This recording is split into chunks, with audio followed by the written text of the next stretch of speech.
Mhm.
Welcome, Armando. Thank you. Thank you for having Oh me. man, I forgot one more thing. You Uh-oh. you can hear me on my TV over here. S- Welcome to the live show. Working out all the kinks. No problem. Hang on one second, guys.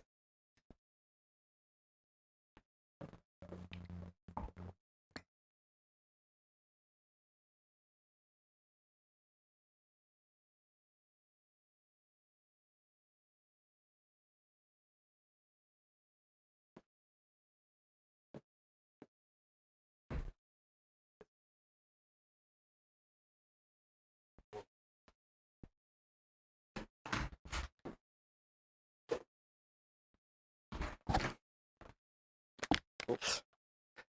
Test 1, 2, 3. We're back. Yo yo, better? Sounding better in the room? Yeah, I got all the echo out.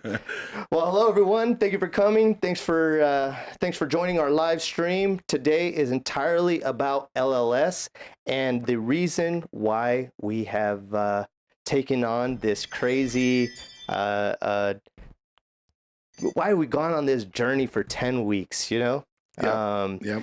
this is. I'm sure you just like me have definitely found some times of struggle. Oh yeah. So who I have, excuse me, and I haven't introduced my guest yet, but I have Armando Soria. Hey guys. Yep. Armando Soria. Yep. And Armando, first, tell me a little bit about yourself. Well, I'm a local guy, born and raised here in Salinas, California, and most recently, I'm a local business owner here in the community, and just doing what I can, I, lo- doing what I can to help out and be involved. I love it. Armando, I didn't want to go too far into this, and I want everybody that's watching, and right now, we don't have any viewers, so let's not get too nervous. We are 100% live on Facebook and on YouTube, but I just wanted to capture it all right off the bat. Awesome. Whatever's going to roll off the tip of our tongues and all of my ums. I just wanted it all to be here, and it's gonna be a marathon YouTube, I like it. so, what I mean, I like it. live stream. So I did want to just also acknowledge first off before we got into the LLS stuff. This morning I was going to start it off with a nice little chat with a veteran and just honor today. Today is Memorial Day. It's definitely not just any old 3-day weekend. Right. It's a day that we should definitely tip our hats and definitely bow our heads to those that paid the ultimate sacrifice for our country. Right. Absolutely agree. And so I just wanted to give a shout out to all of our veterans and acknowledge them and all of our fallen soldiers. Excuse me. Absolutely. Thank you for that. So, Armando, yes, we have, along with 6 others, taken on the task gone on this journey of becoming the Visionary of the Year. I have no script for us, That's all right. but a lot of people have heard my why, and Sure. I've been able to share my message with my audience. But my goal and my task for today was to just be able to bring on some of the other candidates, and not really to how do I say, do much more than to bring engagement and awareness to your campaign as well. And, Absolutely. Thank you. And to share, with everybody, how it's going for you. Thanks. No, thank you for that, Alex. And I've watched your streams, and really, I want to thank you for all you've done in this campaign the last 9 weeks. One thing that I've heard you say it, and I've echoed it as well, and I'm sure the other candidates feel the same way, is that although this was described at first as a philanthropic competition, it's so much bigger than us. Sure. So much bigger than just me, the candidate. Even bigger than our area. I mean, just the fact that we're all striving for the same goal, and it's just amazing. Yeah. So, Definitely. And one of the things I've been thinking about in my head is at the end of the day, yes, this is a competition. A lot of people really don't even know what Visionary of the Year is Right. and what we're doing. Right. Have you gotten that? I have. I mean, I didn't know what it was. Yeah. Yeah. Right? Neither did I. Yeah, and here we are. Our next guest that's here with me, we have Victor Ray over here, who we can't see on camera at the moment, but when he brought me on board, when we first had the first Zoom call, I was like, what? Yeah. What do you want me to do? We'll talk about that in a bit, but Right. I'm sure you felt the same way. And then when you bring it to your friends and your family, I'm sure they think like, what are you doing? They don't quite understand it or didn't at first, and now they've heard me say it enough that I'm sure we've done our job of spreading awareness. Right. It's yeah, absolutely. It seemed like it's doing what it was meant to do, and that's introduce what the Leukemia and Lymphoma Society does, and introduce this amazing Visionary of the Year campaign to the community. Yeah. And I was going to say, there's, for me in my mind, we're not even there yet. We do have 5 days to go, but Yep. at the end of the day, there's really no winner. Everybody's a winner. That's it. I mean, whether we've done $100 or $100,000, this has been, I think, an incredible journey, definitely for me. And I've learned a lot about not just myself, what I have in me to be able to just ask, could you imagine either one of us being in a position where it's like we're asking because we actually need it, not because we're just asking to help? We're absolutely. I mean, we're absolutely blessed. Mm-hmm. We're blessed to be in the position that we are, and that we're have the ability to ask without the need, but with the need in mind, right? If that makes sense. It's been a life-changing experience for me as well, and it's definitely, like you mentioned, there's been some times in the last 10 or 9.5 weeks, or 9 weeks now, right? Yeah. There's been some tough times, and that you'd have to just kind of dig deep a little bit and just to keep going. But at the same time, I think I was having a conversation with Rebecca, who I'm sure will come up, or I know she's been here before. Yeah.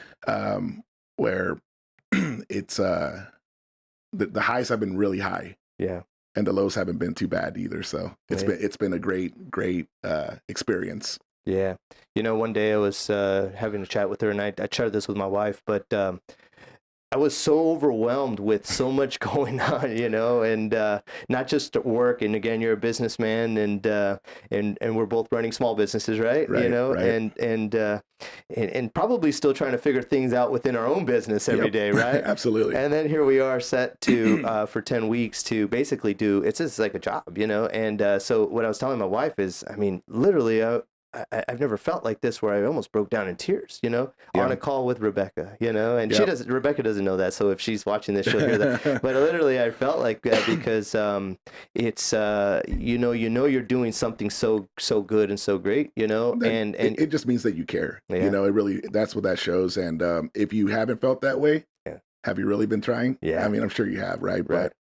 But I think I've come close to that as well. And you're right. I mean, I am a new business owner. I've been in business for only 1.5 years. And so that half, I've been involved with this campaign. So, new employees, trying to get the brand out there, trying to, get business, responsible for making sure my guys have hours and work and all that kind of stuff. And then on top of that, weekly meetings with Rebecca, and, making sure that we're posting, making sure we're sharing the link, making sure we're asking, trying to come up with events. I mean, it's been a lot, but I'll just say this, and that's that I was speaking with Rebecca a couple days ago, and I told her, I said, one thing that I do know for certain is I don't know at what capacity, but I know I'm going to be involved with the Leukemia and Lymphoma Society the rest of my life. Yeah, I agree. To some degree, because it's been that impactful just, in my life. Yeah. It's been amazing. But when I was asked to do it, I didn't know what it was. Yeah. Right. Yep. And wow. A small bit of my why is one of my uncles.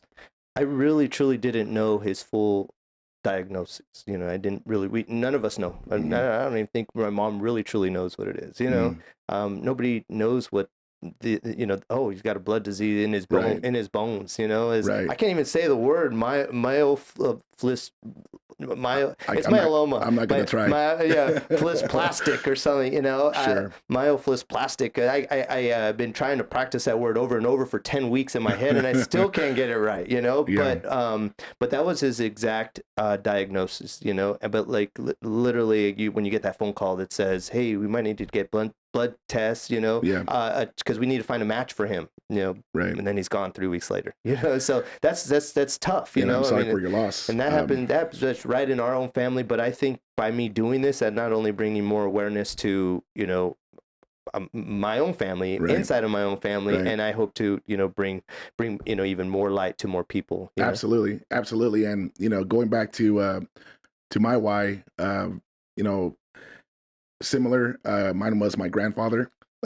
he was diagnosed and he passed away. And just like you, Alex, I don't know what exact form of leukemia he had. I just know that it was leukemia. I also had a cousin who passed away I don't think he was past 15 years old. And it just seemed like it was overnight, quick, sudden, and terrible. I don't know.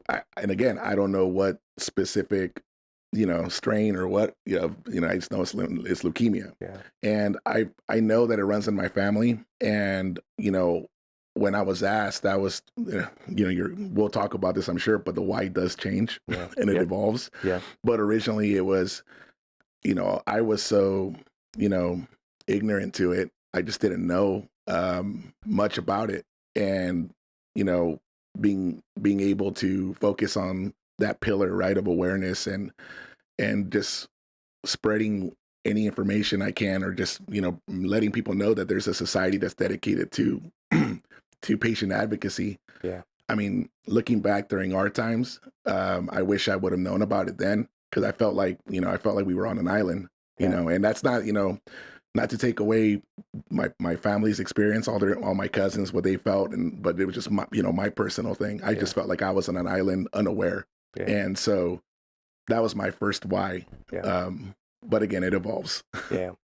Can I get you to hold that thought? Let's bring up a graphic real quick, Hector. I want to take a quick break right here. But again, you see on the screen my donation page, but right now we're going to come back. We're going to ask Armando, for his donation page, and I'll also put your link in our description right here, because Awesome. I want everybody to be able to equally contribute to all everybody's campaign. But let me just take a second here. I'm going to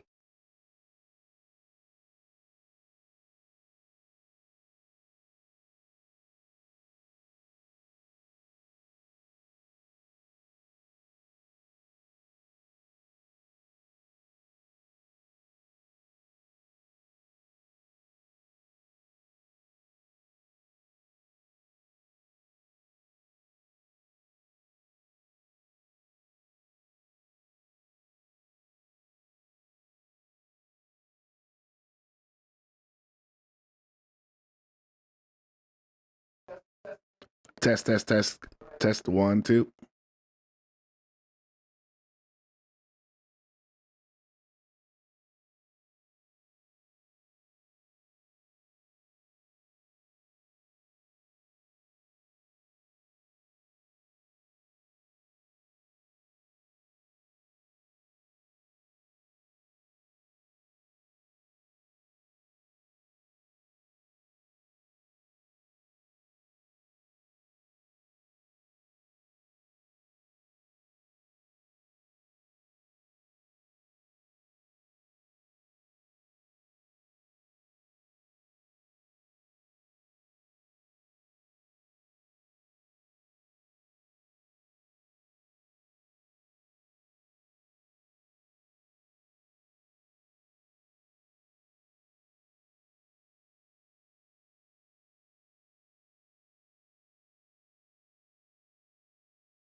All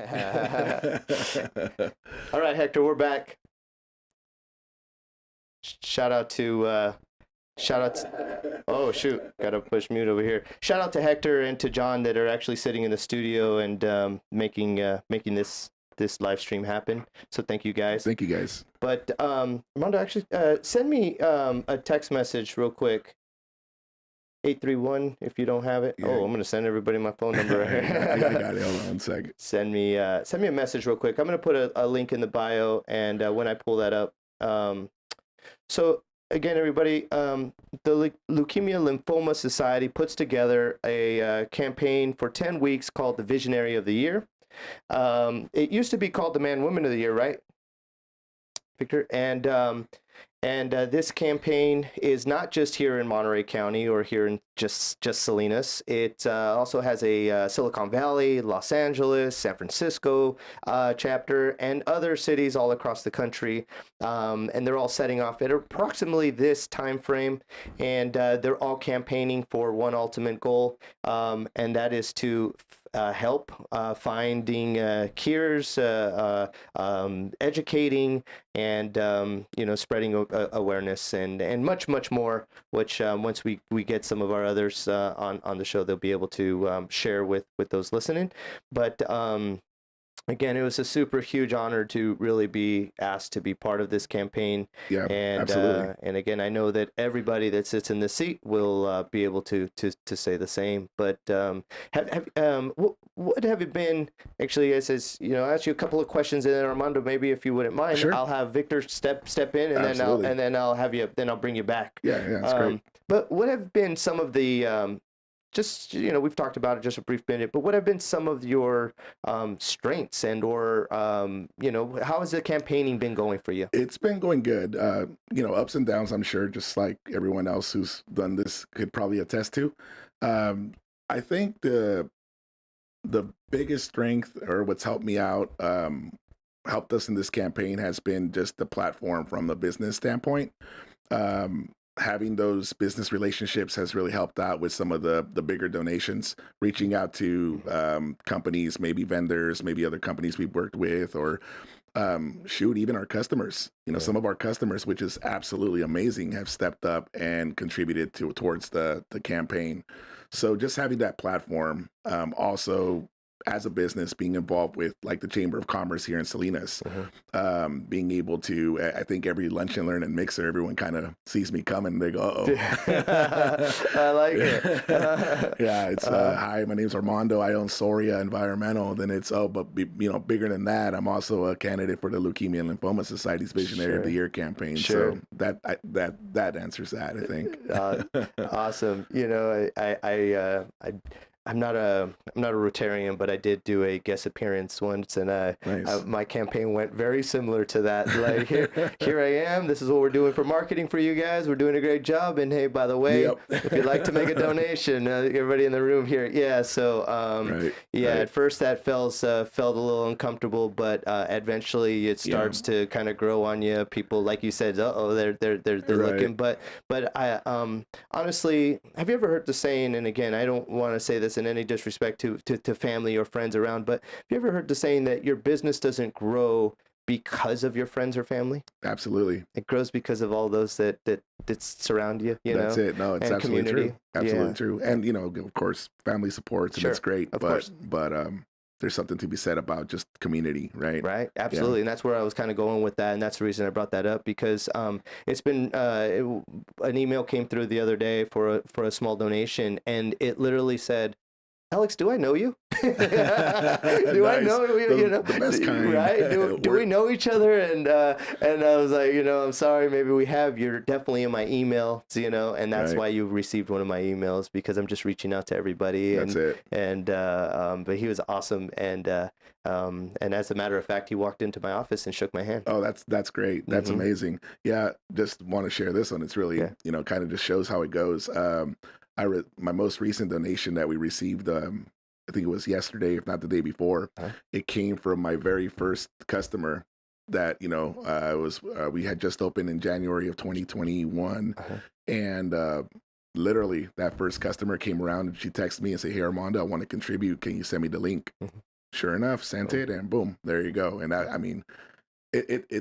it does something, right? It really, you feel it. Every single donation. And it's incredible. Yeah. I definitely do. That rush that you get when that email, Leukemia Lymphoma Society donation has been made, and you're like, "Oh my gosh, I'm doing something right here." When we first started, right? Remember the first day when you started those days, you get addicted to it. You're like, "Oh man, I want another one. I want another one. How do I get more? How do I get more?" That's Saturday yesterday, and you're just like firing out the texts and the Facebook pages. Come on, you wish you could kind of grab through the screen and kind of like shake them, right? And you see people like the post. Got like 30 posts, and they got like 5 donations. And that's okay. That's okay. Not everyone's able to, but share. Yeah. Just share the post. Just share. It's awesome. Yeah, sharing is caring, right? That's it. Armando, I'm gonna bring on Victor here. Victor has just a little bit of time with us, but stick around. Yeah, Yeah, no problem. stick We'll be around. here. Yeah. All right, thanks, Alex. Yep.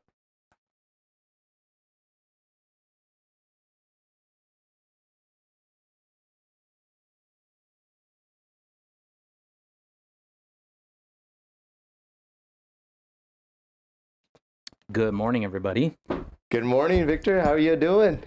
Doing awesome. Thank you for the invite to be here this morning.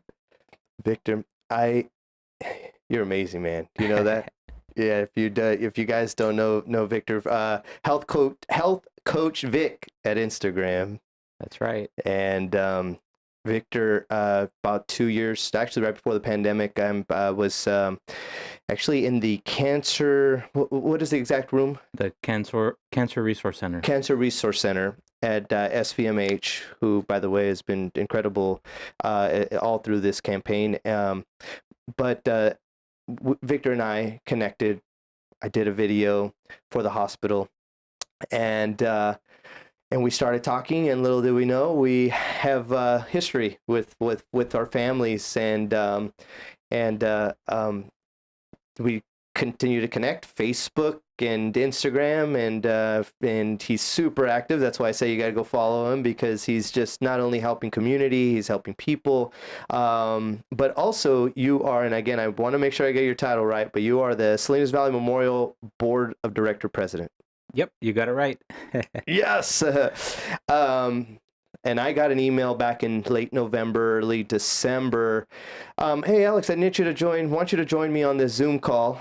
And I've got something for you, yada, yada. This time, this date work? Great. Yes, I'll be there. And I'll be really honest, I was getting really excited, and I thought, all right, man, Victor's very awesome. He's going to connect me with a job here. Here comes a good job. And you know what? It has become a really beautiful job. Yeah, and it was just it's in the different direction. And so, Victor, I want to thank you. And I know that doesn't share all of our story of how we connect and family and whatnot, but you know about my family. And so, so again, I'm just really honored and touched that this man is sitting across from me, thought of me in such a high way, very highly, I guess.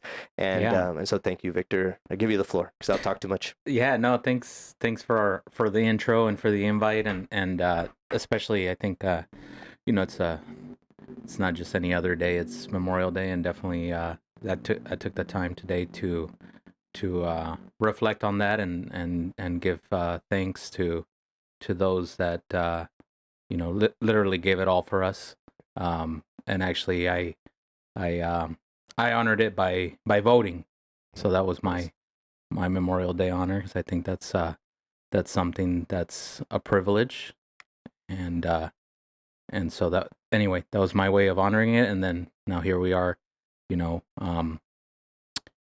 I would say honoring it in a different way, right? And in terms of what we do out there in the community.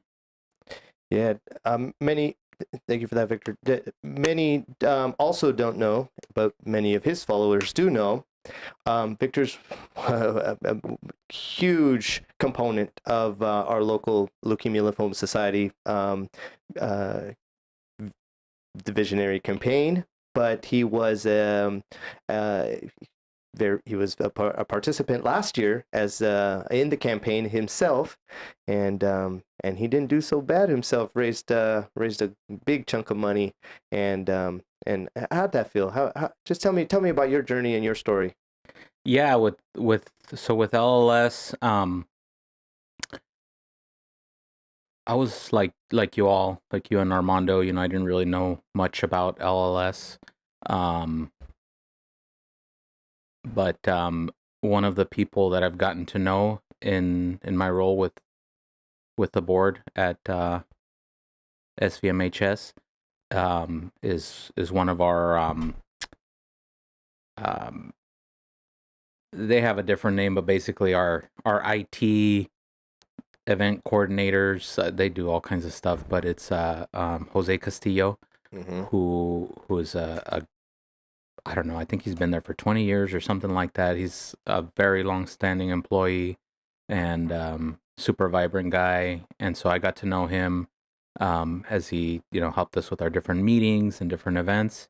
And then um, he actually shared with me one event. I want to say it was a softball tournament that they were having to help raise some money for his son Julian, who at the time was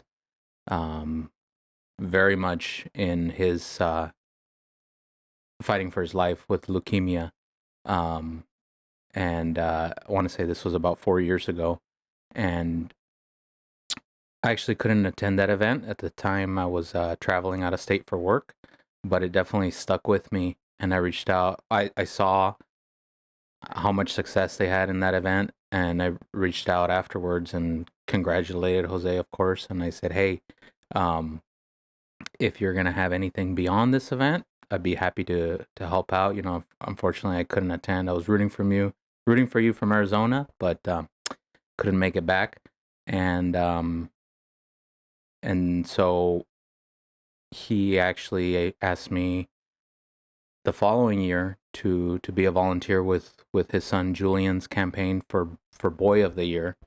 I believe that was 2019, and so yeah, I was a volunteer with that team. And then the following year, 2020, Jose was one of the candidates for what's now Visionary of the Year, and he asked me to be on his team. So stepping it up a notch, and I said, "Oh, heck yeah, let's do it." I have no idea what it's like to fundraise for something like this, but yeah, let's do it. Sounds like fun.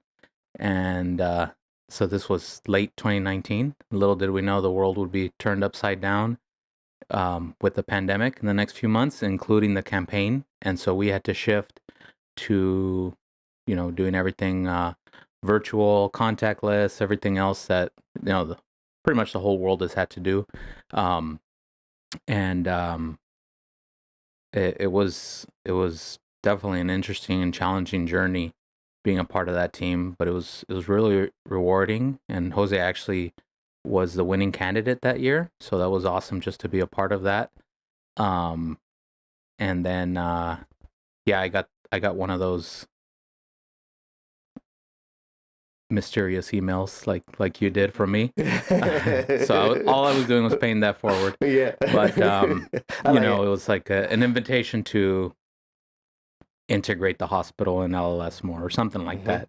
And it turned out to be a nomination to be a candidate for 2021. And for me, it was something that was really, really emotional.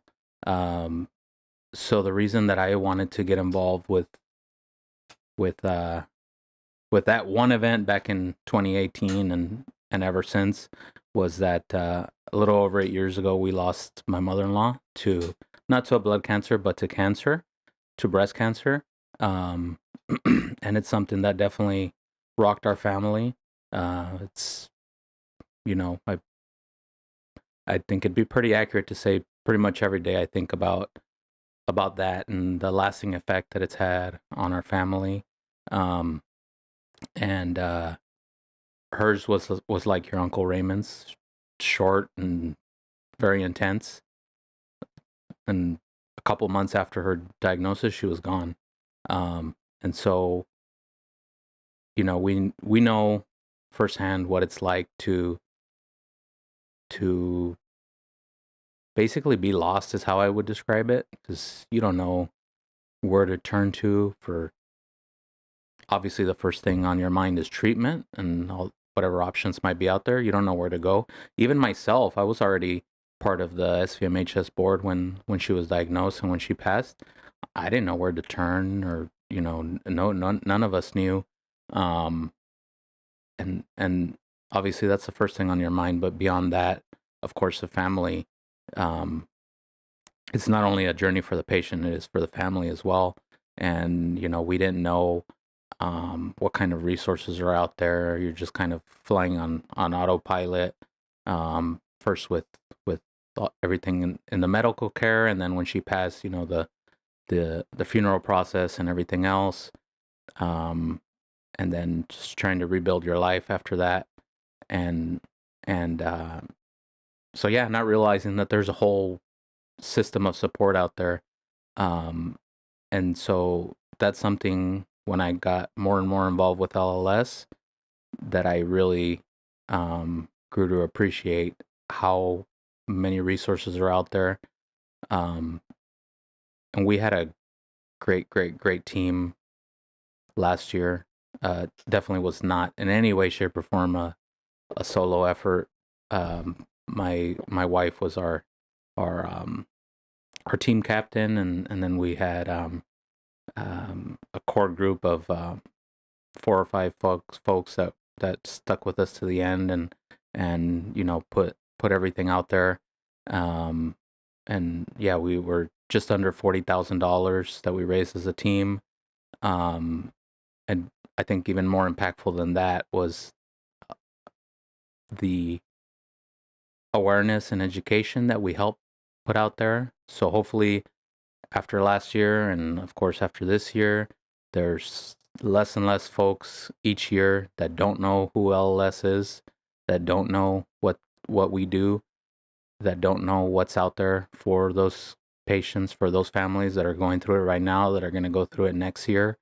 Hopefully each of those likes on whatever we've shared in social media represents somebody else that, God forbid, if they're in that situation or somebody they know is in that situation, hopefully a light bulb will turn on, and oh, I remember Vic, I remember Alex, I remember Armando shared something about that. Let me reach out to them and see who they can connect me with.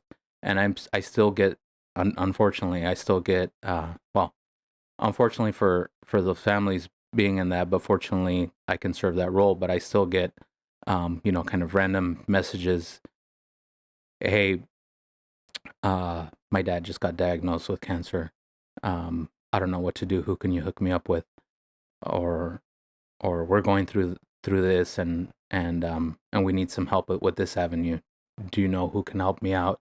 And it's so gratifying to be able to answer a message like that and say, yeah, I know exactly who can help you, and march into action. So that's the other part that's been super blessed with this, to be able to give back on that one-on-one basis, still to this day. Yeah. First off, sorry for the loss, your loss. I think I'm thinking about your story, and I'm thinking about how maybe my mom. I mean, I was a child, and I call myself a child. I'm sorry, but I was a teenager, and she got diagnosed. She had breast cancer. She was in the hospital, and she went through it all. And I think at that time, my mom's sick. She's in the hospital, but she's gonna be fine. Doesn't compute, you're just so young. And at a later age, oh, she getting another surgery. Hey mom, you okay? But I wasn't, and I feel bad, and it hurts me so much because I don't know. I don't think I really knew. I wasn't educated enough in like what really cancer is. Does that make sense? All the way Yeah. through my early 20s, like forever.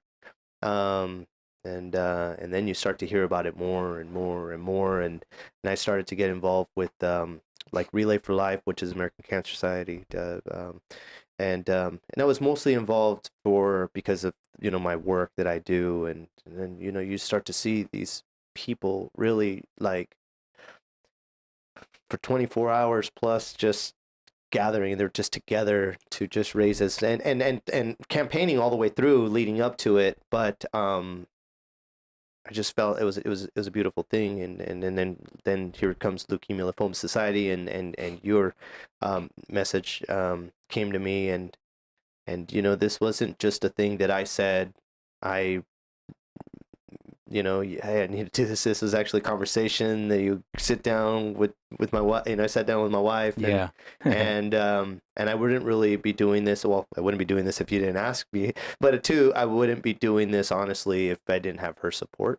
And I think that you need people like that around you. Again, you said you had a great team, and your wife was your team leader. And my wife's a leader in a different way because she's at home with the kids. Oh, yeah. And but really, without her, I mean, I wouldn't be here right now showing the support to this awareness without her support. And so a good team around you is I kind of want to for get sure. I'm kind of leading into here. What I'm leading into is you're campaigning to 40K. That's what you raised, but you did a great, it sounds like you did a phenomenal job with the team. But is there anything you can share with, again, there's only 5 days for us to go, but in our final 5 days, and or how could we be utilizing our team better? And I'll have to say, for my own campaign, here we are after 9 weeks, and you said it's not like it's not something you just do on your own. It is a team rally.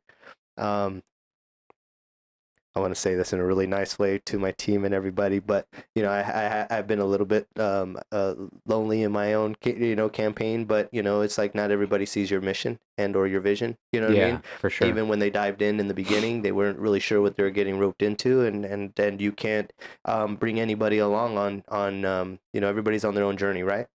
Yeah, definitely. Through the process, through the 10 weeks of the campaign, our team basically shrunk in half. Mhm. Went from 10 to about 5. Yeah. And so you come to terms with that and not take it personal. Yeah. And just run with those that are committed, that do, like you said, believe in the mission. And yeah, one thing we learned is just to rely on each other and feed off of each other. Mhm. So we would just keep each other updated as far as like one of our team members, Elena, who you guys met at our midway party. She By the way, she's probably watching right now. She's going to come on in a couple of minutes. okay, She's going yeah, to be right here on the big screen. there we go. Elena, if you're watching, be ready. That Zoom link is coming, okay? Yeah. And she was definitely a great part of our team last year. So she did this creative fundraiser of selling these socks to her nursing colleagues and other folks, and compression socks, and it took off. And so that kept us motivated. Um, and I would say to all of you candidates and the team members as well, is to remember the why and why you're doing it and who you're doing it for. I think I was pretty fortunate. So one of the things that I did last year was basically a runathon. So I was running every single morning during the 10 weeks. I remember that. Yeah, I got up to I believe 102 miles total, something like that. And that was in the mornings, and so either in the night or in the morning, it just seemed like divine intervention. But every time that I was like super super down, just like, dang it, what are we even doing? Like, this is crazy. You get a no or something and it hits you right in the heart. But every time I felt like that, I would get a message from somebody that I didn't know that part of their history, but they would say, hey, I don't share this, or not a lot of people know, but I'm actually going through my fight with cancer, or I'm a survivor, or I lost my mom, or I lost this person, my coworker is in remission, just something like that. And it would just instantly reconnect me with why I was doing it. So Yeah, it was funny that a lot of times I'd be running and just a combination of sweat and tears, to be honest, just from reading or hearing those messages, and and it would just push me like, yeah, I can do one more mile, Mhm. or I could put up one more post, and then just taking it day by day, and I would share that with our team as well, like, hey, this person reached out to me. Obviously, blur out their name because most of these folks were sharing that in confidence. It wasn't something that they were open about, and you have to be respectful of that. At least I am. Mhm. Um, but but yeah, that's what would keep me going. And and Elena as well. So she's an oncology nurse at our infusion center at the time, at SVMHS, and she would share with us as well, like some stories from some of her patients, and so that definitely helped keep us going. But yeah, it's not for the faint of heart, that's for sure. That's one thing I learned. But I've had the fortune of being involved in a lot of things in life, and this is right up there in terms of the um, I guess gratification that I feel for being able to give back in this regard, and the ripple effect as well. I know those 40,000 that we raised last year. I know exactly where they went in terms of the advocacy, the patient and family support, and the research that goes into developing new treatments, new therapies, more effective therapies, and the focus with LLS. Um, is in terms of the research is that there be more children specific therapies and drugs. um so right now a lot of drugs, they're and therapies are designed for adults, and they don't exactly provide the same effectiveness, and or a lot more secondary side effects with children. And so that's something that LLS is actively working towards, to making children specific therapies, because there is a huge component of the the patient community that's afflicted with the blood cancers that are children. And I really love the fact that LLS is also pushing for um, greater and greater inclusivity in terms of um, their everything that they do. And the reason that that's important is that there is a very high number, indices of Asian, Native American, Latino, and Black populations that are afflicted by blood cancers more so than other communities. And so I think it's super important that we continue to get the word out to the communities of color, because we are at greater risk, and we do see that higher and higher. And so there's, for example, more need for us to participate in things like Be the Match for bone marrow um, potential donations and things like that. You know, and I don't think this question could be answered, because then we'd be on another page. But why do you think some of our communities, or these communities, are a little bit more affected? Do you think it's diet? Do you think it's that it just I mean Yeah, I'm sure there's some component of that. I think at least some of it is genetics or hereditary, if I'm using the right sure. vernacular. Um, I know us Latinos here in the farm worker communities were exposed to not just Latinos, but in higher incidence to things like pesticides and Sure. whatnot. So I'm sure that doesn't help.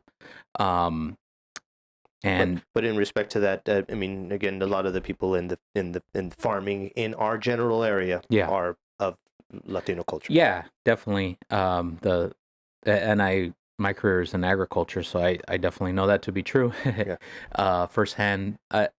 The other thing too is I think, or I know that subjects like this are very taboo in a lot of our Mm-hmm. cultures. Mm-hmm. Definitely in the Mexican culture. Mm-hmm. And that's actually how you and I met. Yeah. So, I was presented um, to turn what was a scary visit to the ER into an opportunity for advocacy, in terms of men's health, but getting, your screenings, your prostate screenings, your all your cancer screenings it's even more taboo with us guys, with us Latino guys. And it was you and Claudia made it as easy as possible, but it wasn't, the most comfortable chat to have. But I knew that I needed to get it out there. um and and uh and so I think that's a big part of it too, is just getting the word out there. um and I think, unfortunately, there's not a lot of families like the Castillos Yeah. that, or like us, right? That we lose somebody and you turn that grief into advocacy. Mm-hmm. I think, and no judgment there, but at all. Sure. But a lot of families, they go through that process, and they just internalize it, and they don't want to talk about it. Period. Even amongst themselves, let alone to somebody else. And um, for me,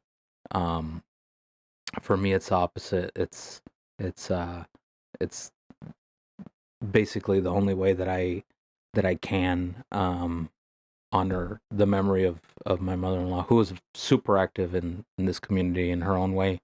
Um, and so for me, that's the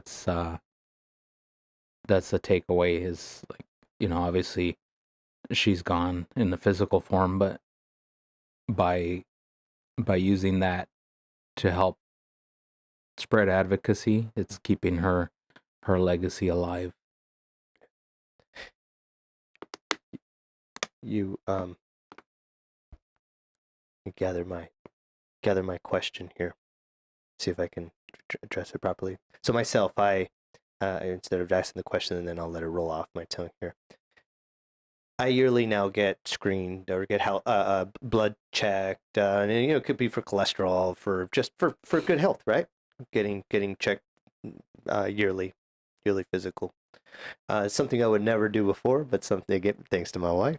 Mm-hmm. She's like, gives me the little bump on the shoulder. You got to go do it. You pay for it anyways. Take advantage of it. We have to use it. I'm 40 now, but again, in our communities, people don't do that. My grandma didn't even know she had breast cancer.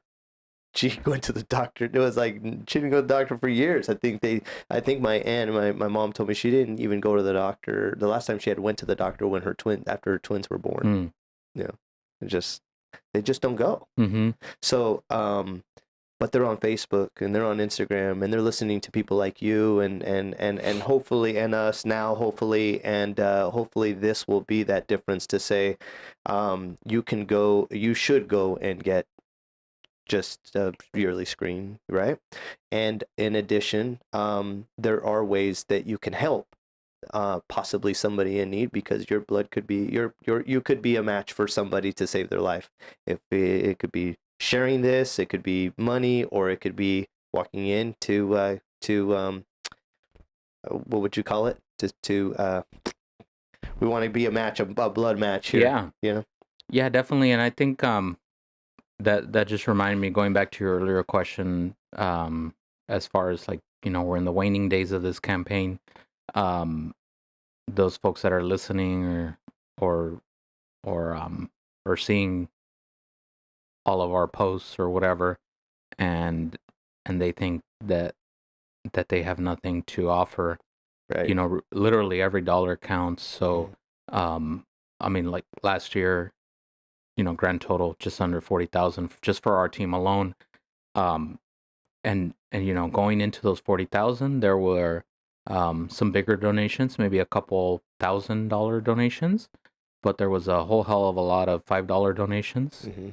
Um, and so literally every dollar counts in that regard. And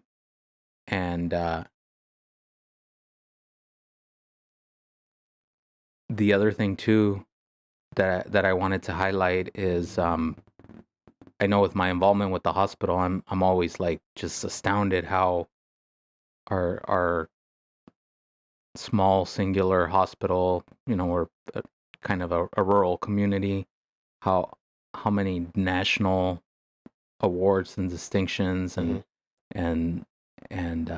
shout out to SVMH. yeah, publishings that we get. Our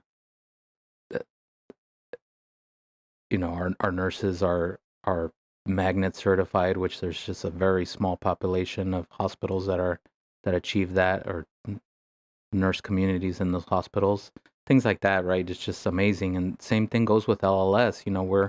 We're the Monterey Bay chapter, relatively small, isolated, but we do really, really well. I know the Silicon Valley chapter wrapped up their campaign about a week ago, and we're definitely going to beat them again, just like we did last year. And obviously, there's no trash talk in that involved at all. It's just to say, even our small, we're, I don't know, at most 2 million people in our whole Monterey Bay area. Maybe less than that, I'm not sure. But anyway, however many, we're a lot less than Silicon Valley, a lot less than New York, a lot less than LA, but we're right up there. And why? It's because we do have a lot of community engagement. We do have a lot of folks that connect with what we're doing and the impact we're trying to make. And they give a dollar. I know I've seen it with another organization that I'm involved with, the Children's Miracle Network. We see people that work in the strawberry fields that on paper have the least to offer, but in practice they're the ones that contribute the most. And so I've seen the same thing with LLS. Just a lot of folks that step up to the call, and that's really what it is, a call to support this cause, a call to support families like the Castillo family, to support patients like Julian Castillo, who now he had a chance to live, basically. Yeah. And I think he's doing great things in his own regard, and we're gonna see if we can get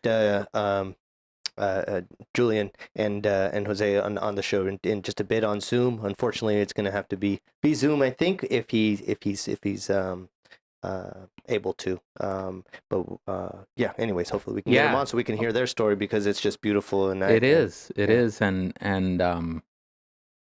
we at our midway party we heard from a couple of folks who they were able to say without any kind of doubt that their survival against blood cancer was absolutely due to the therapies and the drugs that were developed directly through LLS's work. And so to hear that we're a part of actually saving people's lives. And so then that would include everybody who's donated from $1 to $1,000 or to wherever in between. Last year, this year. So, if somebody's out there with, that I can't contribute, but $20, hey, those $20 could literally go to save somebody's life, could go to develop a drug, a therapy that's not in existence right now, that can get FDA approval in the next few years. And then, I don't know, 3-5 years from now, we could hear from somebody, probably from a child, because that's the focus of LLS right now, that could say, thanks to that donation back in May of 2022, I'm alive here in May of 2025. And I mean, how amazing is that to be a part of that? And so that's what you're giving everybody that you're sending that link to. It's just an invitation to participate in that, in saving somebody's life, because that's what it's all about. And that's what keeps me engaged for sure. We're going to bring on Elena. I'm going to send her, I want you to stay here with me, Victor. You say hello to your last year's teammate. Elena and I met at the Midway party. I met her for the first time. Actually, it wasn't really the first time. She's also been in, on the camera when I've been at the infusion center there. And but anyhow, I now had the pleasure of connecting with her and but what a special person who actually sees these people with the unfortunate diseases all day, right? Yeah, exactly. That's at the core of what she does, and that's been really humbling to hear the boots on the ground stories that she's shared with us. Yeah. Going back to last year's campaign, definitely this year. And the reason actually I'm excited about this as well, and her coming on here with us, and she's waiting for the link. She's waiting for the link from us, but it's she has a lot of just beautiful positive stories as well. I don't, people shouldn't just all of a sudden put it in their mind that I've got cancer, and that's the end. They catch it in time, right? There's treatments, and there's wonderful people like Elena to care for you, right? Yeah, definitely. That's what I've heard from her more than anything. The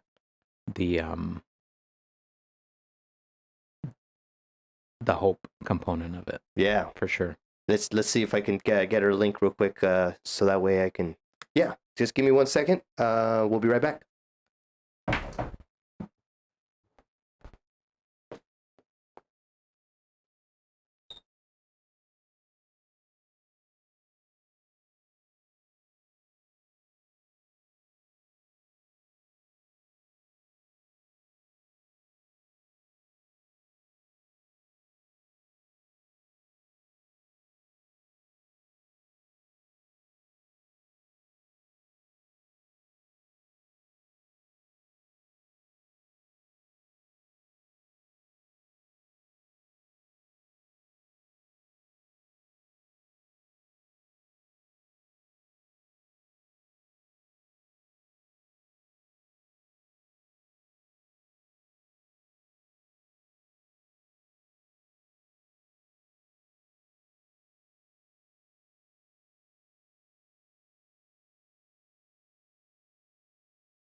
sound up?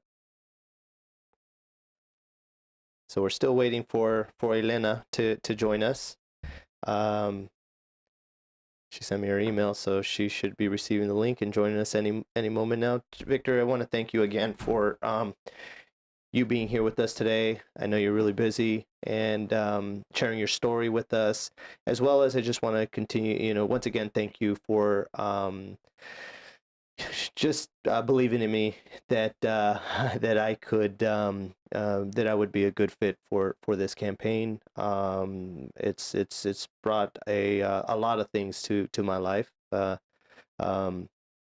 It has been rewarding, challenging, an emotional roller coaster. Let's see. She says she didn't see it yet, so let's see here.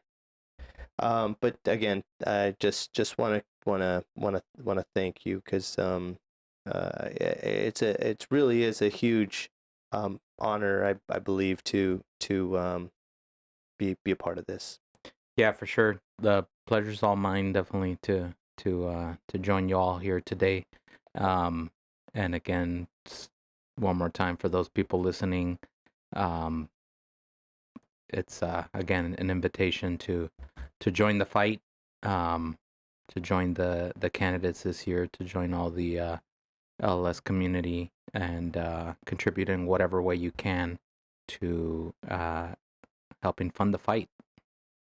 I like it. Let's see here. Let's try again, Elena. Let's see.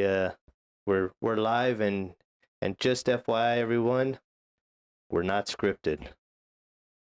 So want to continue to encourage everybody that's watching to, again, multiple ways to make a donation. I made a graphic right here on the screen. Check it out. Here it comes. Boom. See that? You obviously can't click that one, but you can make a donation right in the comments section below. So again, we would love it if you would take a moment, and like Victor said, $5, any amount is really can help us inch closer to our goal. And Elena got the link. She's coming up. Do you guys see her? I'm going to hide that. And yep.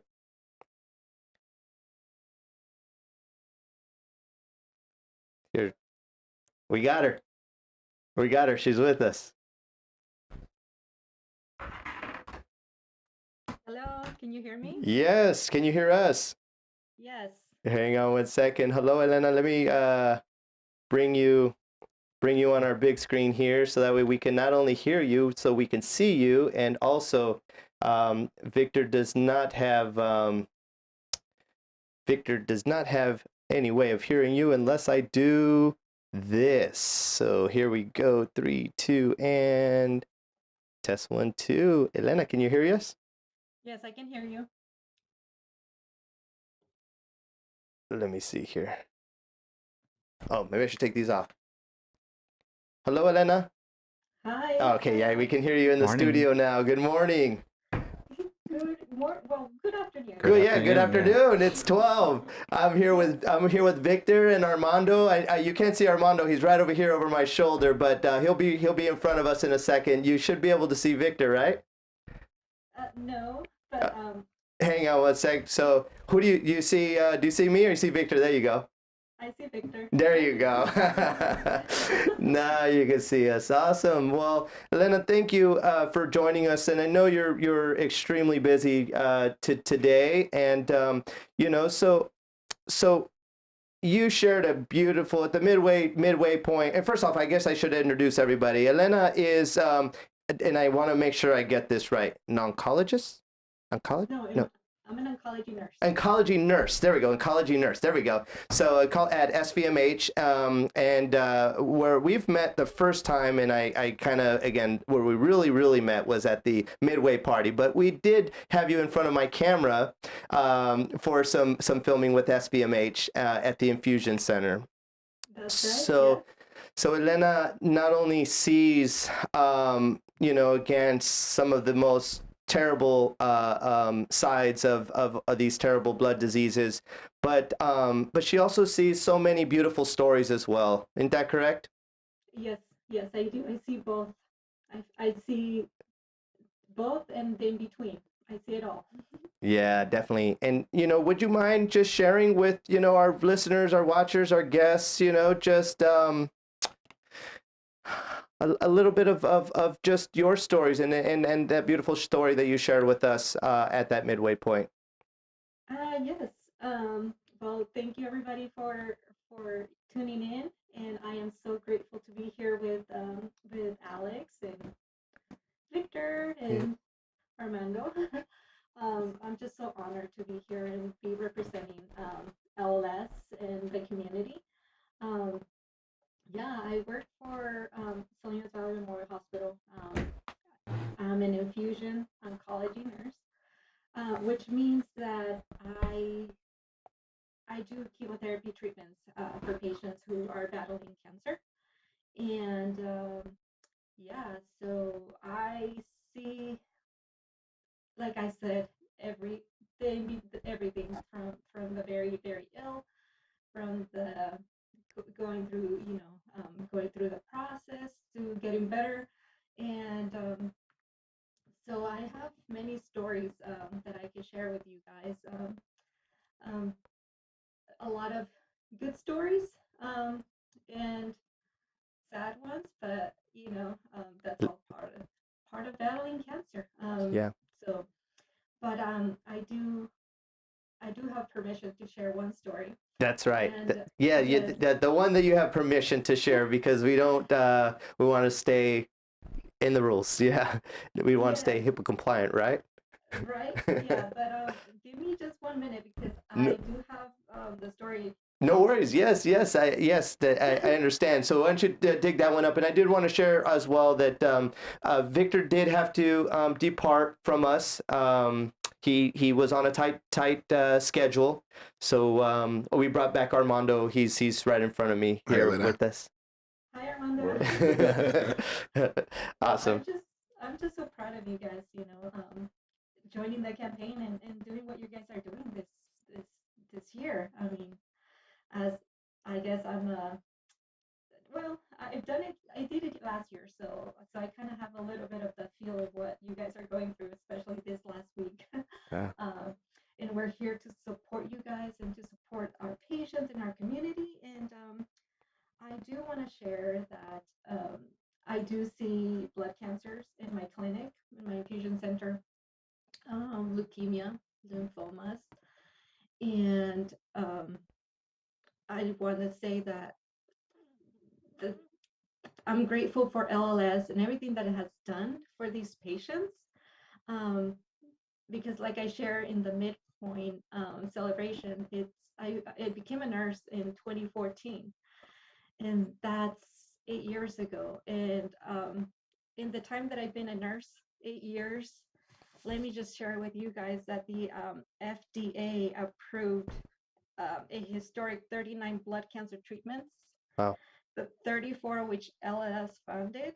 Research helped in advance, including the revolutionary CAR therapy, which is for leukemia patients, and has created a lot of the immunotherapies and the biotherapies that we get to use on our patients. And that's just mind blowing to me to see how many treatments have been developed just in between that have been approved by the FDA, because researchers are always working in the labs trying to figure out treatments for cancer patients. And cancer, it's a very it's kind of hard to kind of like to develop drugs, so because it always kind of mutates, so Hmm. so it's always good to have all these researchers trying to advance in the science, and LLS does a lot for advancement in research. And I'm just very, very grateful that the FDA has approved from 2017 to 2018. They approved 34 of the treatments. And 34 of the treatments. Wow. yeah, And and, yeah, and and again, that's a direct impact from money that's being raised from people like me, right? right. Yes, it all from all the donations, all the money that that we um, ask for donations. I mean, it goes towards research, and it also goes to families, going through it's for advocacy and treatments and research and helping patients as well with money because treatments are very expensive. Hmm. Yeah, it's crazy, but with some of those um, treatments that you've had you've been able to administer them to patients, and how is that? Like, how rewarding, or how does that make you feel? Yeah, Because to you're me, working with new technology. It's basically what you're doing. I mean, right? right, yes, yes. It makes every time I hear that that they have approved a new drug for us as oncology nurses, we're like, oh my God, thank you. Like, thank you. This is what our patients need, a new line of treatment, a new, more direct, more targeted to what they're fighting. Because every cancer is different, Right. and they have developed new drugs that are specific to the gene mutation that that person's cancer is triggering. So we're very, as for me as an ecology nurse and also as a background in biology as researcher, I find it to be very like revolutionary, like very because I know that if the patient gets a because the doctors will analyze specific what type of mutation they have, and if they're able to go down to the need to the base of where that problem is, to like go down to genetics, there is medicines, there is immunotherapies, there's biotherapies that have been created to go against this specific gene and turn it off pretty much. I mean, and that's the beauty of having all these new drugs, is that we know that they're so specific and we know that they can work and they will work um, because they're so targeted. When I'm explaining this to patients, I get very happy because I'm Yeah. like, oh my gosh, like you're in this new line of medicine that it's like Hmm. it's gonna use it's like a lock and a key. Like Yeah. we already know what's causing it in your body, Yeah. and we already have the key to turn it off. Hmm. It's And awesome. to me, it's just like we know what's gonna work for you. And I see that on a lot of the new treatments that we do. Um, they do have to be the doctors have to be very specific on testing to see where which medicine they're going to use. And but we know that there's new medications that we can use, and from 2017 to 2018 to have approved 34 of Yeah. those new medicines, it's just, I mean, our patients are living longer Yeah. because what the work that we're doing, it's going directly to for this.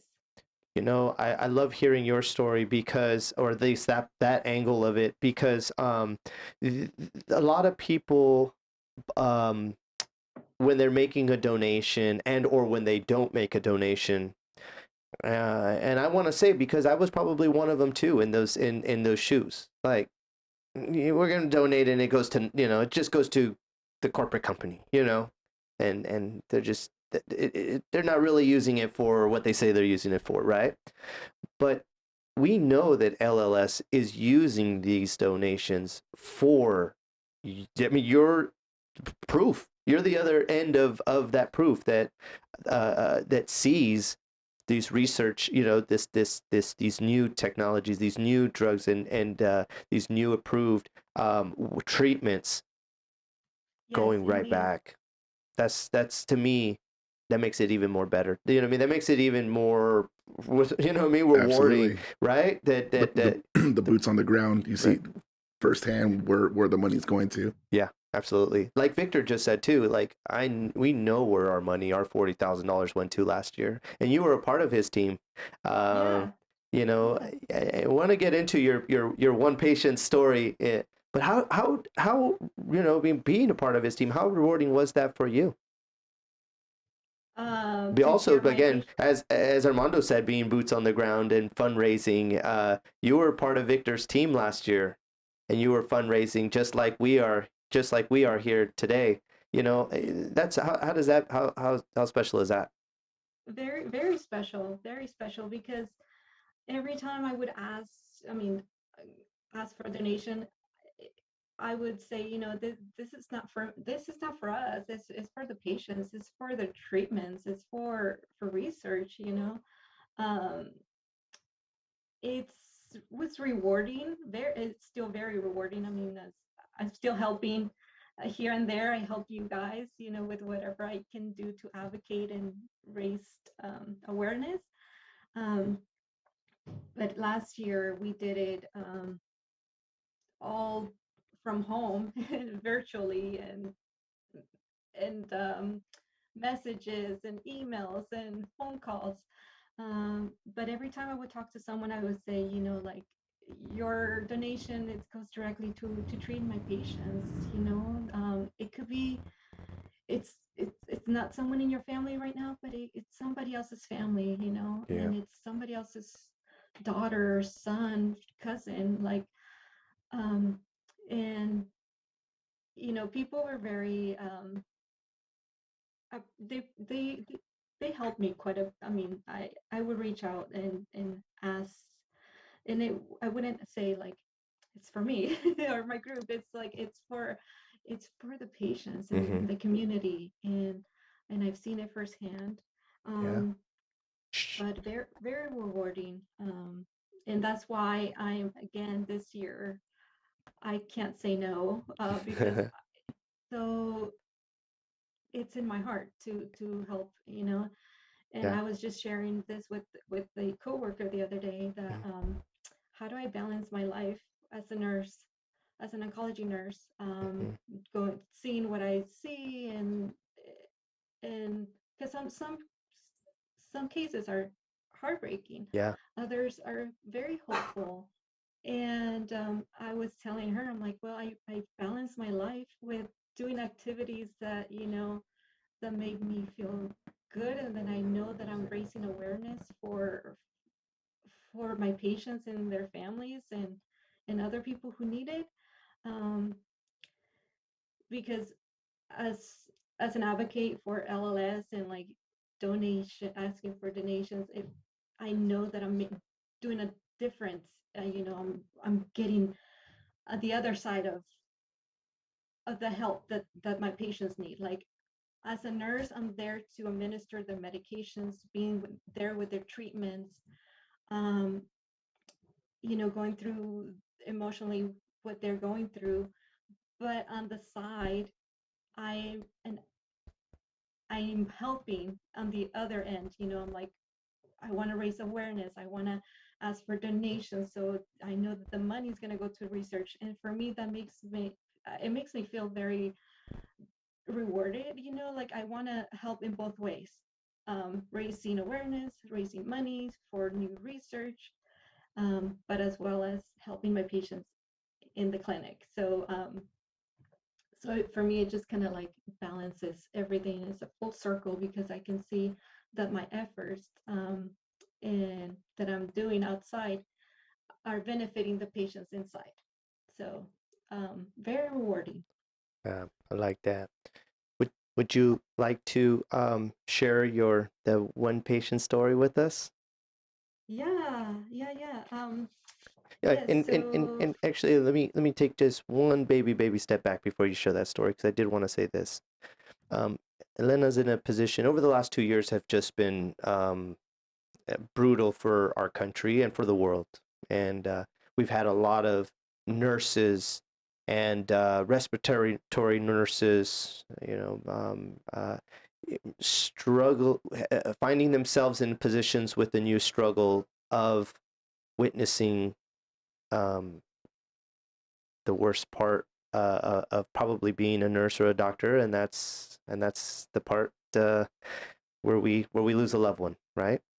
Um, you on the you are in that position probably a lot more than most, I have to imagine. But at the other side of this all is that you're also you see people going from the absolute worst to just coming right, back, being healthy again.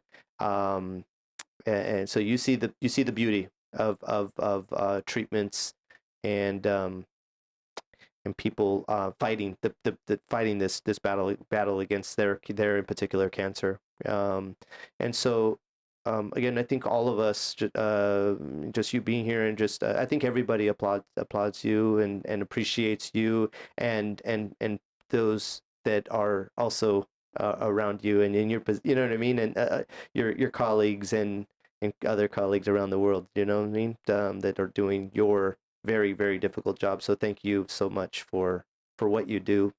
Thank you. Thank you. Thank Ye- you so much. Yeah. And I thank you so much for those words. And today, let me just share something with you Yeah. guys. Yeah. Today is May 31st. Yeah. It's The, Memorial Day. the 30th, the Memorial Day, yes, and we have honored more Memorial Day, but yeah, go ahead. That's right, May 30th. But it also, this month is Oncology Nursing Month. Mm-hmm. Oh wow. Oh, awesome. Uh-huh. Is that the month of May, or is that I'm sorry, June? It's the whole month of May. Yeah. The month of May is Oncology Nursing Month, and our colleagues and I last week we got together to celebrate us. I mean, not celebrate us like, oh my God, we're oncology nurses, but more to become together like that. What we do, it's a difficult. Well, nursing is difficult in general, but being an oncology nurse brings more difficulties. And we'll say because it's more emotional, and but we're also there from the very beginning, from diagnosis through treatments, through everything. And we just applauded all of us, like, hey, we're together, we're a team, Yep. we're infusion nurses, my team, it's amazing. We're a group of 10 oncology nurses who we love what we do. Yeah. And we're there for the patients and their families, and we get up every day, go to work, and be there for them. And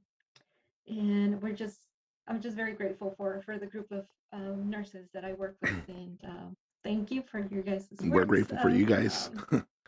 Yeah, definitely grateful Yeah. for you guys and your work, and we're we support you as well as you're supporting us. We just support you 100% of the hard work that you do, and a task that not many probably want to be a part of. Yeah.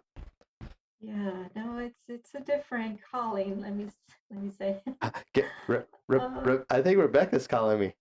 I could be wrong. No, I think I got that. No, it's a different number. Sorry. Go ahead. I was like, my phone was buzzing in my pocket. I'm sorry to be so rude there. Yeah. So please share with us. Yeah. Yeah. So I keep in touch with with a sweet patient of mine that I took care of her back in 2015, 2016. At the time, she was 18 years old. She was very young. And she came to the clinic as, because she was 18, so now she was able to come to our clinic to be treated as an adult. And I keep in touch with her, and I like to share her story and she allows me to share her story because it's a good story. Yeah. Her name is Jasmine Rocha, and she wrote this for me and to share with you guys and everybody. She says, my name is Jasmine Rocha, and I'm a 24-year-old, and I'm a survivor. I was just starting to become an independent when I got the scariest news. I had lymphoblastic leukemia. This was back in May of 2016. For a while, I became someone that was not me. My mood was always low, and my will to keep going was running thin. But then I started treatment, and the nurses that helped me gave me courage to fight with all my might. I was constantly being encouraged by all my nurses, which I believe was a great help. I finished my rounds of chemotherapy, and I was in remission late in 2017. Everything looked like it was going great, but one test said it differently. This led to getting a bone marrow transplant, which is still one of the hardest treatments I have gone through. Intense chemotherapy to destroy any residue of the cancer, and then the new immune system that take place in my old one. The transplant took place in April 2018, and since then I have been in remission, though I struggle with some chronic graft versus host symptoms. Getting through all this gives me the reason to try my best at everything that I do.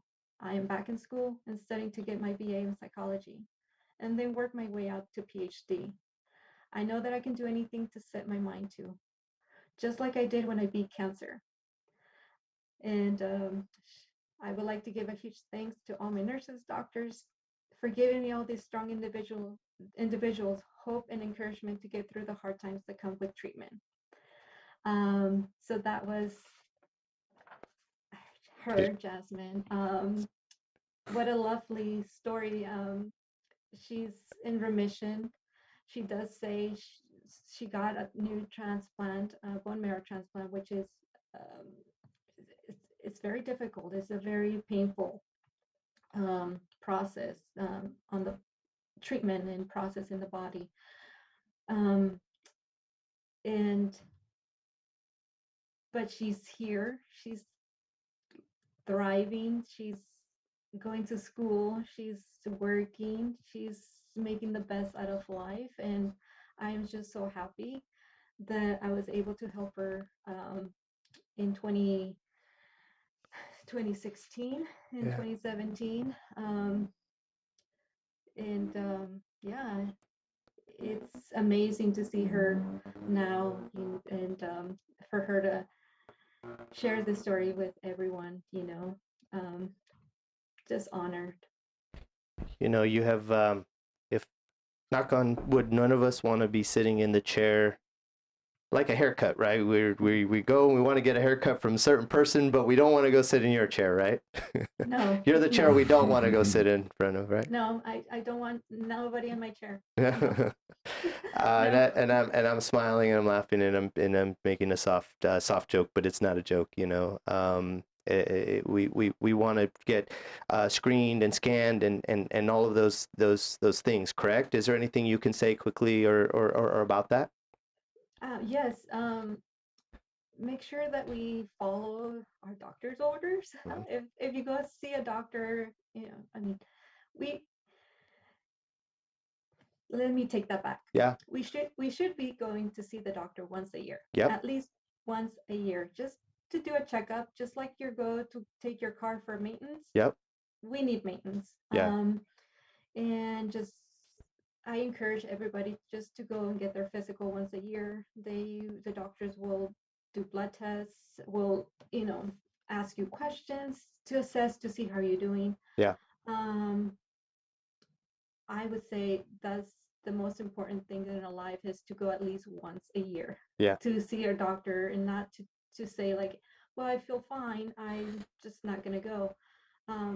Unfortunately, that's how people get to my chairs. It's because they have avoided going to the doctor for so long. They don't. When I ask, do you have a primary care provider? No, I don't have one. Where do you used to go for your checkups? Oh, I never went. When you used to get sick, who would you see? Well, we'll go to urgent care.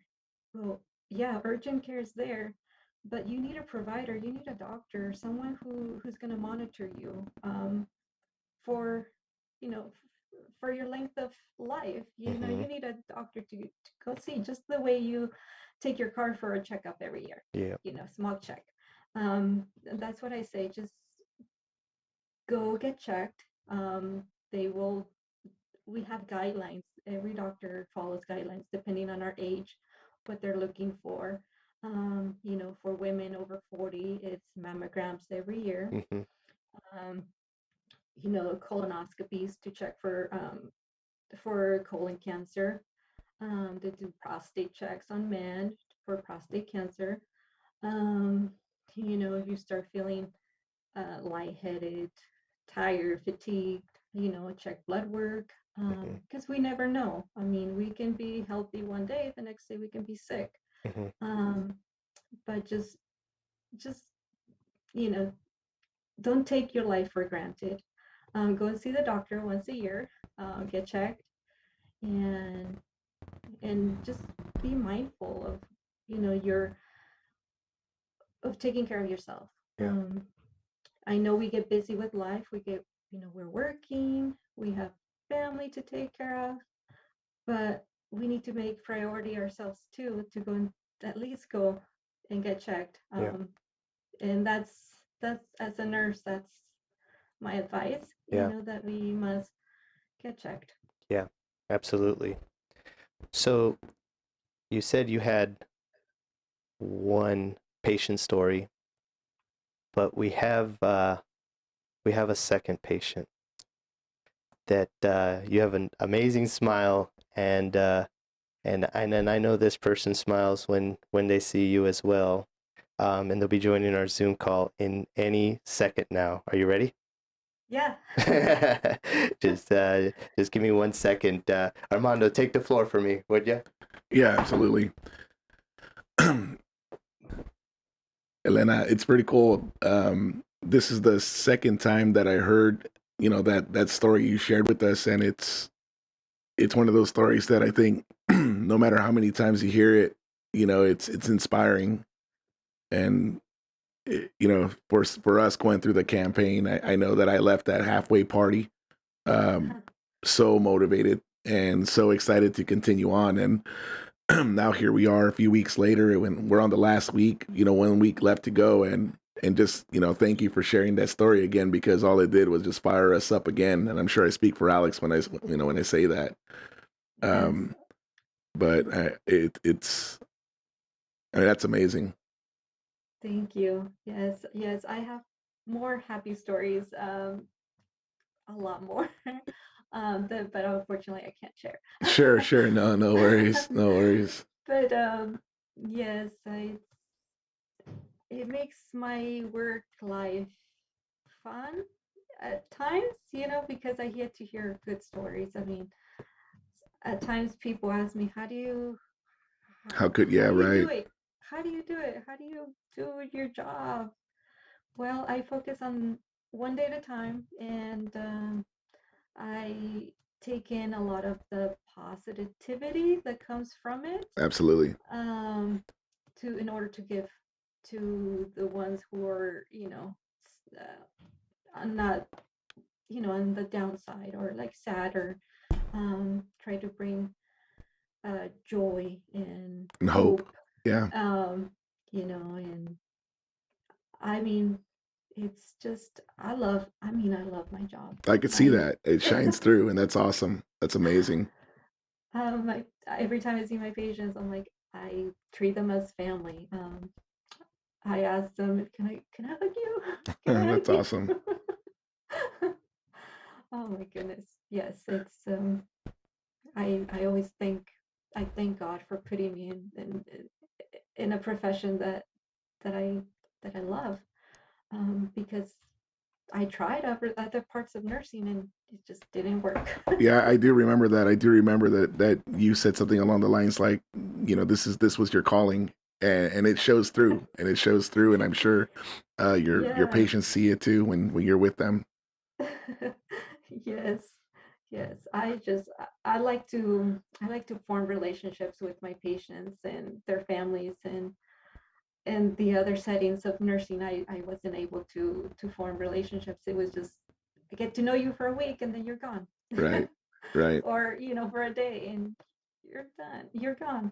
Um, but with my patients, I go through their journey, and I think it's the beauty of it is that I am there from the beginning, and they allow me to be there with them, and it's as emotionally makes me feel happy that I'm able to help them from the very beginning through the middle of it and the end. And when I get to see them ring the bell of their last chemo treatment, I'm just like so excited, and I make them crowns. We have these crowns That's that we awesome. make, and it's just like a little celebration, a little party. Like, hey, you're done. Like everything we gave you and everything you went through, you're done. Like, I don't want to see you in my chair. Uh, just just I want to see you in this, like, at the store, at the movies, at the coffee shop, but not in my chair. so Yeah. so so our next guest is coming on, and again, we don't have any specific times or no script on this live stream. We're just going for it, you know. So um, I'm just trying to, you know, obviously create some great awareness and some great content. So we'll be able to remember this these moments and this year for always. And the message here is he's just trying to calm his baby at the moment, which I know all too well. I understand that. So he will be in any second now. Is he in? Did he join yet, guys? Oops. Got it. Copy. We're still waiting. He hasn't joined yet. Then you've taken the time. Oh, here we go.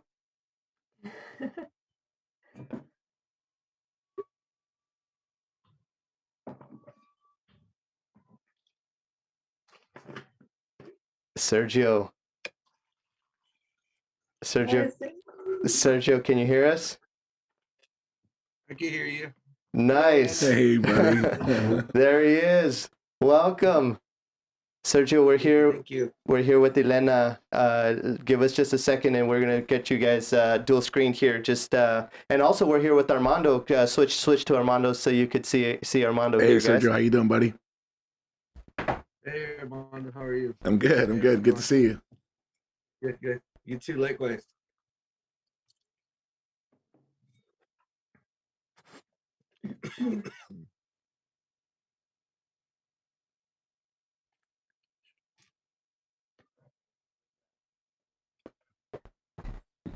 Hey, Sergio, would you mind rotating your phone?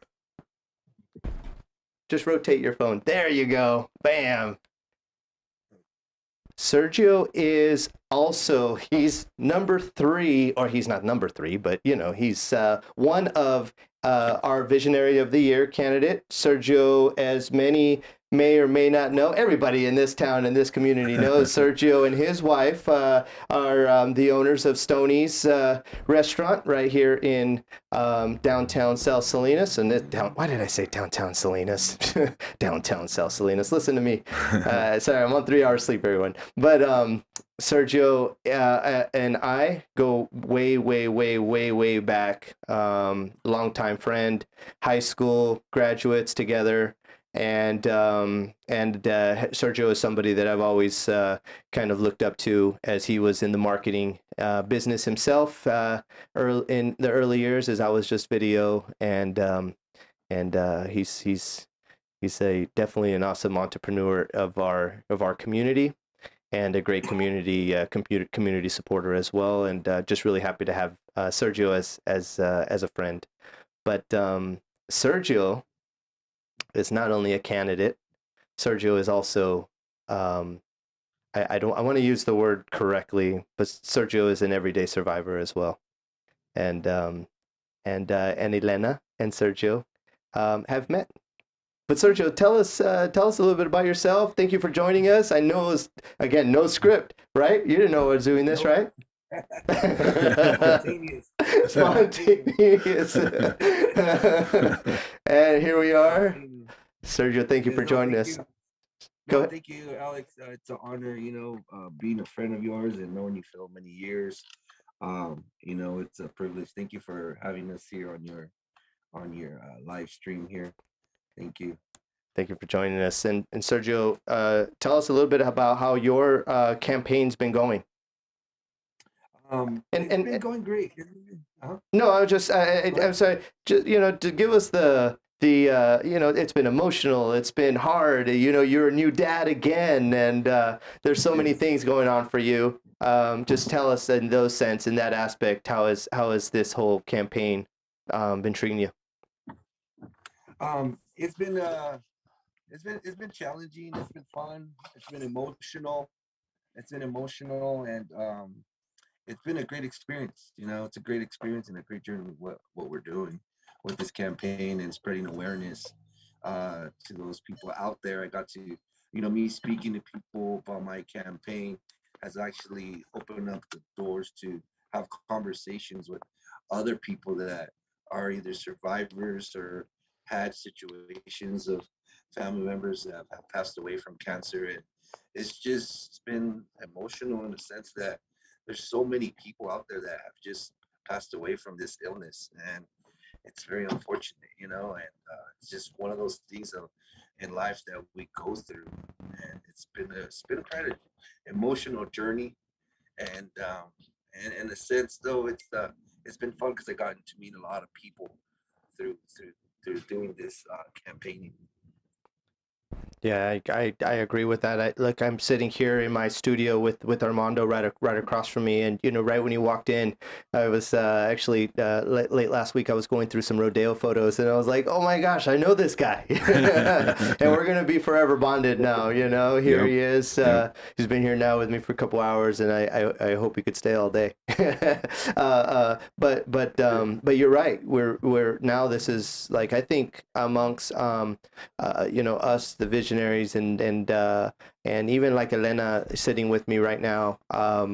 There's this new, I think, bond of friendships that internally this campaign has brought in, and then on the second, I mean, just this like amazing feeling of awareness that we're bringing to everybody, regardless of how much we've earned, or who's the winner at the end. Everybody's a winner. Yes, absolutely, and that's what it's about. It's about putting your little grain of salt and and spreading awareness and those people donating. That's what it's about.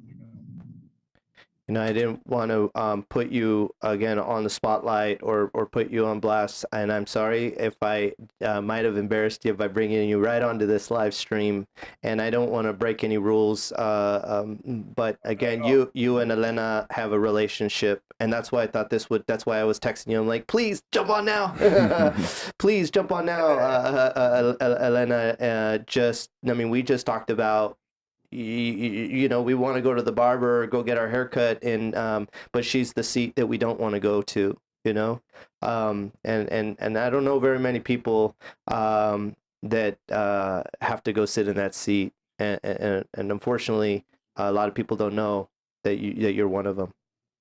Yeah, absolutely. Just to tell a little bit about my story for those that don't know it. I was diagnosed 10 years ago with lymphoma cancer. I had a tumor the size of a softball that latched onto my lung, and I had to get it surgically removed. And I went through two rounds of chemotherapy. 2 rounds of chemotherapy. Each round consisted of 30 plus transfusions of we're chemotherapy. we're losing him a Um, little bit, huh? Yeah, you're a little bit low. I'm sorry, Sergio, I don't want to I'm interrupt sorry. you. A little bit low. Yeah, I'm sorry for the background noise There you go. on my back of my. Yeah, no Yeah, worries. I had to come to I Yeah. had to come to the back of the car and calm my feet down. No, It's that's because it's too much in the background. take Can you take. hear me? Yeah, we hear you better right there. Yeah. Okay. Yeah. So yeah. So I was 10 years ago I was diagnosed with the lymphoma cancer in my thymus gland, and the tumor was removed, and I went through 2 rounds of chemotherapy, 2 rounds of radiation. I've had about maybe five, yeah, five surgeries, five different surgeries, and now I'm going through. I need to start my phlebotomy. and that's where I got to meet Elena at the infusion center where she works at. Elena, how does it make you feel just sitting with someone, again, that I know, doesn't want to come and see you, but yet someone that just feels so. And again, we've all witnessed, not our audience, but us, Armando, sitting. There's a bond there between you two, that nobody's ever going to understand. Yeah, no, the bond that the Sergio and I have, it's a special bond, because he I've well, I didn't give him his chemotherapy treatments, but I know where he comes from, what he's been through, and my act of helping him to do his phlebotomies, which is, he knows it's the removal of blood. Yeah. um, and we met, and from the first moment we met, we just clicked. Him, his family, his son. We just got, because it just made him feel comfortable. Like, Yeah. hey, I'm gonna do this for you because I know this is good for you, and it's gonna give you the good quality of life that you need, and that because you've gone through so much, and this is just, it's it's easy for me to do. I just need to come to my chair and I'll do this for you. But we have a very special bond, right, Sergio? Yeah, absolutely, absolutely. He trusts You, me. He trusts me, and I appreciate that a lot. That he has so much trust in me, and I I enjoy, helping him as well. most definitely. I think, well, when you go through this experience, it's scary. You go through this, not knowing what the outcome will be. You're constantly getting poked, and you're constantly nervous. You're scared. You're anxious, and Elena's always has been able to calm me down, put me at ease, and let me know that everything's gonna be okay. And I commend you for everything you do. You can tell that you do it from the bottom of your heart. And it's been a crazy, scary journey, but I mean, what our nurses do and what Elena does is just amazing. To be able to go through the process of seeing all these people come and go and their journey. Sometimes it's sad, and sometimes it's joyful moments to see people finally finish their treatment. And sometimes it's sad, when you see people, or you hear people that just didn't get to make it through their full term or their full treatment. Thank you, Elena, for doing what you do and helping all those people. Um, it's hard, and it's just a hard process to go through, and you do an amazing job. Keep doing what Mhm. Thank you, Sergio. I love it. I love it. Sergio, would you do me a favor? Because I want, you. today, and this live stream is not just about, my campaign and raising funds for my campaign and whatnot. I want you to share your link with me, because I want to just, for the one person or 100 people or hopefully 1,000 people that see this, and I want to be able at this moment in time share your link, to your campaign. And anybody that wants to support Sergio in the last 5 days of his campaign, please make a donation to his link, which I'll put below as well. Sergio, so text me your link again. Yeah, I'm gonna send you the link, Alex. Thank you very much, Alex, for putting me in your platform and Yeah. spreading awareness. Thank you for everything you're doing. Yeah. You're on that you're able to use your platform to reach other people out there and make them aware of this deadly disease that's out there. We need more research. We need more we need we need more cures for everybody out there, especially the kids, man. It's really heartbreaking to see all these kids going through leukemia and lymphoma and every other type of cancers.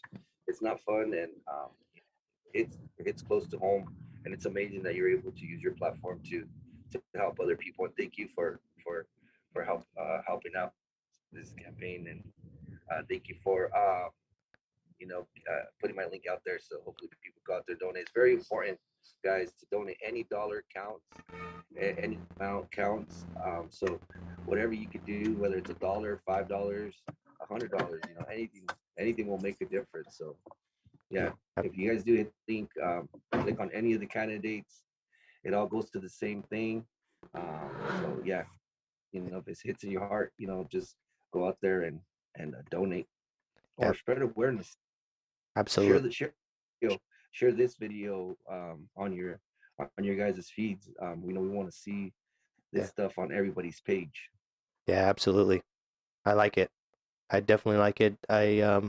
Both of you, thank you so much. I don't want to keep you. Elena has been with us for an hour now, and she's got a mountain of books and studying that she has in front of her. Sergio, thank you for being so generous with your time, and tell your wife that and thank you. You probably had to do a switch there. Get in the back. I don't know. But we're taking the kids out. We're taking the kids out bowling right now. Sweet. Nice. Yeah. Sweet. But, hey, you know what? Thank you for taking a moment to be with us.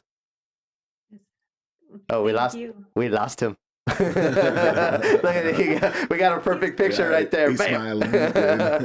Gone. Yeah. Yeah. So we're gonna I just screenshot that one right there. Look at that great photo. Yes, but go ahead, Elena. Sorry. Yes, I just want to thank you guys for, especially you, Alex, to use your platform for this, raise awareness. And there's Sergio. He's back. He's back. Sorry, Yes. Of I course. think connected to somebody's Wi-Fi. Any amount that anybody can donate, it goes to great cause. It goes towards research, and yes, we need more advancements. I know there's a lot, but there's always more that we can do, especially for the children. And so please share this video, the links, and I support everybody's campaign. As you guys have seen my posts, I'm everywhere. Yeah. And I'm just very, very proud to be part of this group and this campaign. And I just look forward to working more years with LLS, because I really believe in the work that the LLS is providing for everybody. And I see it firsthand with my patients and their treatments. And I just want to ask people to donate, any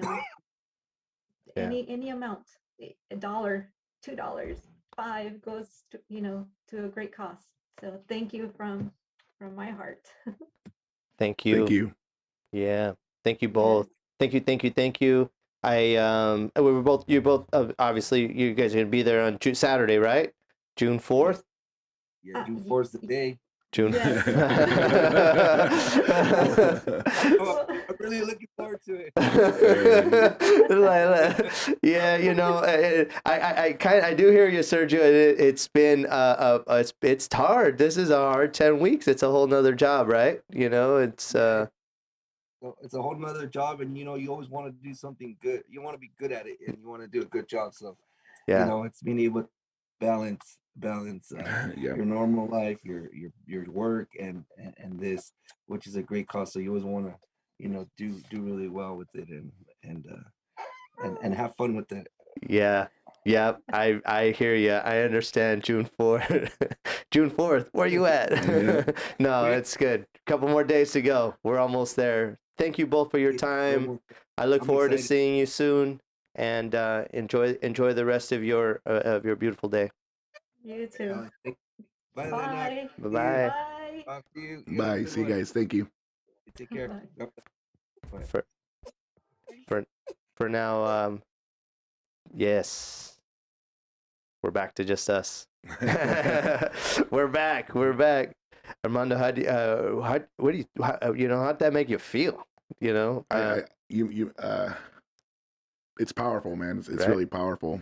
It's like I told Elena. I said, I heard that when I heard that story the first time at our midway party, Mhm. and that happened to be a time where I really needed to hear it Mhm. because those lows that sneak in on us. Yeah.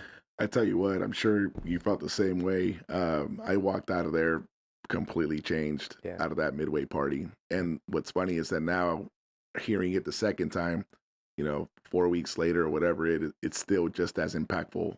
Yeah. And you know, again, here we are. I know it's the last week, but fired up again. Right. Like wanting to, be excited to be here with you Yeah. because, just want to do what we can. Right. Yeah, absolutely. And the biggest thing too with Sergio, it's that goes to show you guys, right? Like whoever's watching, Yeah. is that I know it seems so distant. Like, where are these funds going, right? Where does it go? It's a Leukemia and Lymphoma Society. It sounds like it's, it's a national thing, right? Yep. It's huge. Yeah. But, there's 8 of us who are local members of this community from all, different places, right? Business owners, just, philanthropists, however you want to put it, right? But we just got off, this Zoom call with, 2 very local, very well known, the fund's going to SBMH. Yeah. Hearing the story, Sergio's story, Yeah. it's, to me, I don't know, it just tugs on you, right? Yeah. On your heartstrings for sure, because it just goes to show you this money is that we're raising, it's all coming back here. Right. Yeah. I mean, Elena is again walking. That's I was so honored she was on here with us. She is the walking story, right? Yeah. Yeah. I mean, and her colleagues. I mean, they can all attest to funds that need to be raised. When you see people like us knocking on the door, it's going to great places. And like you said, right back to this community. That's even more powerful. Yeah. I wanted to try. Let's see if I can look down right here. I wanted to try to see if we can get one more guest. We also have Joey who will be here soon. Not Nice. soon. He'll be here like around 3, so within a couple of hours. But let me send a message right here. I have Karina, Awesome. who is also a visionary, and I don't know if she's gonna join, but let's see if she. Karina, join us. We want to hear your story. I have thought about doing this literally since day one, Nice. and every time I think, okay, I'm gonna do it on this Tuesday, or I'm gonna do it on that Thursday, my book just continues. It just fills up.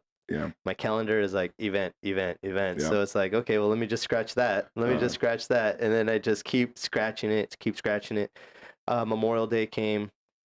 Here we are on Memorial Day. And I was thinking, gosh, I should have done more marketing towards it, but I wasn't 100% sure I was going to do this, Right. And so here we are, unscripted. Yeah. And I love it better. Hey, it's all right. It's all, it all falls, all the pieces just fall right together. And let's see if she could.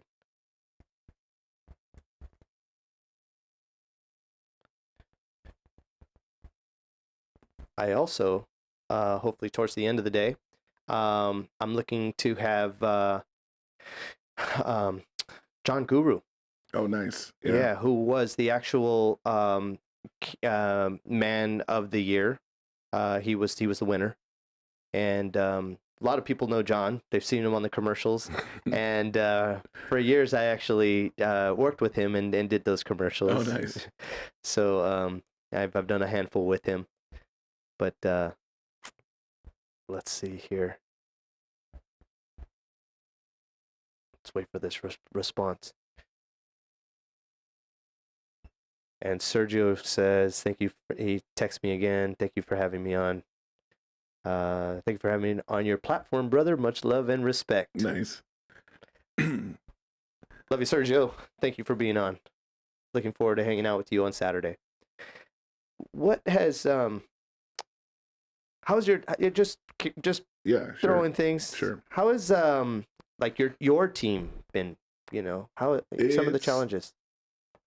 I think I appreciate my team, Sure. right? I appreciate those that said yes and stepped up to help me out. It, I don't think I realized how big of an ask it was when I asked them to take part in it. Yep.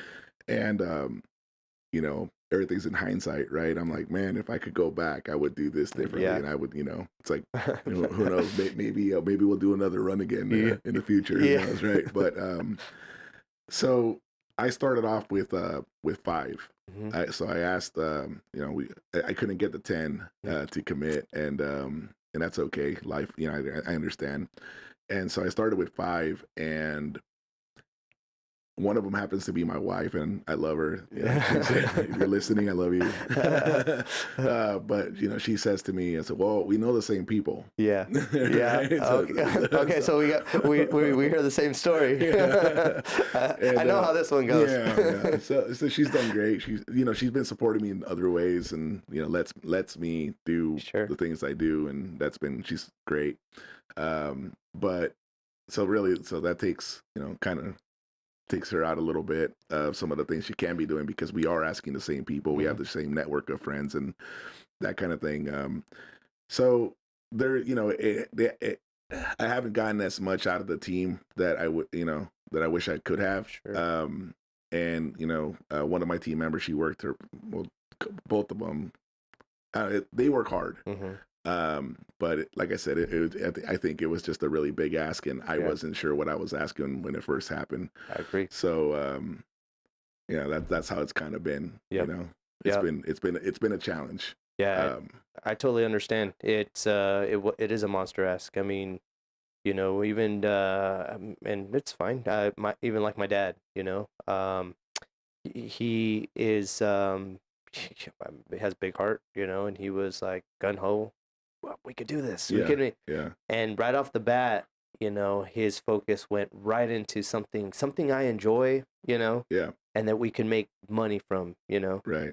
And so we went right into the thought of getting all of the boxing community together Nice. Yeah. to put together this big boxing amateur, like a exhibition, all for giving back, proceeds to go back to, Right.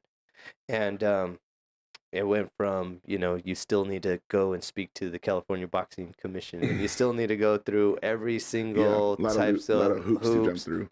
And it's like, is this going to happen in 10 weeks? It's like, he just really went really big, really fast, started making a whole bunch of calls. And I think right off the bat right there is like, that's where you start falling, you know what I mean? And then you're doing it on your own. Right. It's like, hey, that's great. Keep it going, just, all right, if you're gonna make that happen, go, Yeah. do it. And then it just kind of, because it's hard to do. I mean, now he's set on this big task of his own, Right. on his own work, schedule and everything that he's doing. And then it's just like, and it's dead just as fast as, you know what I mean? Yeah. Or 3 weeks in, all of a sudden, and it's like, no, this isn't. We haven't even got through planning part A. You know what I mean? Right. No, we had a similar one with one of my teammates who, she just jumped in both feet in, right? And she's amazing and did a great job. Just kind of just taking the bulls by the horn, and we were gonna have an event, and unfortunately the venue didn't work out in the end, and so but I guess you could say we put all the eggs in one basket. And so when that fell through, it was kind of like, you just kind of see that, right? Yep. But no, it is a big ask, but not to discourage, any future visionaries and people who get asked here in the future. It's a big ask, but I could tell you, one of my team members, actually two, because my wife came with me, but we went to that midway party, and they felt the same impact, and the same type of motivation we felt, from meeting Elena and Sergio sharing that story and seeing where the dollars go, and it reinvigorated us. And I just wish that the other team members could have came, and that kind of thing. So it's a lot of work, but there's definitely a huge reward on the other side of that. Yeah, and and so then just this is the way I feel. I don't feel 100% alone in this mission, but at the same time, you're like, wow, Yeah, even like my wife tell me like, even if you only raise $500, you should be really proud of the work Right. that you're doing. You know, Right. like Yeah. you're really asking a lot of people a lot of times for a lot of money. You know Yeah. what I mean? Yeah. For You're putting in and a lot of energy and a lot of yeah, work. and it's like, and the amount that you raise is just like, wow, that's incredible. You know what I Yeah. mean? Like, so, and it could have been any amount, but at the end of the day, you know, she has a point. You know, Absolutely. yeah, it's like, hey, we're doing. It's hard to see it that way when you're in it. You're right. You're right. You know, That's it. 'cause I'll say that. Okay. You know, I say the same thing, and I've even tried to, you know, like when things were low, especially Yeah. in the beginning. You know, I don't know. Maybe I had this idea that, you know, 'cause we had a big campaign kickoff. In case you guys didn't know, we had a big kickoff. It was on Zoom, Uh-huh. but we all had our rattles, we all had our Oh, nice. whistles, Yeah, we were yeah. all cheering. Here we go. We're about to get started. And Yeah. go. Go. And I got like 2 donations. Oh, yeah. So I'm like, oh no. Yeah. Right? So then it came, you know, the self-doubt and kind of that conversation with myself, kind of like what your wife was saying. Well, you know what, Armando, this is me talking to myself. Yeah. And my wife, of course, like, you know, supporting it as well. And that's just like, if we just raise whatever the amount is, but we're raising awareness. It's not just in dollars. It's not just in monetary value. You know, it's also in the awareness that we're spreading and whatnot. And so we're, you know, at the end of the day, we're doing something that we can hang our hat on and be proud of the effort. Sure. But of course, when you're the one in it, it's a little tough. Yeah. Any other unique things that you have personally done? How for myself, I've been emailing and or, you know, Yeah. sending frequent texts. So it's funny because it was John Guru, right? Mhm. Over the rally call or whatever the final call we had on last Wednesday, where he came on. He said that he started going through his contacts. Well, I started that, and you know, I still have some more contacts to go through before the end of the week, but I started that, and I thought that was pretty unique because I went back, and that story I mentioned about that, my first customer, well, it stemmed from a text message that I sent out going through my contacts, and just kind of a quick catch up, and then, you know, the big ask, right? So I thought that was definitely unique. So going through however many contacts are in that phone and just starting to blast them. Email blast, obviously, a lot of social media, a lot of Instagram, some on Facebook, that kind of thing. And aside from that, the what I would say would be most unique is just those events that we go to. Like I sponsored an installation meeting for NORA, the National Hispanic Association of Real Estate Professionals. I said that all wrong, but anyway.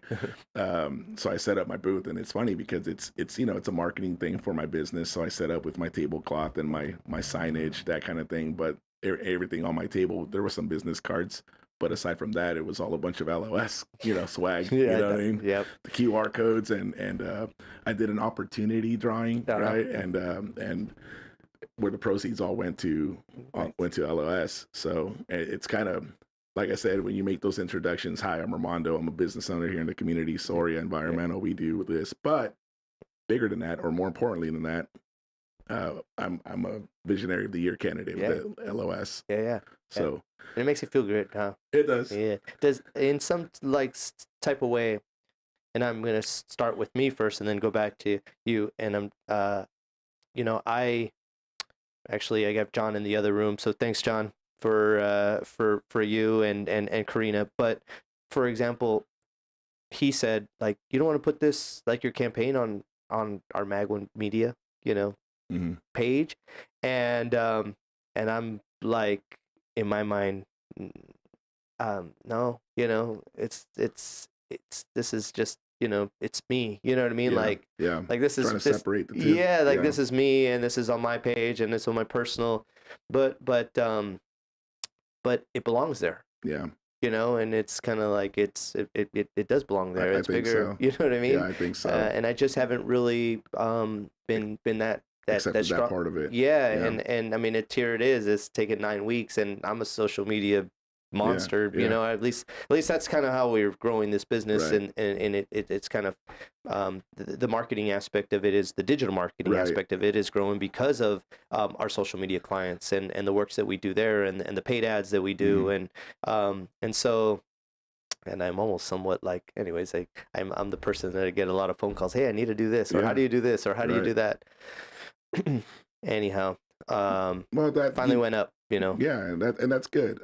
With that, you know, that like I said, the why evolves, right? So initially, it was definitely, you know, that conversation we had about my family, having leukemia run in our family, that kind of thing, and wanting to bring awareness to that. So that was kind of the initial. I was asked by Anthony Duenas, who's he's on the leadership team, and he works over at the SBMH as well. I think he's the director of environmental services. Yeah. Awesome. So I shout out to him, to Anthony. You know, I'm like, my gosh, and it bothers me because maybe that's just the 40-year-old in me, but I was like, man, we have a relationship from somewhere. I just can't put my finger on it, but yeah, well, it's really funny. Since I bring him up, we know each other from grade school. I want to say second grade, and we went through elementary together, and I believe we went to middle school together.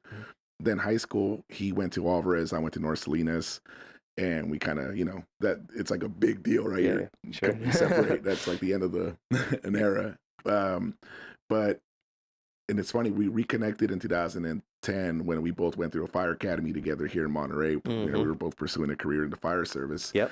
And then after life happens, things kind of, our careers took different paths and whatnot, and we, I ended up moving to Houston with my wife, and I moved back into the area. That was in 2012. I moved back in the area in 2017, and started my business in 2021. I started talking about it in 2020, so social media and whatnot. But I always noticed that he was always, liking, commenting, sharing my posts, which is huge in business, right? It's awesome that he was supporting, because we had kind of disconnected. But through LinkedIn, he found us and we kind of reconnected there. Yeah. But that was really the extent of it. And then one day I get an email from Anthony.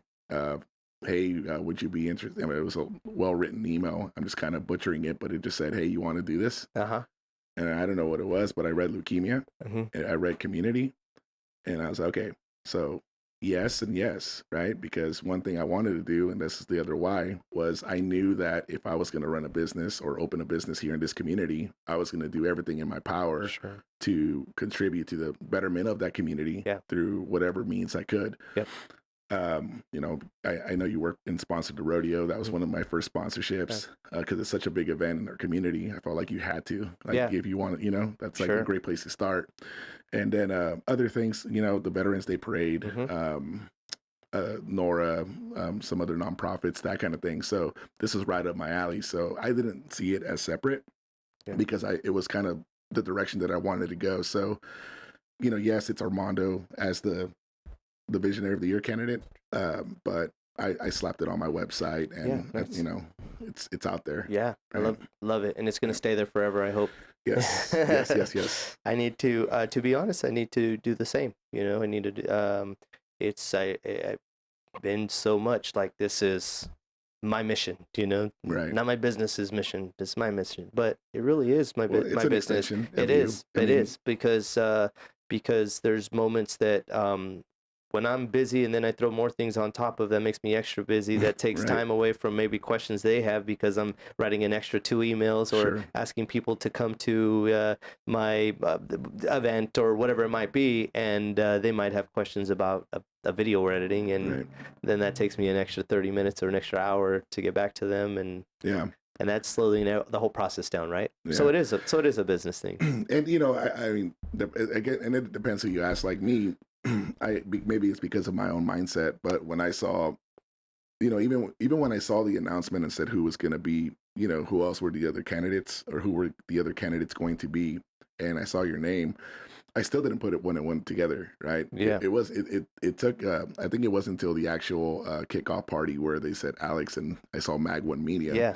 And like, to me, I just associated it because I'm like, Mag One has been a figure in the community.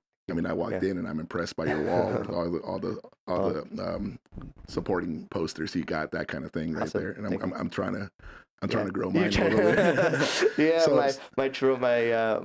my giving back shrine, Yeah. right? My sponsorship shrine. Yeah. And so to me, it's one and the same. And who know, I don't know how the other candidates see it, but like, you know, Sergio, for example, when I see Stonies, and, Yeah. you know, you walk into the restaurant. I just had lunch there with my family, and you know, sure enough, on the table you see his QR code. Sure. So, you know, use what you got.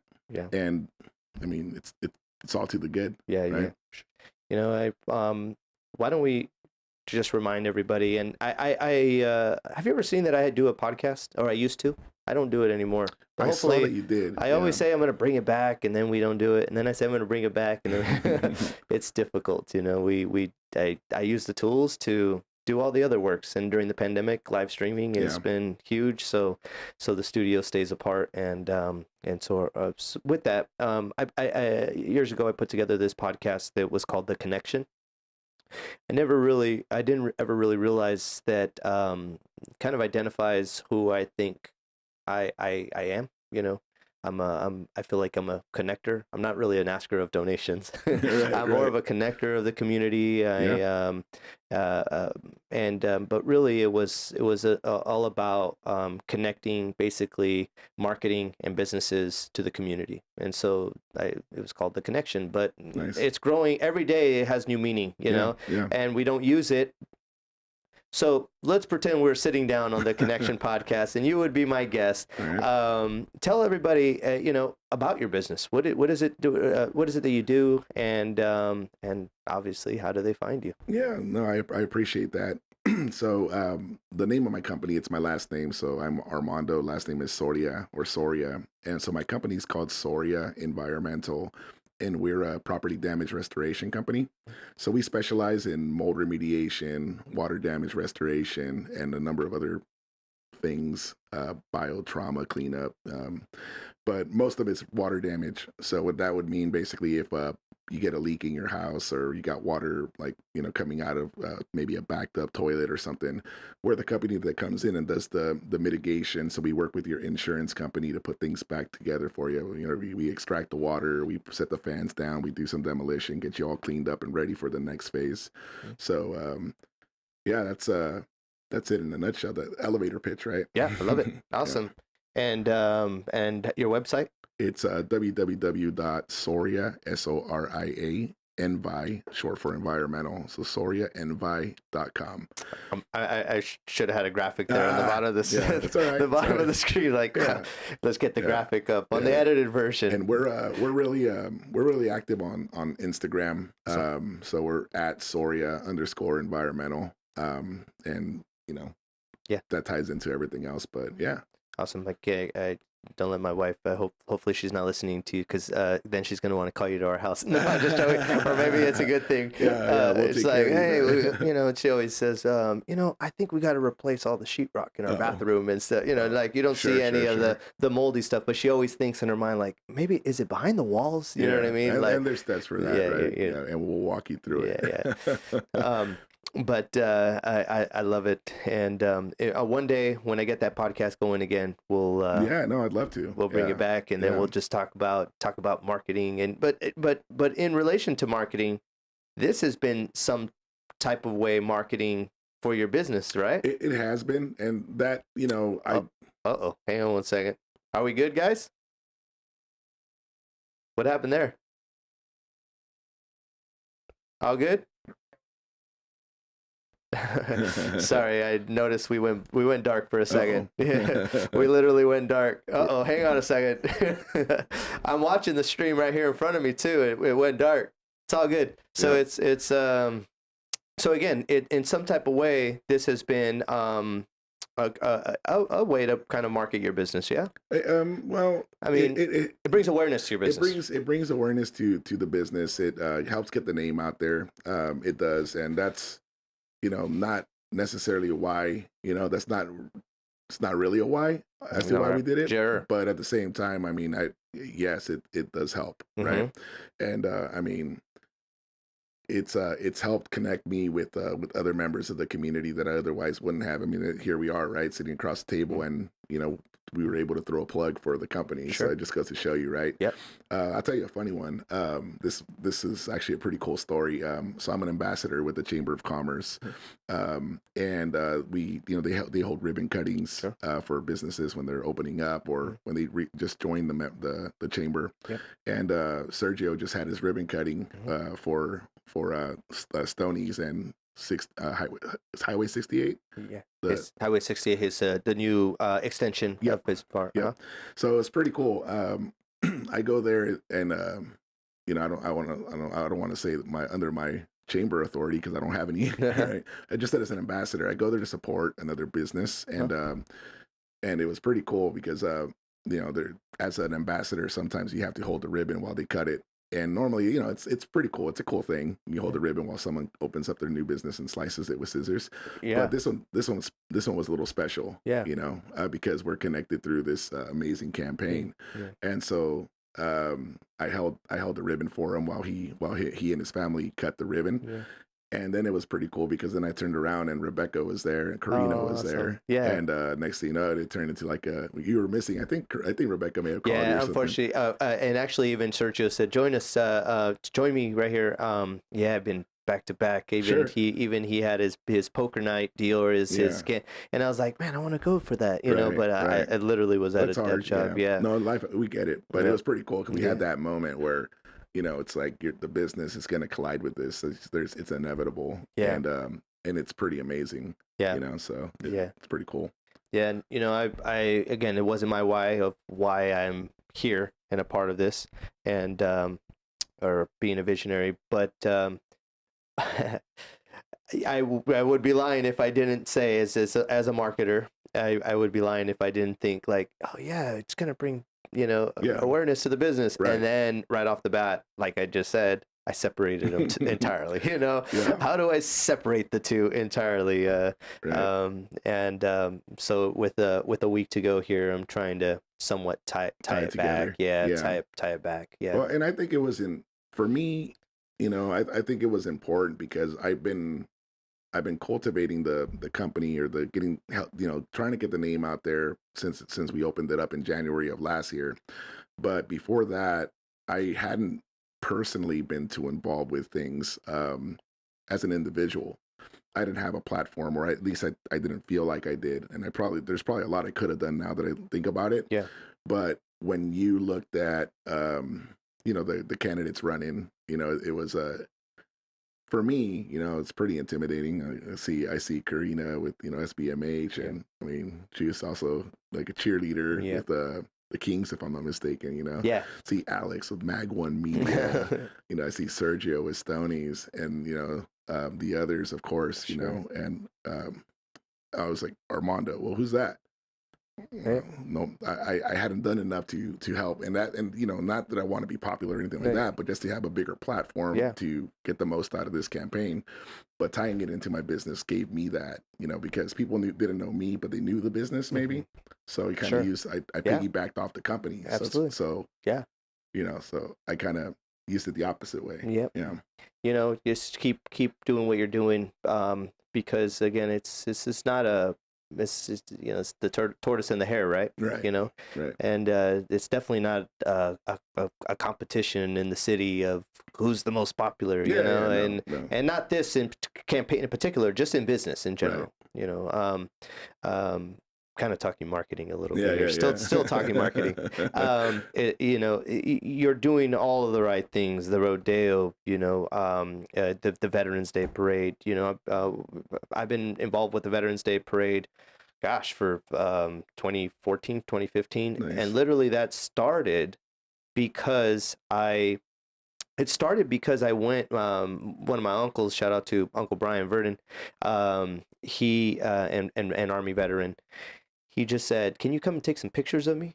Literally, Nice. like it started with that. Like, "Can you just come take some pictures of me? I'm gonna be out here on this date." Yeah, absolutely. So I went, got photos, I got video, made a video, and Tony the next year is like, "We don't have a big budget, but can I pay you to make a video?" Nice. And from that day forward, I says, I don't want you to pay me. I want you to just acknowledge that we are going to do something for you and give back to the veterans, so that way you could use the money Yeah.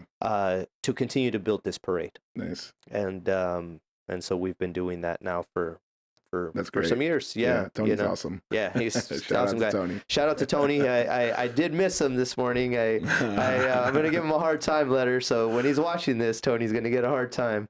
He was actually I wanted him to come by, and yes, this is all about LLS today. However, we are on Memorial Day, and like I said off the bat in the beginning, I wanted to take a moment to recognize that this is a day not just for for LLS and for us. It's a day that everybody should be out there while they're enjoying their drinks on the beach or wherever at the lake, bass fishing. Remember why we get to do the things we do, and some of our brothers and sisters, unfortunately, not fortunately, but not mine, but didn't get to come home. Right. So for those families, again, our hearts are with them, and and on this day of Memorial Day, we honor them. People. I don't want to keep you here all day long, but I got an hour or maybe an hour and a half, and actually I want to message Rebecca. We have our 4:00 daily Zoom, so maybe she can push it up if she's available. I don't know who's the time slots before me, but mine's on Tuesdays. Oh, okay. Rebecca has been awesome. She and Megan, excuse me, they have every Monday. I don't think if we made those calls or if those Zooms aren't there and I didn't take that hour or 40 minutes, whatever, I think I'd fall off. But, I mean that's why we do it. That's why we do it. Absolutely. And I those they're important. Yeah, absolutely. I've missed a few, and then it's like, having to completely reconnect and refocus, reset. Want to join us on a call? Have time? Let's see. Did Karina respond? No, not yet. Karina, you're watching. But she did say she was earlier. She did say she was going to be away, and she said she probably wouldn't be able to. But that was earlier this morning. So again, no, this is last minute. So I appreciate you for being here with me on this last minute request. Yeah. It's like I said earlier. I had the hospital. Marketing the team that and the lady that I speak with in marketing is like, maybe you can help me get some doctors and some and some people, and at the end of the day is I just couldn't find the slots, so here we are, and we're making it work. I like it. This is gonna work. Let me see. There she goes. I would love to, but I'm at the Is she in a call? 4:00. Zoom. She's in a hair salon appointment. Oh. She's getting ready for the grand finale. Yeah, getting ready for the grand finale. I like it. Let's see what she's saying right here. Oh, she watched the Lena's part. Thank you. How about we do it? How about you join me here at 4? Joey will be here. Yeah. So why don't we take a little pause, and anything else you want to share actually before we do? I don't know if I gotta check in with home base. Yeah, but I may have to depart, so I'll just say this. I just want to say thank you for sure for doing this and for using your platform for for everything that you've done. Yeah.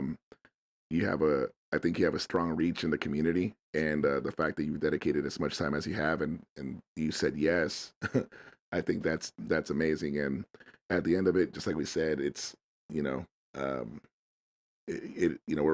doing what we can to raise money, but the awareness, it's that hits everybody, and whoever's listening or whoever Yeah. has listened to you. Yeah. You know, thank you for putting the words out there.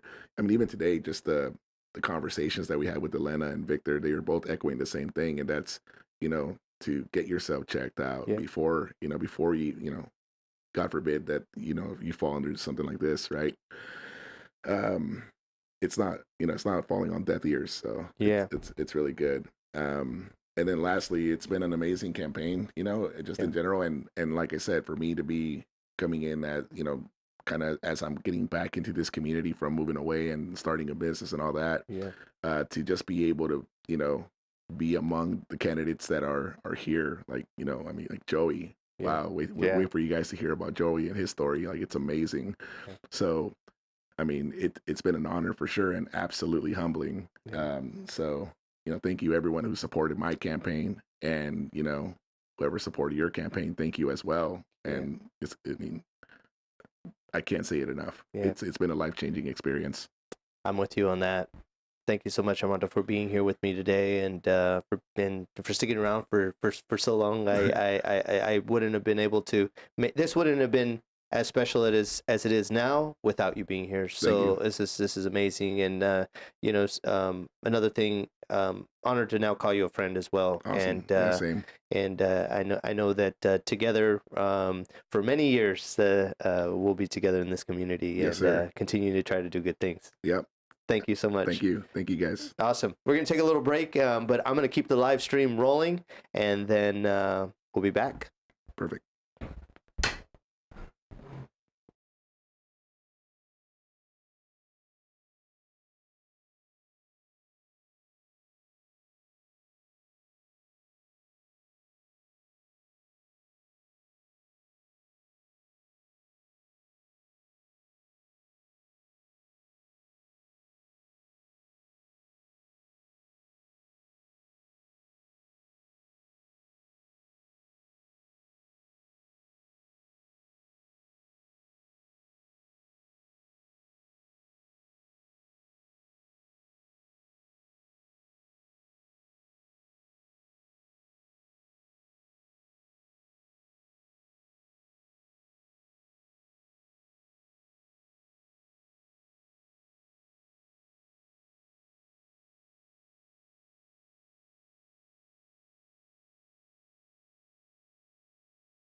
Yo, yo, yo. Mic check 1, 2, everyone. You there with me, John? All right, here we go. Look at my mess right here. Cut to the wide shot. Show the mess right off the start in the beginning of the live stream. We're back, everyone, and I just had some pizza. Thank you to Armando again for being with us. Obviously, it's a new person sitting right across from me. We've got Joey Sanchez. Did I say your last name right? Yep. As long as you've known me, man. Joey and I, many people don't know this, but we would consider ourselves family, but we are actually mutual cousins we're cousins through cousins.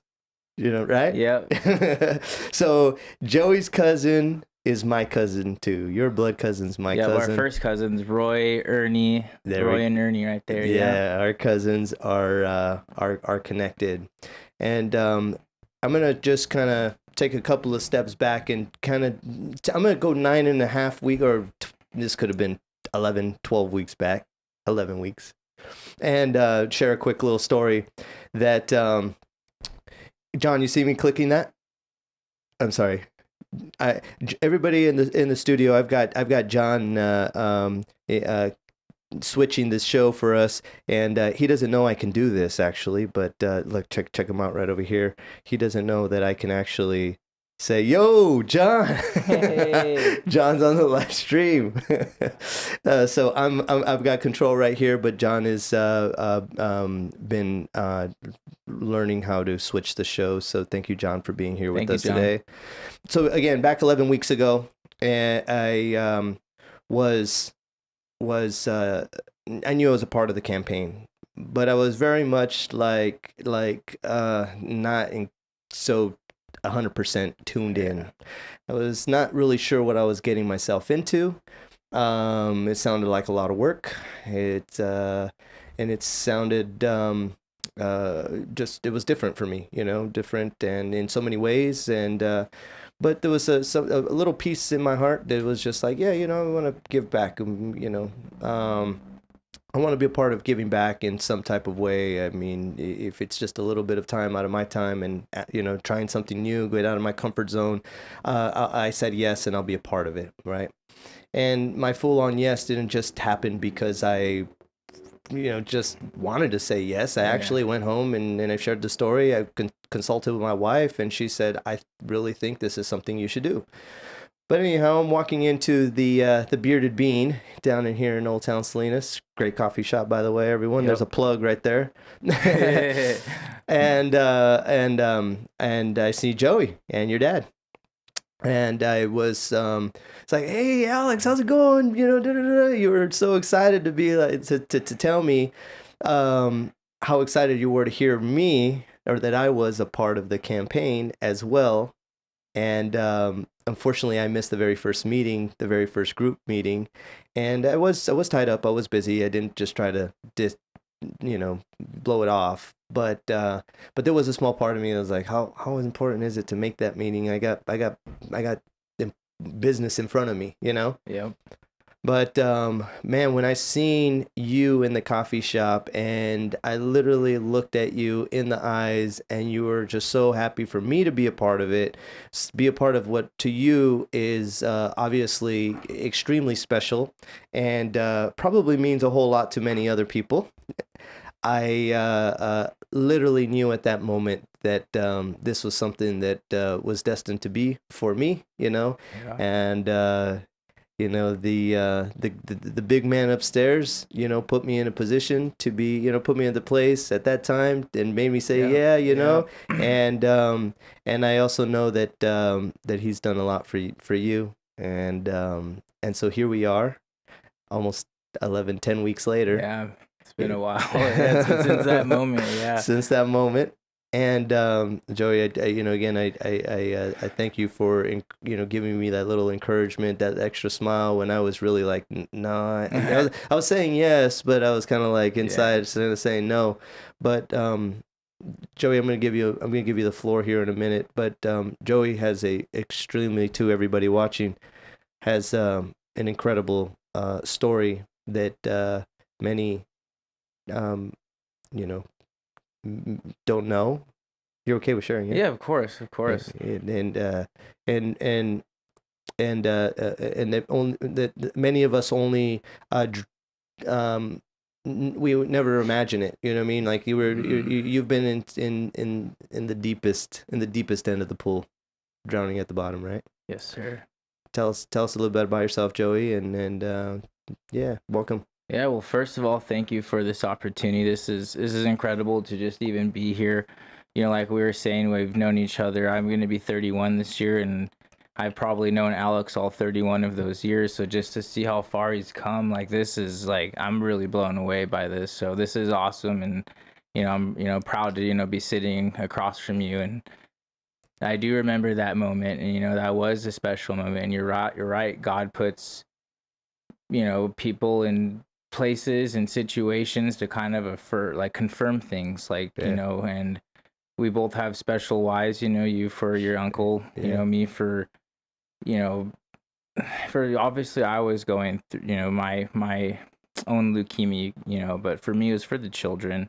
I was surrounded, a little bit of my story was I was 26 at the time when I was diagnosed, and I was initially sent to UCSF, just the regular hospital, which is the Parnassus site, which ironically 10 years before me being sick, my 4-year-old sister was treated at that same spot with Wilms cancer. So about 10 years later, I was sent there, and then very quickly, not very quickly, but within about an hour, they just, it makes more sense for you to go to the children's hospital. There's a lot more research. You're still not quite 30 yet, so I think it makes the most sense, and it was the best thing that could ever happen to me. That was God's plan, because they initially said you're going to be sick for 3 years, which would mean I would still be sick like right now, and because I haven't quite hit, I'm about 3.5 years, so I would have just barely got out of everything. And I was sent to the children's hospital, and they're much more aggressive. They had a lot more research. They asked me if I wanted to be part of a research study, and I'm like,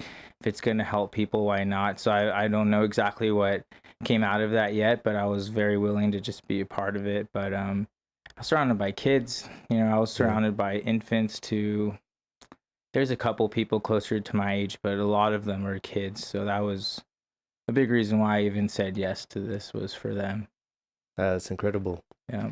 Because you've not only experienced this deadly disease, you literally were roomed with the youngest of kids that again, this blood disease doesn't discriminate against anyone, any age, right?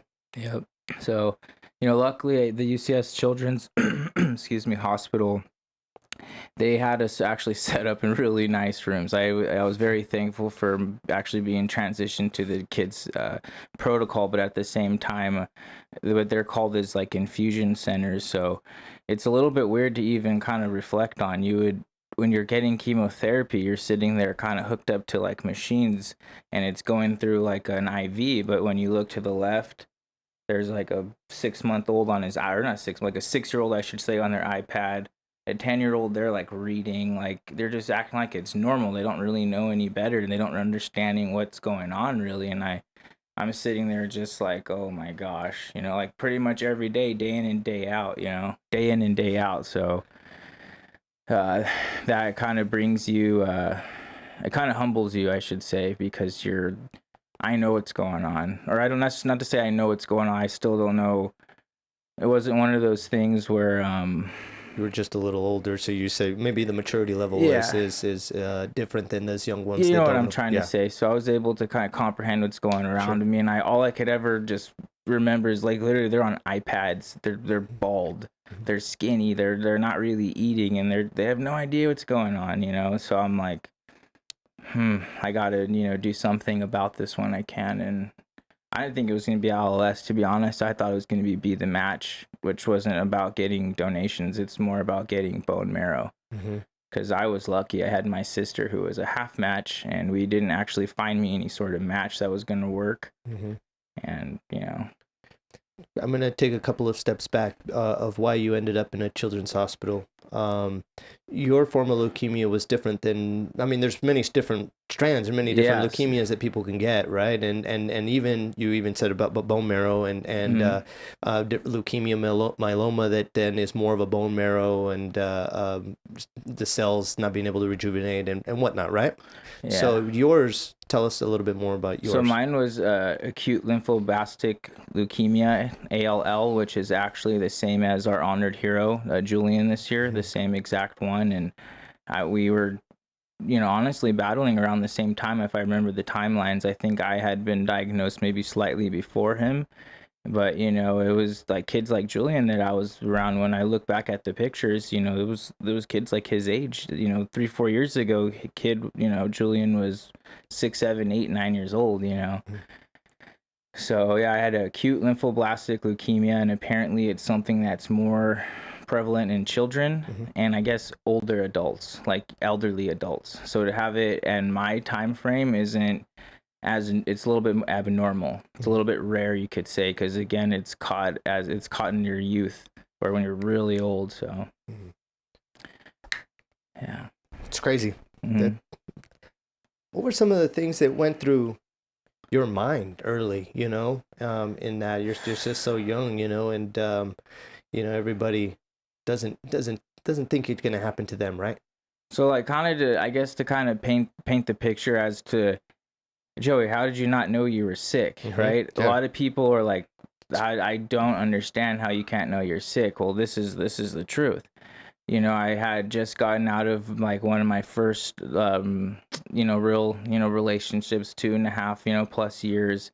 And, I was very brokenhearted. And then one of my best friends, Robert Anderson, passed away in a car accident. Oh, sorry to that. And just the depression alone, and then I was working a lot of hours as a restaurant bartender, and I was a lot of caffeined up, pretty much trying to keep myself going, and I just thought I was dragging, tired and such. The signs were there. I was working so much that I wasn't around a lot of my family a lot, but when I were, they can, like, you look pale, you look a little different. I was losing weight pretty quickly. I was having like night sweats. All the signs were there, but my mental state wasn't there to pick up what was happening. Yeah. So the signs are I shouldn't say the signs are always there, but in my case, the signs were definitely there. Like the craziest one I recall is driving to work on Highway 68. And I remember this happened to me twice. And I would just be driving, before I know it, I'd just like kind of like come to and just be like, oh, what, and I, for some reason, still was in such such a weird state of mind. Like I'd never lost a friend like that before. I'd never had a breakup like that before. I'd just been thrown into the real world. I was done with school. I didn't have an excuse anymore as to like why I'm not, really trying to figure it out. Cause but anyways, there wasn't so much that it was an excuse. It was just really how I felt. So I think it was just a lot of a mental thing was why I didn't see what was happening to me, but the signs were like fully there. That's wild. I mean, I don't, obviously I've never experienced anything like that. I mean, did sleep a little bit of sleep depression, where you start to feel a little tired, or but the way you build up your story and sharing your symptoms, early symptoms, are somebody like myself could simply mistake it as like, I'm just not sleeping, right? Exactly. And first off, that's super important. And I think that people listening to this and then when we chop out little clips in the future and share these clips again, this right here is the real gold of where people should be paying attention to of their own body, correct? Yes. Because I share this story, I got that phone call from my mom, and she might not even remember it, but it was like, hey, your uncle has some type of disease. We don't know what it is, a blood disease. We don't know what it is, what's going on, but he might need a blood transfusion, or he might need something. We need to find him a match, And then a couple weeks later, he's gone. You know what I mean? Not even no time. But to think of that man right now, how physically strong he was, mentally strong, and going to the doctor, I don't need that. You know what I mean? I'm gonna shake this off. You know what I mean? Oh, is Yeah. it COVID? You know, if it is COVID, it's not that bad. Oh shoot, it's really bad. I gotta go to the doctor. Something's not right. I'm falling. You know what I mean? Now here I'm tripping over myself. You Yeah. know, I'm not hungover. You know, Yeah, and and then just that fast, you know, the body starts to shut down, the liver shuts down. It's not really that strong, and he's gone. You know, you on the other hand, you kind of maybe is it? I mean, it still probably doesn't matter, but you're young, you're strong as well, right? Do you think that helped a bit? I would say so, you know, and especially now more so, I try to be as active as I can and eat as healthy as I can. And because I was sick, I actually lost my sense of taste and smell. So for the longest time, I relied on the textures and relied on so many different factors. And then when I came back, it was like, you can sign me up to be a drug dog. Like I can smell things like very aggressively now, to where I don't like fish, I don't like beef, I don't like pork, there's a lot of weird things about me now, and it was because of that. But, you know, the healthy lifestyle. So if my grandma, Ama, could see me now, we would have had so many good meals together because she was a vegetarian, you know. But it's all about the diet. It is all about what you put into your body, for sure. That helps you, because even if you're the healthiest person, you can still get the illness. But Sure. definitely being healthier will, you know, have a better outcome. And at that time, I wasn't as pushing like the way I am now. I'm an avid basketball player. I like to, you know, work out and stuff 5-6 days a week now, and you know, try not to eat as, you know, it's just the way it works out. I don't like the food that kind of, you know, does that to you, and it's just one of those things where being sick did that to me, and it's kind of a trip. But, you know, I will say this, yeah, being healthier, being younger, you know, definitely, you know, helps you bounce back quicker. So Sure. you But know, it's definitely it can get anyone, you yeah. know. And but staying healthy, eating right is probably, that's something I was talking to with Victor just earlier. And I mean, not too in depth detail, but he's really into health and fitness and whatnot. And if you can encourage anyone like myself, I mean, I share the story all the time. I stopped drinking sodas, and I credit that to actually one of our employees here. He got me off the fast food, got me off the sodas, got me off. You know, I still drink sugar and in my coffee, you know, and whatnot. And but I like my occasional little sweet chocolate, but eliminated all the Snickers, all Doritos, and I think that can help in long term, right?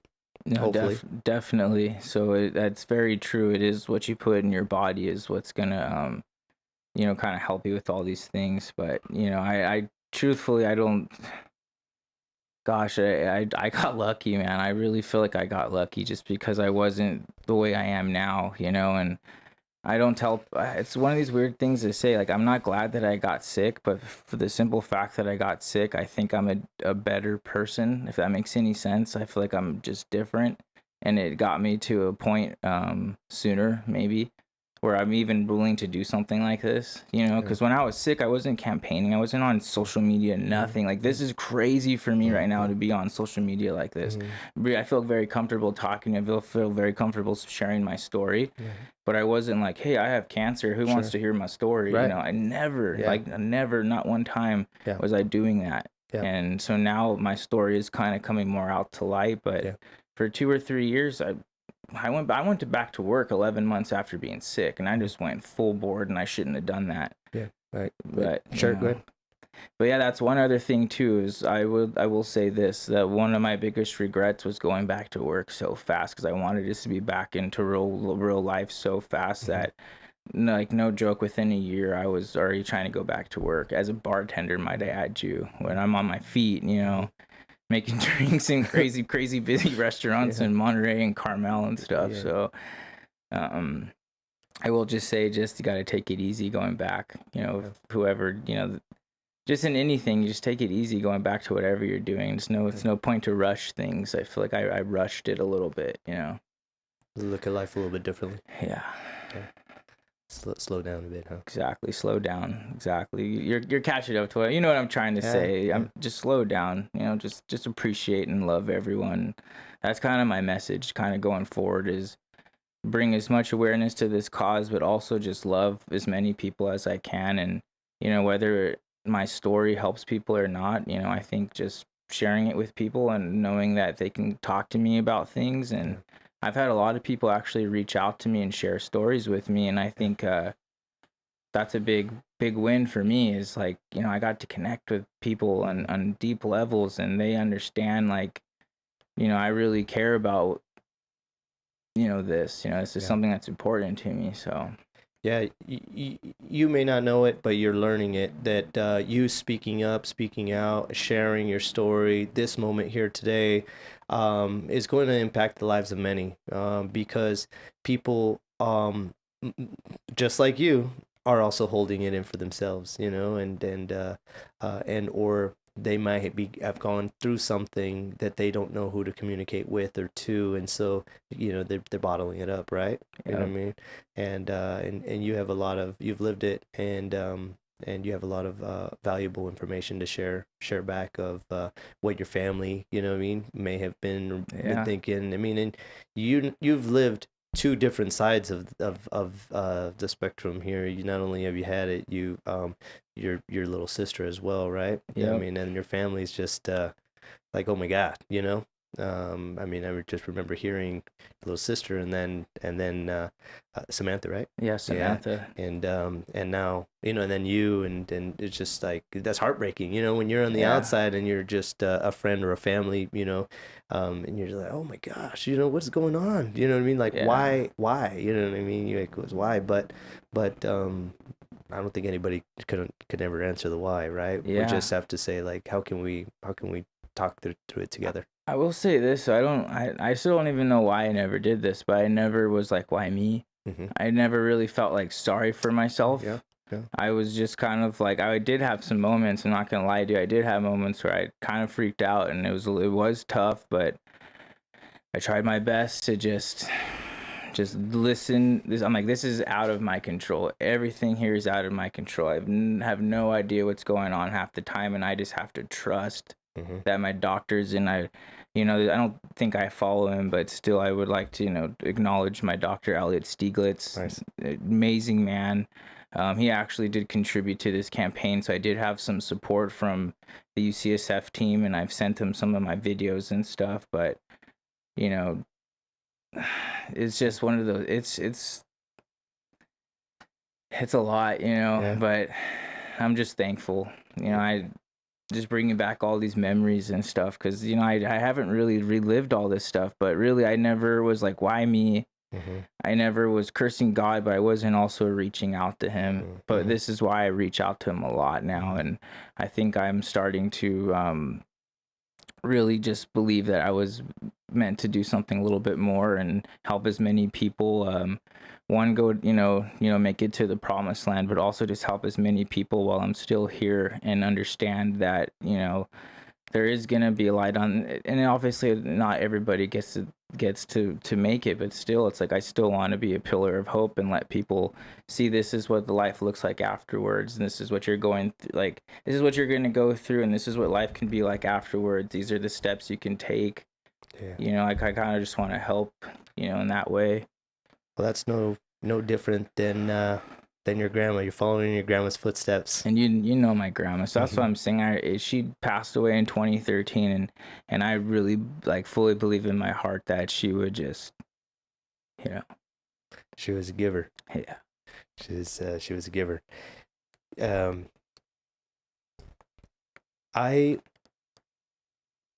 I want to talk a little bit about your campaign. And don't go too deep into details, I really want to just chat about, like, how the emotional roller coaster that we've been on. Yeah. Yes. You know what I mean? Yes. And this is all, at the end of the day, and I've been saying it, I'm not sure if you heard earlier, but it's a challenge. Yeah, somebody's going to win a title, visionary of the year, yada yada. Yeah. way I see it, at the end of the day, that's why I have you here. That's why I, had Armando here, and I am gonna ask you to give me your link so we can share it in the comments here, because this isn't about me and just about, my donate link is there, but it's about all of us, because at the end of the day, we're all winners. Yep, I agree. And also the ultimate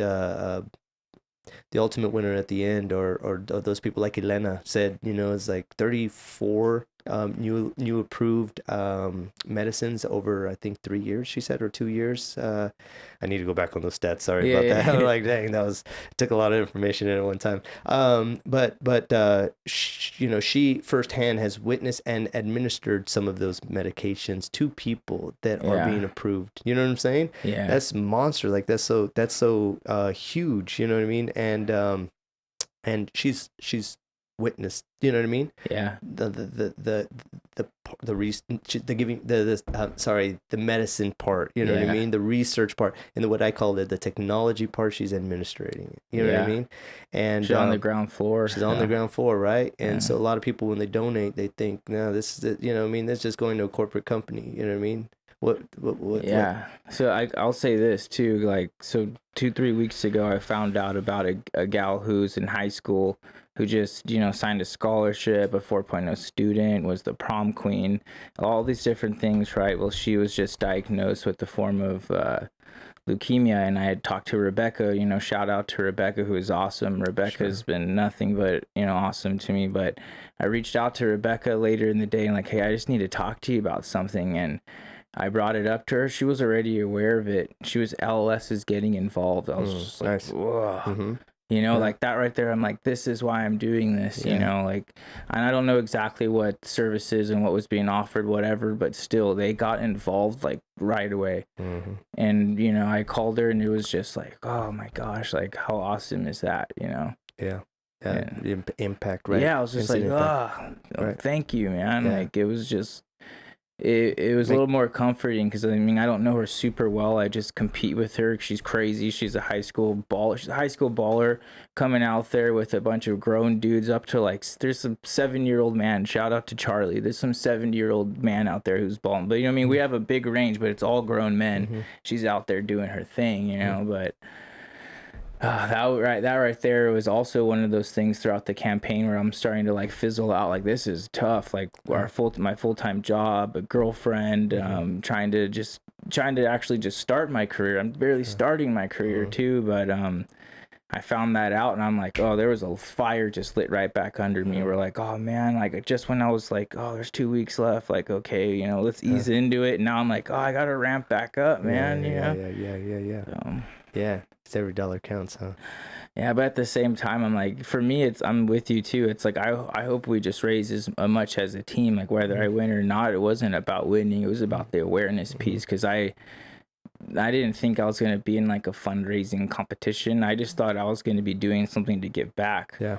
So there is the element of a competition. I am very competitive, but for this, I'm like, it's just different, Yeah, I hear you. Same thing. Like, my heart is just in it, and it's not so much about, like I said, it's not about me. It's about the big picture. Mm-hmm. And that's, world without this blood cancer. And there's a lot of other cancers, but like, I wish we can get rid of all of them, but I at least want to start here. Yeah. Yeah, there was kind of taking I'm gonna go back a couple years. It's kind of the start of the pandemic. This was around April, May-ish. I was like, wow, since the day of the pandemic, everything shut down, I was still working, and all you hear is everybody's at home. Nobody's getting a paycheck anymore. Are they going to get a check? It was just a lot of uncertainty, right? But my wife and I made and actually I called Sergio on this too. Hey, what can we do to make meals, or do things to help maybe nurses at the hospital or people, and he actually pulled it together and Stoney started serving some meals and stuff, and I applaud him for that. But we gave back to a family in need that was going to the cancer, I just said it, where Elena works right there. The clinics? Yeah, the clinic. Yeah. So we gave back, actually, and Um, um, I kind of I just had a little bit of a brain a brain fade right there, but Pina, what's her first name? Jackie helped me to find, we donated a bunch of groceries to a family that was in need. You know what I mean? Literally, like, her son was parked in front waiting, and I filled the backseat and trunk full of groceries because they like barely got gas, and they're coming from South County to anyways, it's just a touching. To me, it was just like, wow, you know what I mean? Here I am, day one of the pandemic, just buying as much New York steaks as I possibly can, and just I've been on the other page too, where you're like, I got nothing. Yeah. I got nothing in my bank account, so we just wanted, since I was still working, I just wanted to help. Now here we are, fast forward a couple years later, and it's like, wow, here's your ultimate chance to do something, Yeah. And so and I think it's just a small impact, you know what I mean? Just a small little something that can make a big impact. But ultimately, I think together we all are going to, again, bring that awareness. Yep. I knew nothing about my uncle's, he has I can't even pronounce it, but it's myeloplastic or whatever. So it's just another type of myeloma, Yeah. that attacks the bones, and I knew nothing. Nobody in my family knows nothing about that. Nobody, you know what I mean? So what can we do here today to raise awareness to anybody that's listening, you know what I mean? To potentially these issues, catching it early, eating healthy, listening to your story and being like, man, I have been feeling, I should go to the doctor. I haven't been feeling sleepy. I got lucky, man. Honestly, like I didn't even share this, but the only reason why I even came to realize I was sick, because I was going to have lunch with one of my buddies. I went to the bagel corner. Like I've been going to bagel corner since I'm a little kid, so it's kind of fitting that this was a part of my story too, because now I go to church with Mr. Mike Felice, who's one of the family members to that venture there, and I've gotten close to my church family and such. But anyways, I'm walking in there. I'm starting to feel a little dizzy. I sit down. Next thing I know, I fall face first right to my face, bust my face open, and I'm like, oh shit, that's not normal, And I'm like, I work in the busiest restaurant on Cannery Row. Like, I need to get a call out. And they let me call out, and I go to Workwell Medical Group, and they didn't have the systems to kind of test it, but they're like, something's weird, dude. You need to go to Memorial. And I'm like, I'll do it when I can. I'm busy. And it was like cat and mouse, where they're chasing me down, and finally I go, and I was just diagnosed like that. Wow. So wow. Just like that, you didn't even know. Yeah, I didn't even know. Yeah, that's how it hits us. But that's why people need to hear your story. I mean, they never know, and then they will just shake it off, right? Stay home, wait it out, go to work, tough it out, rub dirt on it. You know, like that's just the mentality. But sometimes you have to be okay with getting checked on. Victor brought up a good point earlier too, that a lot of the Latino community, they will probably avoid it as well. So this is a growing issue amongst the community, but they're probably not going to get, they're just toughing it out, like you said, rubbing dirt on it, right? Yeah. It's like, how can we figure it out? Or I can't afford this, or I can't, you know what I mean? Yeah. So then we're not hearing about it, right? They should be listening, right? What are some of the challenges that you've had along the way in 10 weeks, just in your campaign? Honestly, it was just first initiating on social media, and now I've been doing it for 10 weeks now, or nine weeks, and it was hard to initiate on. I was kind of like one of those memes where it's like the people who are just like peeking in, but they're not doing anything, they're not posting anything, they're not really relevant, they're just there. So I never had a big social media presence, but I'm a very social person, and I have no problem sharing my story in person after I get to know you. Like, I wasn't one of those things where I just kept it in my back pocket and didn't talk about it. Yeah. But I wasn't doing anything like this. So I just think, first of all, getting on social media, but I see the benefit and I see the power behind it. And, I was just thinking, like, this is all, everything's TikTok, everything's just dancing and stuff. I didn't understand there's also ways to put messages out there to a lot of people at one time, But I would just say getting myself out there on social media, I think to me that was one of the hardest parts. And then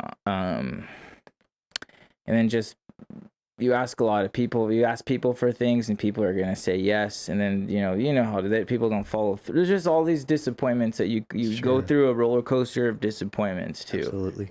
Yep. So I think that's kind of, to be honest, that was one of the tougher parts too, is like you talk to a lot of people, you let them know what's going on. And, in that moment, they're like, all right, cool, I got you. Let's do this and this. And you can only follow up with so many people until you feel like you're begging them. And I'm like, as much as I want to just like, but I can't. At the same time, I just not going to beg you, because if you don't want to give, I understand. But when you tell me you're going to do something, I follow up with you a bunch of times. But, honestly, at the same time, I'm still very thankful for who has stepped up. And like me and my girlfriend talk about this all the time. If it's like we've been together for like 10 years because of this darn campaign, because of how much it's brought us together with the different things we've had to do. Like we put on a pretty cool fundraiser at the Moose Lodge about a week or so ago, and how'd that go for you? Went pretty good. That's awesome. We sold all our tickets. We had family members there. We had community members there. There was a surprise mariachi band came in. My mom pulled that off. And then we also hired a band to be there too. And a lot of things are donated, which was nice too. Yeah, it's awesome. But, just that brought me together with her big time. I feel like she used to be a former event planner for like Pebble Beach, and now she works in the hospital. And she's like administrative assistant or some executive assistant of some sort. But, she moved from that to now on the medical side. But, I would just say I'm also very thankful, because there was a lot of downs, but a lot of ups, and a lot of bringing me close to people, and me seeing like, these are my people, these are the people I can count on for anything and all things, and people I expected to step up. I shouldn't say expected to step up, but the ones like I knew in my heart they did. Yeah. Whether it was monetary or sharing, or it was just being there for me, Yeah. Yeah. So. Yeah, it's I feel you. I think we've all gone through the same struggles of that person's gonna donate, or so and so said they're gonna donate, or right off the bat, right from the beginning, it's like like, what are you doing? I mean, literally, like, I'm gonna ignore you and I want no part of it. You know what I mean? And that's fine. It's not like anything that's gonna stick with me. It's not gonna change anything of my relationship with those people. You know what I mean? Definitely. But when you're on a mission and people don't understand your mission, you know what I mean? That's just something that most people will never understand until they're in this position, right? Yep. So fundraising is very rewarding, but is also a very, it's pretty hard, because especially if you care. If you don't care, it's easy. Right. It's probably super easy. Right. But I think because we care. Yeah. And again, I'm not trying to raise $1 billion. It was just like, I set myself a goal. Yeah. And, I don't think I'm going to hit my goal, because I set like a crazy stretch goal, but I'm just like, this is God if he wants me to do, you know what I mean? So, but still, I'm still happy with where I'm at, and it put me out there. Like, it really made me do this social media thing, and made me go talk to different people, and it opened up different doors for me to where I hope, I just have more opportunities to speak about this. Yeah. I think, like my former high school teacher and, my buddy who passed away, his mom, Jane, she wants me to come in and talk about this in her health class at Salinas High School. Yeah.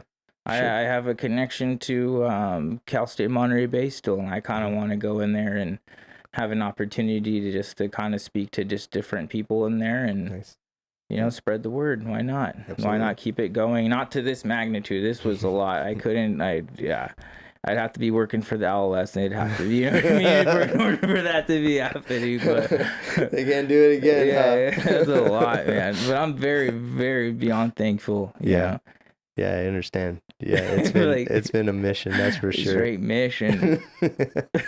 Like, no. It was kind of softly joking to a buddy. I was like, if I do this again, I might be divorced. Right? Like, seriously. I'm not making all the extra little times that you find. It's like, oh, okay, I got to send out this extra text. I got to send out this extra email. I got to send out, and an email takes 2 hours to formulate, especially when you got my writing skills. Yeah. I got to grab something real quick, Joey. Hang tight here. Yep.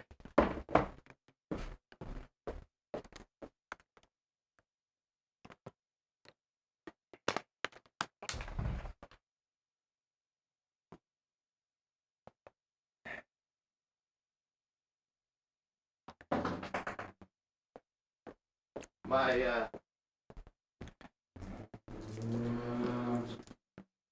the challenges of doing a marathon live here is my equipment, my iPad's gonna die, Oh, shoot. and the iPad is controlling sound, controlling I've got I'm controlling the sound Oh, wow. as you're talking here, as we're talking. This guy's got it dialed. This is crazy. Let me just move sides over here. Yeah, seriously, guys, this is super impressive in here. Like, I walked in, I was like, oh, wow. Like, what did I walk into? What did I say yes to, huh? We'll be making a movie? Like, what is it? Like, it's a full-on deal, man. Yeah, no, it's the studio. Been working on this one for a while. Actually, this studio, for this one in particular, we used to be in the other room over here, but this studio, we put it together during the actually, when I was just telling John the story before you walked in. This pretty much came together, and it was one of those things like, can we afford that? Can we afford that? And the answer really to that is, I could have stayed humble and stayed in a smaller, tighter room, and we didn't need to grow to this extra video room or podcast room, I call it. But we were doing multiple events during the pandemic. There was like this type of filming, other live streams, and one of the big ones actually for me was just like, wow, this was amazing. So Joey Martinez, his wife Lupe, who's actually my uncle and aunt. Many people don't know that, Is he the gentleman that involved with the Veterans Parade? He's involved with Veterans Parade, yeah. Okay, yeah, cool. He's now also heavily involved with, I think he's one of the lead volunteer guys of the rodeo now. Oh, yeah, cool. So I think I recognize the name, yeah. They donate so much of their time. They're great That's people. awesome. Yeah. So they're donors of their time, more than anyone I know. So but with that, we did the American Cancer Society Relay for Life right in the office here. And I mean, we had, I don't know, 1, 2, up to like 3 people on camera at one point, 2 people behind the cameras, and then myself doing the switching, and 5 people in a little room with cameras and everything. There was no room, Yeah. and I just knew at that point that we were doing something really special here and unique, and so we took a chance and we started building this room out. Yeah. Yes, sir. Here we are. Blessed, and man. here we are. Very yeah. blessed. I mean, I kind of had the equipment already, but just needed a little bigger space. Yeah. So it doubles up for a lot of things, and we've continued to do that all through the beginning of this year and last year, and I believe that it's not going to stop. Unfortunately, the pandemic has changed the way we're going to do so many things. I mean, can you imagine doing this campaign like Victor and many and the other candidates from the last 2 years? Yeah. Entirely online. You know what I mean? Yeah. And or everything that you're not going to hand a paper, you're not going to touch or shake anyone's hand. Yep. Just like, I'm a part of this campaign. You might not have ever heard of it. Yeah. I'm going to call you on the phone, know, and that's Zoom. I'm going to Zoom with you, Can you imagine that? I don't know if I could have done it, because for me, I'm like, I have to connect with people. Like, I know we're on the filming, but like still we're connected because we're here in person with each other, Yeah. So, but Zoom is a great tool. I'm not going to lie. It is a great tool, but nothing's going to beat just the engagement, you know?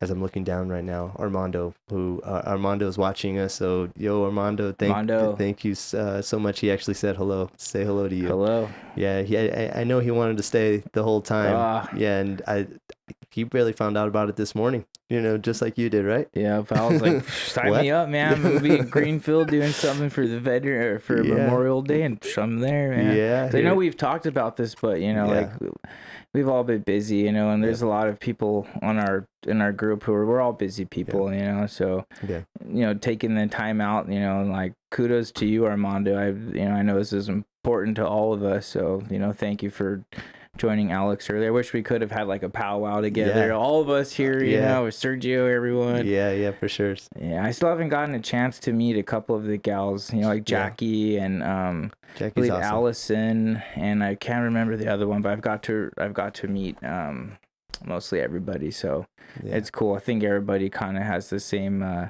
attitude, like let's do this together. I was saying, was I saying to Armando or to Victor, but I feel this campaign for me anyhow has brought us closer together. I know even before we'd interacted, and the times that we see you, I see your dad, always big hugs, always big always warm welcomes for sure. I always side note, side story. If you ever see these two, him and his dad, you guys are, brothers. I know you're going. No, brothers, for sure. And it's definitely from a window, looks like an amazing relationship that definitely is just it seems again from a window and I think one that we all wish that we could be like with our boys, you know what I mean? Or that's what he always tells me, that he's wanted me to do this since I was 20, and I'm like, work for you? No chance, dude. Yeah, right. I'm gonna figure it out myself. I'm gonna do me. Yeah. And then as you get older, you mature, and not that it's easy. It's definitely not easy working with family by no means, but is it rewarding? Of course, because it's he cares and he wants to see me do well. So it's like, I'm learning from one of the best at what he does, and I'm getting to be around a lot of different people. But he always says that was like kind of I think my grandpa's dream was for them to open up a lawnmower shop, and my dad was going to be like the sales guy or the repair. Well, I don't even know, but still, I know that was my grandfather's dream, was to work with his boys. And I know my dad says, it's, one of the cooler things is being able to work with your son. So, I don't take that lightly, but it did take me some maturing in order for me to even want to do it with him. Cause I'm like, I didn't even really understand what he did. I just knew he was a mortgage lender. He did home loans and he worked a lot. That's all I knew, but now I'm like, okay, this is actually rewarding. You get to help people, build all this equity and get the American dream, however people take it, but you're educating people, because not every loan process isn't the same for everybody. So I want to make sure everybody knows exactly what they're signing up for, not just sign here and good luck, I don't do that. I'm an educator, so I'm going to educate you.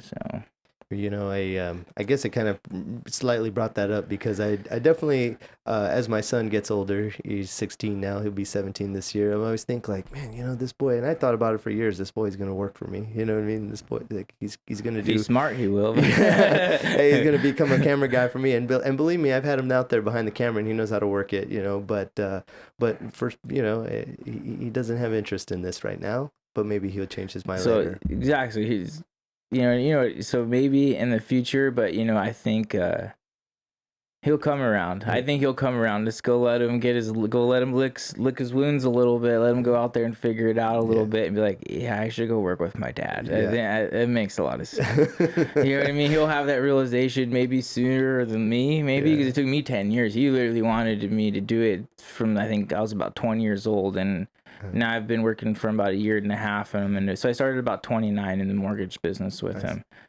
But he, he wanted me to do it, and I'm like, nah. And since we're here on that topic, and I think everybody should know more about you. I mean, I have and I told Armando, this this room started from a vision that I had to start a podcast, and that podcast was one that was meant to communicate with local business owners, talk about their marketing, talk about how they can grow, and or sit and ask me questions about my thoughts in your case the mortgage business and or the real estate business. Where are we going? What can we do? How do we digital market ourselves? How does someone that doesn't do any social media continue to blow up in this social media world? You know what I mean? Yeah. So that's kind of what the Connection podcast was intended to be all about. The pandemic kept me so busy, and everybody stay away, so it kind of fell apart. But I always say I'd love to bring it back someday. But here we are. We're utilizing the platform.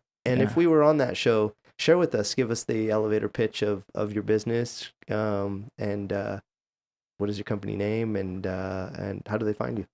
Yeah, so I work for Caliber Home Loans, which we're now the 4th largest non-bank lender in the nation. So we're a direct lender. We service 95% of our loans, which means, you're going to be seeing mortgage statements that we take care of with you throughout with our servicing team. But I better do a good job because you're going to see my face month in and month out, right?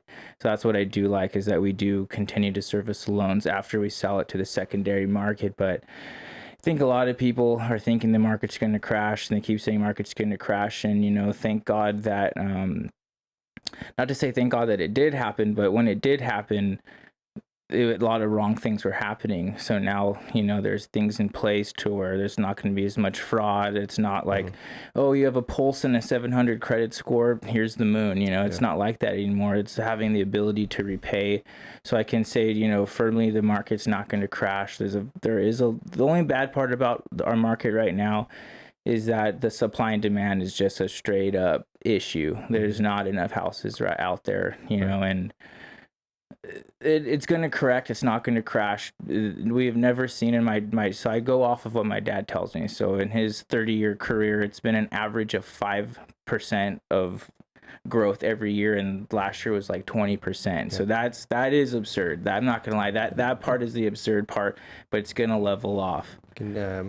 Speaking to somebody that follows the stock market and whatnot almost 3 times a day. That it bounced, that it literally mooned. We call that mooned. Yeah. Again, when people then are going to call a crash when it comes down 15%. It's because people overpriced it to begin with. That's the truth. But they're going to call that a crash. Exactly. The news and the media will call that a crash. Exactly. But it's a correction. It's a correction. And then once you understand the history, once you understand how things work, you'll understand, okay, this is just one of those things where it is going to correct, but it's not going to be like $1 million home is now worth 600. It ain't going to do that. It's just not going to keep doing this. It's just going to stay like this for a little bit. For a while. Hopefully, and just there's not enough. So here's is also a pretty crazy stat. So if we do, it's through MBS Highway, through this gentleman whose name is Barry Habib. If you guys want to know anything about the mortgage, that is the guy. That is who everybody pays the money to just have knowledge from. But we're supposed to be building 26 homes a year in Monterey County. We're building 618, so we're not even close, and we're never going to be close. 2,600. Yeah, 2,600 a year, and we're not meeting that. And that's just in our county. As you get into different counties, it gets crazier and crazier and crazier. Like all those homes out there in Marina, Target area. I mean, my understanding is a good amount of them are all being swooped up for people out of San Jose and the Bay Area. It's crazy. So when we're qualifying them, and we're like, you're looking at like a $5,500 payment. They kind of almost that's a 2-bedroom apartment in the Bay Area. So because this whole remote thing, the rules of engagement, working from home now is happening, but that makes us go to like South County, and then from South County to here and there and there. So it's making this migration, but still people are coming. It's crazy. It is crazy. How do they find you? They find me. You could look me up. You can find me on Google, but I'm also, what's the best way to find me? I guess through my Instagram too. I'm all over the place. I'm on Instagram. I'm on Facebook. You can find me through Google. So Caliber Home Loans, Joey Sanchez. I like that. Yeah. Joey, let's let's get back to our to the campaign in Yeah. just a little bit. And what are some of the things you probably would have shared? Done differently leading. Let's just say after week 2, you're like, oh man, you know what I mean? And now if you're anything like me, leading into week 2, you're already like, wow, did I already peak? Yeah. No. Yep. I can say that too. I was like, oh wow, I was just week 1. Like, oh man, that was a lot, you know. What do you think you would have done differently? Now that you know what you know now.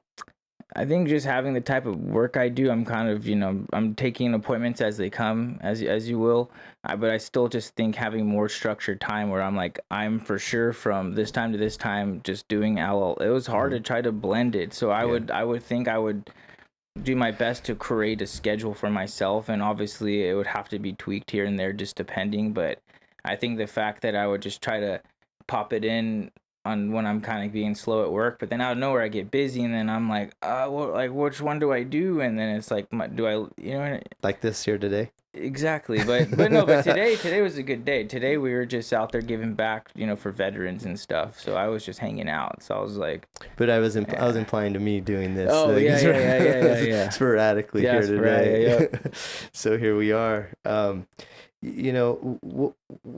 was your I guess these are just questions because people don't.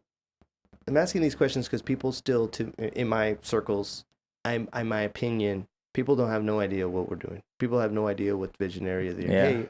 Hey, help me out because I'm trying to, I'm participating in this campaign to become the visionary of the year.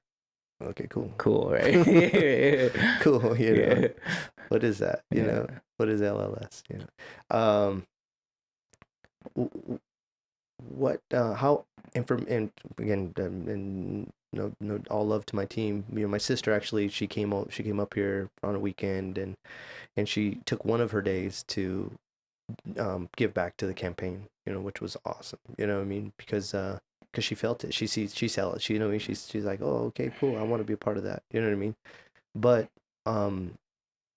as I think Armando said, he didn't know what he was asking his team to do. You know what I mean? Or how big of a task it was. Do you struggle with any of that with some of your team members? Yeah, I started off with like 25 team members or 20 team members. Nice. Right and I ended up with having maybe 5 who were just diehard, and one of them was my dad. The other one was my stepmom and my mom and then 25 is a good number to start. I probably with had more like 8, but I had like a couple of people who I'm like, yeah, like these are definitely like my people, you know. And what's even crazier, I had one of like my best friends who was just starting a business, and he told me like, hey, I can't join the team. I don't think I can commit to this. This just seems like a lot, man. Yeah. And I asked him like as soon as I found out, very excited, didn't know how to really ask him correctly, but that was everything. He was straight up, I don't think I can be a part of the team, but he basically did everything that I would want him to do if he were my teammate. Yeah, I get you know what I mean? So but at least he came out and told you straight up, not but I had 25 teammates, and I'm like, oh wow, you have like maybe 8 to 10 that are actually really understand, and maybe because they had family members who were sick or whatever, but I had a huge I'm like, wow, I have 25 people or 20 people. Yeah. Cool. As long as you guys just, do your part, I think we'll be okay. But it really came down to like 5 to 7 of us. Yeah. 5 of us. I'll be honest. I and I will say right off the bat before I finish this part of the story, it didn't work out this way at all. Not the way I planned it in my head. I was like, wow, hey, I know 100 people. You know what I mean? I know a couple hundred people. Right. I'm gonna just, as long as they can give me $150 each, that's a lot of money. That's how I was thinking, right? I'm like, well, numbers, math, Yeah, that's easy. Nah. No, not dude. even close. It's like all people that I didn't even think were gonna donate to me, stepped up and were like, I want to participate. How do I help you? I had one person like already, like one of the first donors that I had, like literally just step up again and be like, oh, I want to participate. Oh, I want to be a part of that. What else can I give you? What else do you need? Yeah. I had somebody straight tell me, I can't give you any money. You know, I will not give you any money. I won't be part. I won't be part of like the team. I won't be involved in anything like that. But did everything and beyond more than any teammate probably could have done. You heard him doing that pay at night. Yeah. The lady who's helping me put that together donated all of food, wine, charcuterie board. How do you say? Hey, John, how do you say? Charcuterie. How do you say that, John?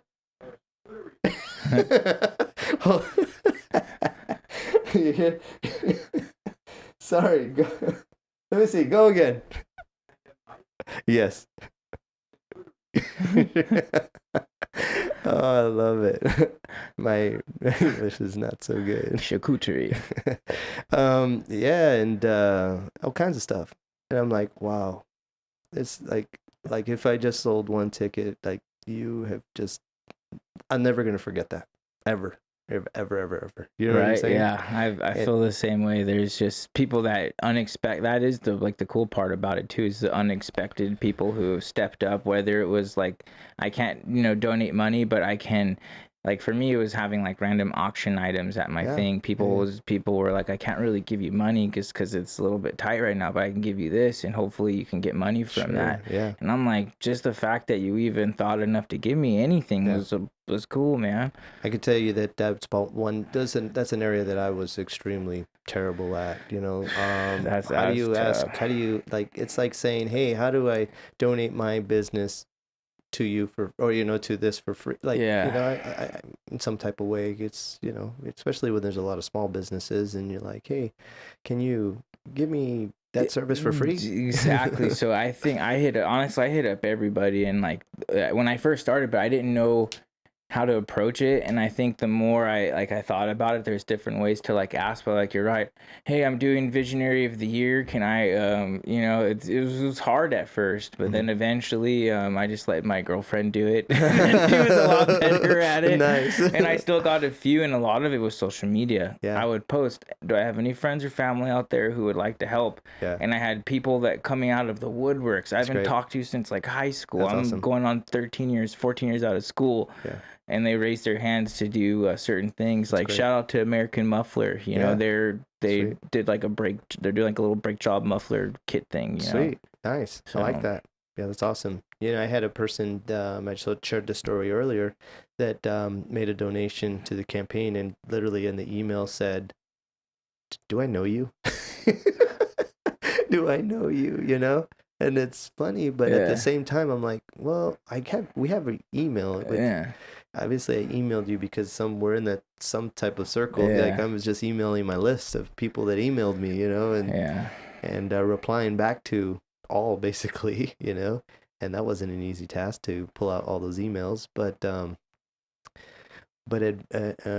he walked into my office, shook my hand, and said, basically, Thank good you. work, good work, good work. Looking forward to seeing you again.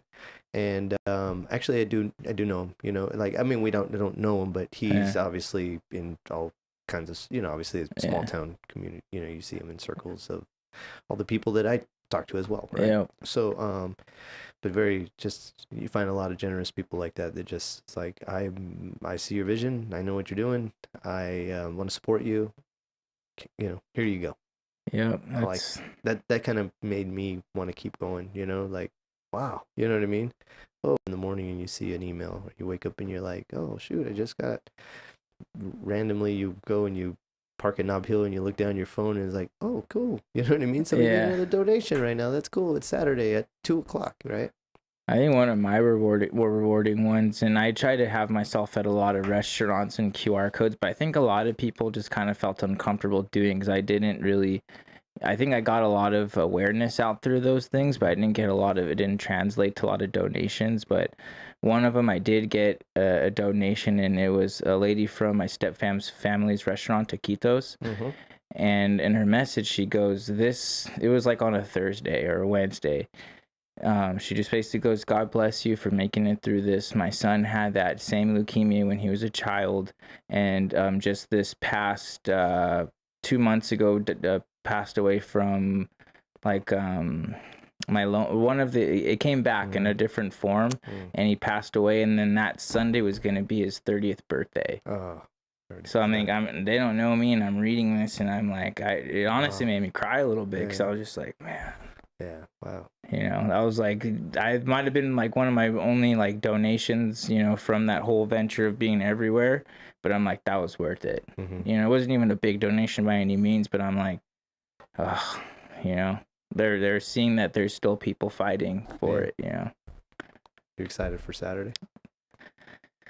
Yeah, just get just be like, yay, we did it, you know. Take a break, take a breather, you know. But yeah, I'm excited for Saturday. It's been a long time coming, you know. It's been 10 whole weeks, or I guess longer, because I mean, we had to like commit probably like at least 15 weeks, like in December, something crazy. So it's been a while, but I'm just thankful that I did it, and I'm sure you're very thankful that you did it too. Absolutely. And, yeah, it's I've been saying it's definitely changed my mindset. It's made me learn a lot. Made me learn a lot about myself. I've learned some new skills. Yeah. You know.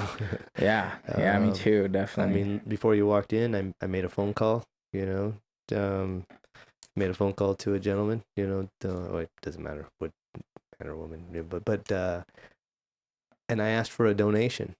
Hey, how are you? Good time. You know what I mean? Yeah. Yeah. Golf this morning. yeah. Icebreaker. It was a good game, you know what I mean? Yeah, it was a good game. Cool. Oh man, you know, some other, you know what I mean, like dodging the real reason why I called.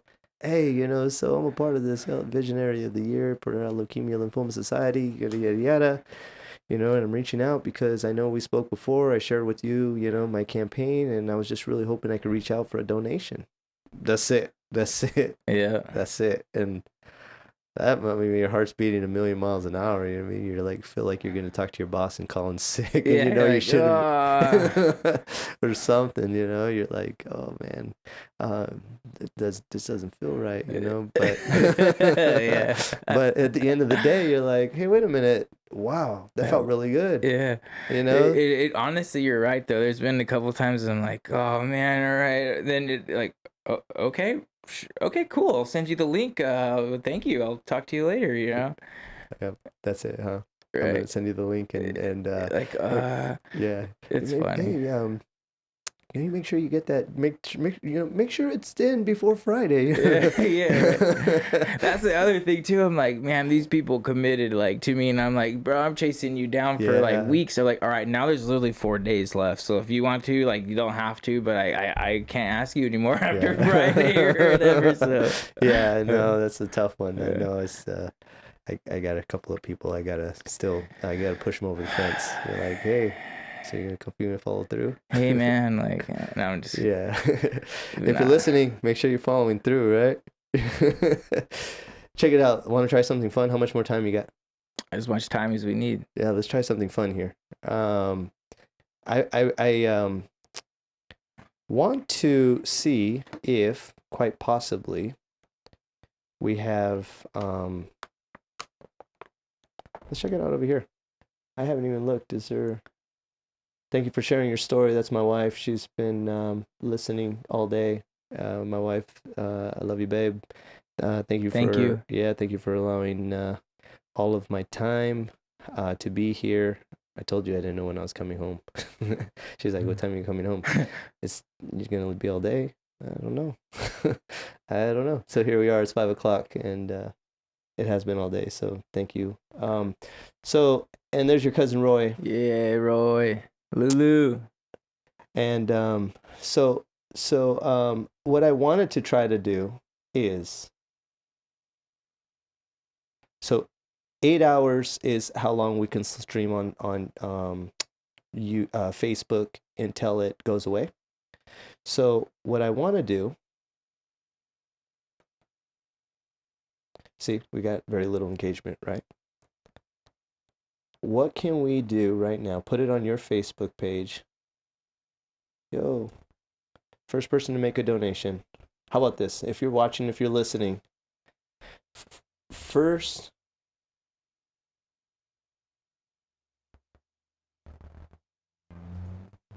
Wait, how about this? Is there anyone out there willing to donate $100? Send me your campaign link. To your cell phone? Yeah. Nice. The whole other thing was learning how to like have like little QR codes are crazy. Yeah, that is true. Do you want me to send it to you on your Yeah. like your text message? Yeah. Well, I don't even have your number, dude. How crazy. What's your Here, give it to See, I me. was gonna say I probably say wait, I probably Instagram makes it easy to message. Oh yeah, I'm right there. I was there. So do this first, and then let's play a game. Anyone willing to donate $100 to my campaign right now? I'll also donate 100 at the same time. Yep. Let's go. Hold on. I need the link. Right? Where is the link? It's over here. Oh, they can do it on Facebook too. So I can just get the link on. Oh, dang it. I'm not logged in on this one over here. Let's do it this way. I'm going to go over here. On the other browser, I'm not logged in.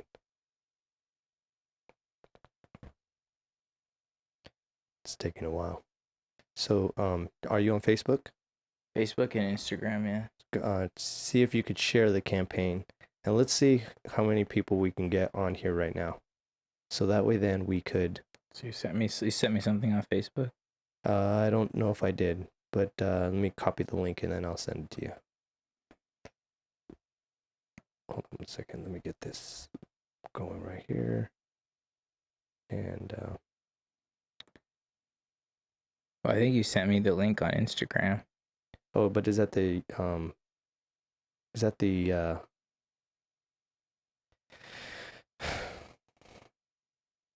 YouTube link? Yeah, YouTube. This one. I guess I didn't. Yeah, see if you could do the Facebook one. Okay.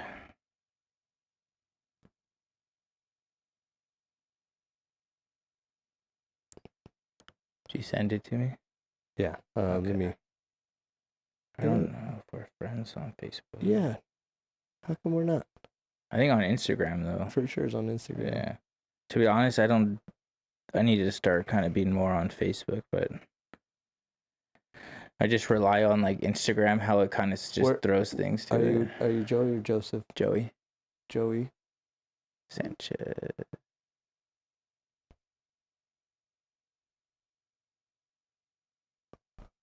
There we go. First one right on top. Yeah. Friends with your dad. Yeah. Okay, now I'm going to send you this link.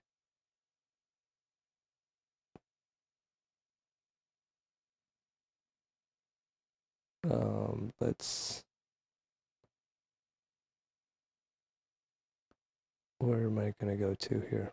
Where do I want to go to? I actually want to, I can go right here. It's right in front of me. Let's share this link.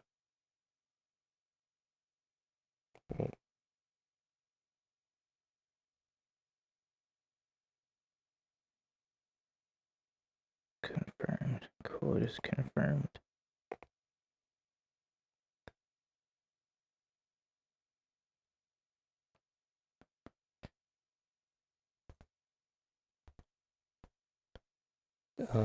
Anyone send me your link? Yeah. To your cell.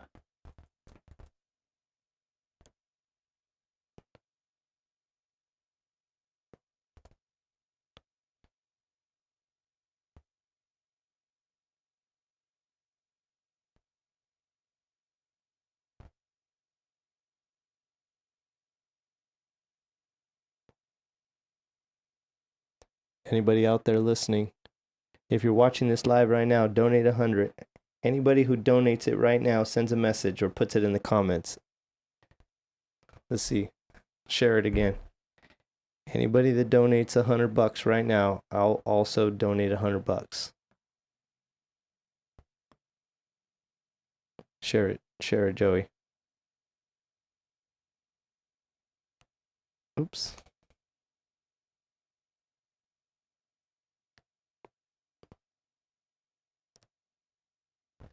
Getting quiet in here. Grinding on this. Oh, there we go. There. Share it on my timeline. Share it. Share the video. Just hit share now, right? Yeah. And Share now.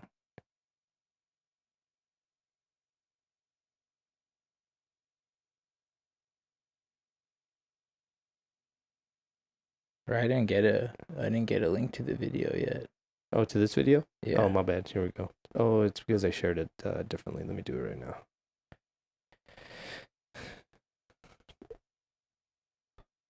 If you donate, anyone who donates $100 right now, I will also match your donation. Let's go.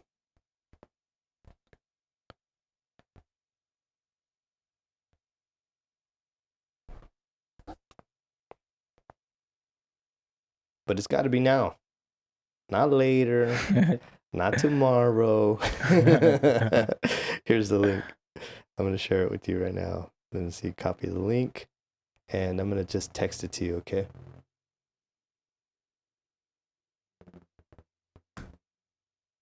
Bam.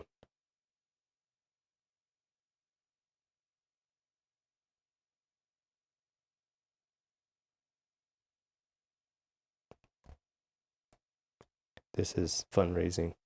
Fundraising at and then now I just hit share off of this, right? yeah. You can click and then hit share. Share now.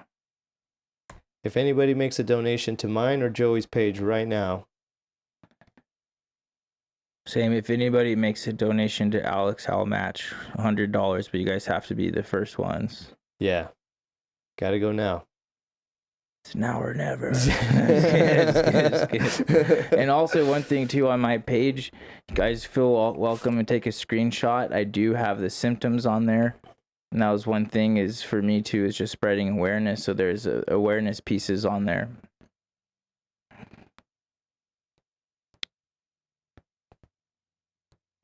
Oops. Wrong account. Cool. I'll pull up your page right now. So that's what this is right here, right? Yep. Here's Joey's page. Comment. Oops. First one to donate on. I need to go onto your Yo. Oh. Sound. There.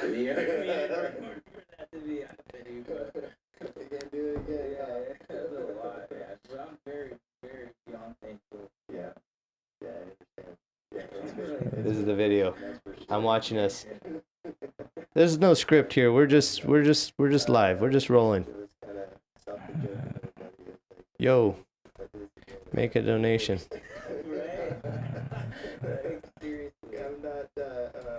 Donate now, and I'll match it. Match to Alex. Up to $100. Let's go. I gotta grab something real quick, Joe. You can't type.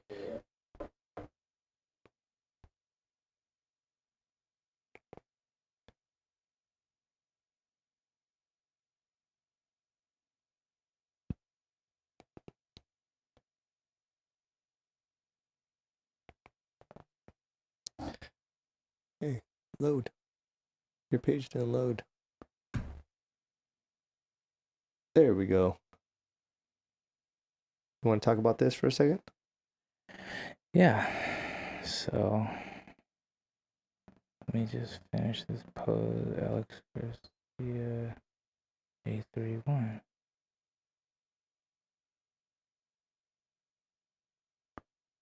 Yeah, so Yeah, these are like the common signs. I also had some children ones too. So you guys can also feel free to reach out to me just for information. But these are just some of the signs, the weight loss, the fever. Me, I have asthma. So that was another reason why I didn't really think too much of it. I've always just kind of needed an inhaler. And I guess I was using it a little bit too much, but just didn't think too much of it. The night sweats. Bone pain, that's one thing too, is I definitely still deal with issues. That's one of the side effects, is I have lower back pain still. I have joint pains in my arms and my legs still. It's not anything overwhelming. I'm still active. I still play hoops, but I have to stretch and do things like I never even considered doing, because you just don't think of stuff like that. Yeah. But there's some signs there. I like it. I am. And then another Trying to cool bring that thing up. too on the page is I have like pictures of UCSF Children's Hospital. So I made sure to kind of show my battleground, which was at that hospital. Yeah. So let me share that too. I'm sorry, I'm just kind of making sure it's on the page full screen. And you shared your story. Oh, here we go. Some knowledge gaps. Tell us about this right here. What are they looking at? These are the facts, and these are actually slightly outdated, because every 3 minutes someone in the United States is diagnosed with the leukemia, and every 9 minutes someone dies from a leukemia, which means 160 people die each and every single day, and that is our current facts. Wow. And then this was the host to my battleground, UCSF Children's Hospital. I was up there on the 5th floor for 6 to 8 months. I spent a lot of time in that hospital. I don't think a lot of people realize. Let me take a step back. When they hear of somebody needing to go to the hospital for a day or 2 or 3, or even a week, what's the first thing people think of? I kind of know what the answer might be, but what do you think people are thinking of? Families especially. Especially if it's long term, I think you're thinking something serious is going to happen if it's a long period of time. Sure. I was kind of thinking more off the top of my head is, wow, this is going to be so expensive. Oh, yeah. How are we going to pay for this? Yep. So that was one thing. I was very fortunate to have been an adult, and this is even a crazier story. This is kind of a crazy story, actually. I just turned 26. I got off my parents' health insurance. My dad's like, "Hey, dude, you should go get some Blue Shield and go get yourself covered." I'm like, "For what, dude? I go get an inhaler once in a blue moon. Like, I'm healthy, I'm good."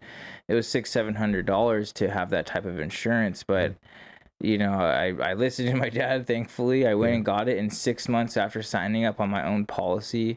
Wow. Literally 6 months, like almost 6 months to like the day type of something crazy like that. Wow. I had gotten my insurance for myself, but yeah, that is one of the things where I was just thankful to not really. I understood enough to know about deductibles. I had gotten broken up with my girlfriend. I just moved out of my own apartment, moved back home. I had all these different expenses I didn't have, but it is very expensive, because I will say this, for that place, UCSF, there's people from all over the country, some people from all over the world, but they had to drop everything, and that's basically where they lived. And there's this place about 3, 4, 5 blocks over called Family House, which is like the Ronald McDonald House, but they called it Family House. Some people lived there for a couple of years. Wow. And they were just thankful for whatever they had the roof over their head, they had somewhere to shower, free meals, but I mean, by no means was it home. You were like community based, and you were around with a lot of other people who were having sick children as well. So, there are things out there, but, people literally had to stop working their jobs for these kids. My parents made this thing where they would stay a couple of days at a time. My grandparents stay a couple of days at a time. My best friend, Jeremy, God bless that dude. One of my best friends saw the whole thing. He would go there and stay there once a week with me in the hospital, laying there I had a room where I had like somewhere for someone to stay, and I had a buddy who stayed there once a week with me. That's who I currently live with. But, Yeah, you're right. That is a lot. That is one of the first things a lot of people. But me, I honestly, I didn't think about that. All I'm thinking is like, oh, here we go. You know, I tried not to think. I was like, the more I think, the more scared and freaked out I'm gonna get myself. You know. Yeah.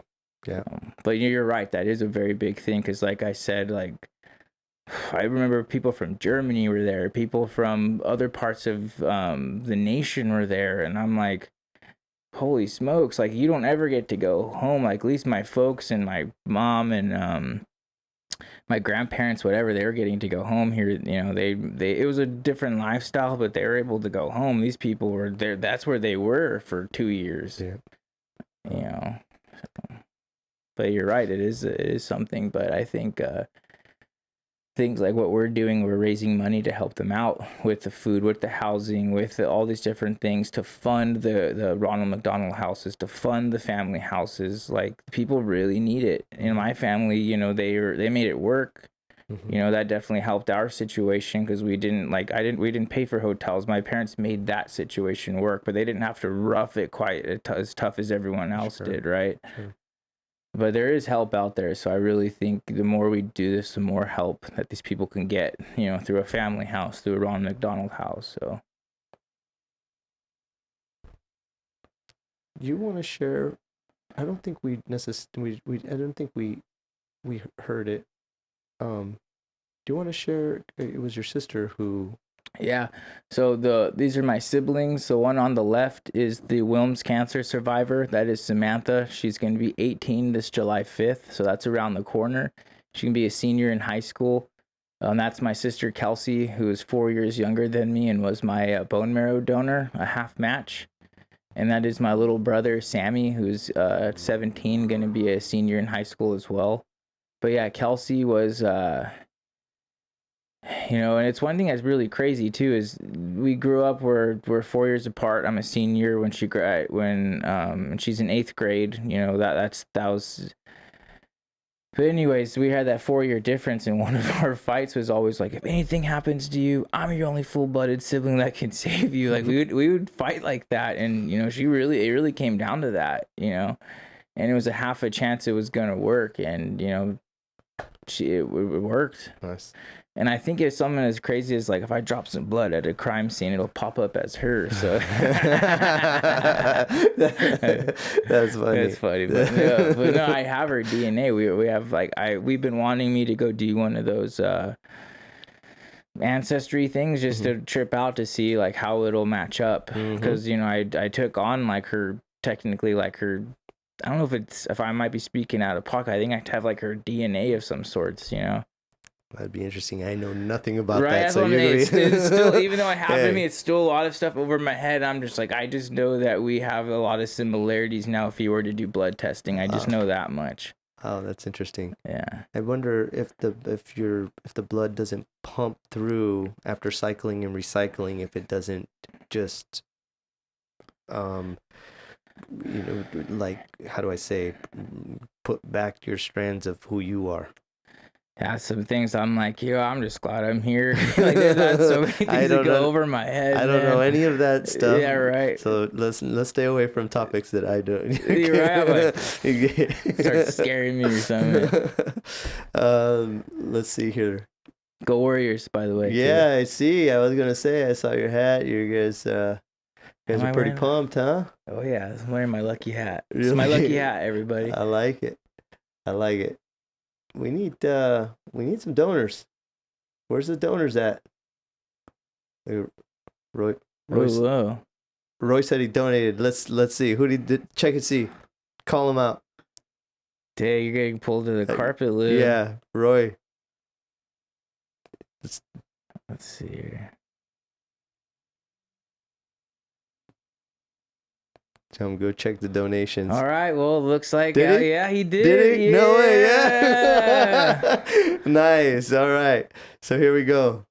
Wow. Did he donate 100? 100 from Lulu Zarati. Wow. So yeah, we actually Thanks have for that, Roy. Roy's it's our mutual first cousin, so that's why we feel so close with each other. Is because we have like, you know, those guys are our blood right there. Him and Ernie, Shout out to Ernie if you get the chance to watch this.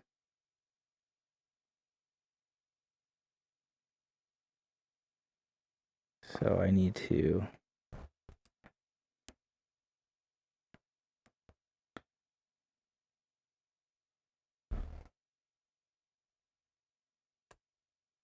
So as he's doing this simultaneously, I have faith that someone's going to donate in the next few minutes for this, but I need to support my brother here as well.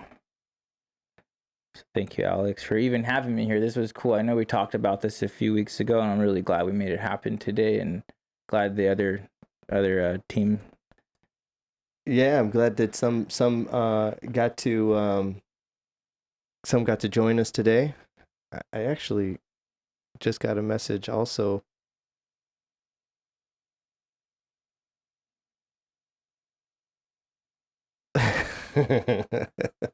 Hey, Karina, next time we're gonna start a special live stream just for Karina. Oh, Karina. Hey, Karina, if you're on there. She's on Instagram messaging me.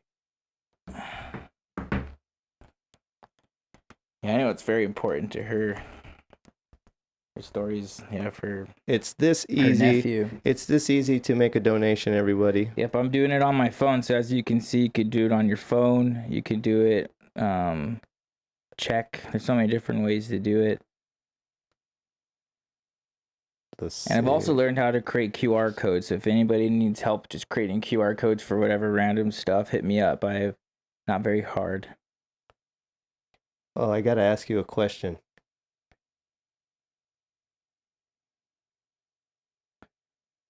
Did that work? Oh, there we go. Hey, I gotta ask you a question. Yes, sir. The question is, you're gonna have to walk me through how to accept a check. Oh, I got you, man.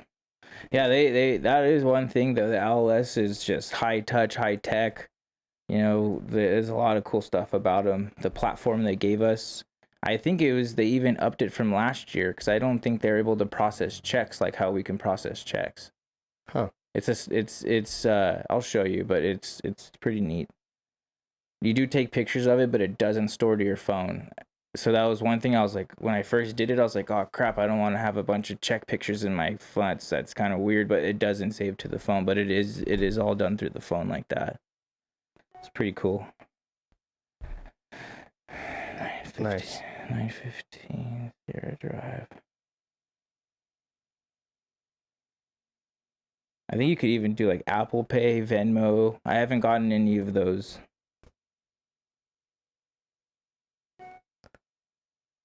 California. I don't do the Venmo thing. Yeah. What the heck just happened?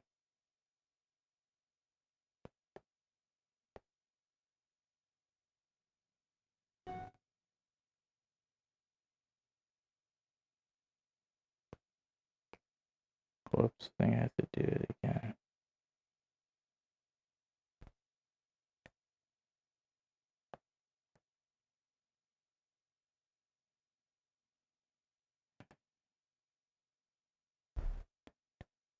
How you doing back there, John?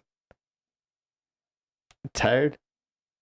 Taking a little cat nap? You need some Little bearded snooze. bean. Round a bearded bean. That place is cool, man. I really like that place.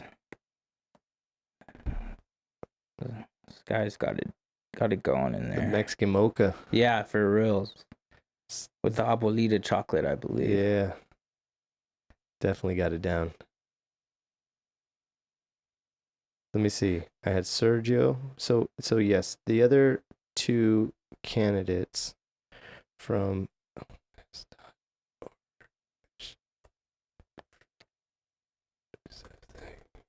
I thought I knew that. You're, Sexy man. the other two candidates, well, first there's Jackie. Where's Jackie Pena. And then there's so that's 5. And then there's Shout out to Jackie. and then there's Can't wait to meet you this weekend. So Allison, I'm sorry, Allison, we haven't met yet, I don't think. And Catherine. Yeah, there we go. That was okay, Catherine. I haven't met Catherine yet. Yeah. So hopefully we get to see them and meet them this weekend. Right? Yep. But yeah, I just can't wait to hang out with everybody this weekend and just give everybody a big old hug, man. We've all been putting ourselves out there, man.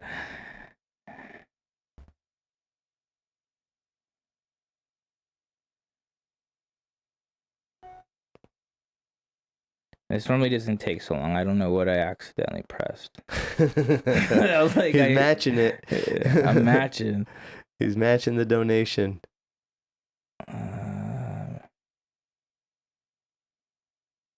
I just want to be clear. I donated to your campaign.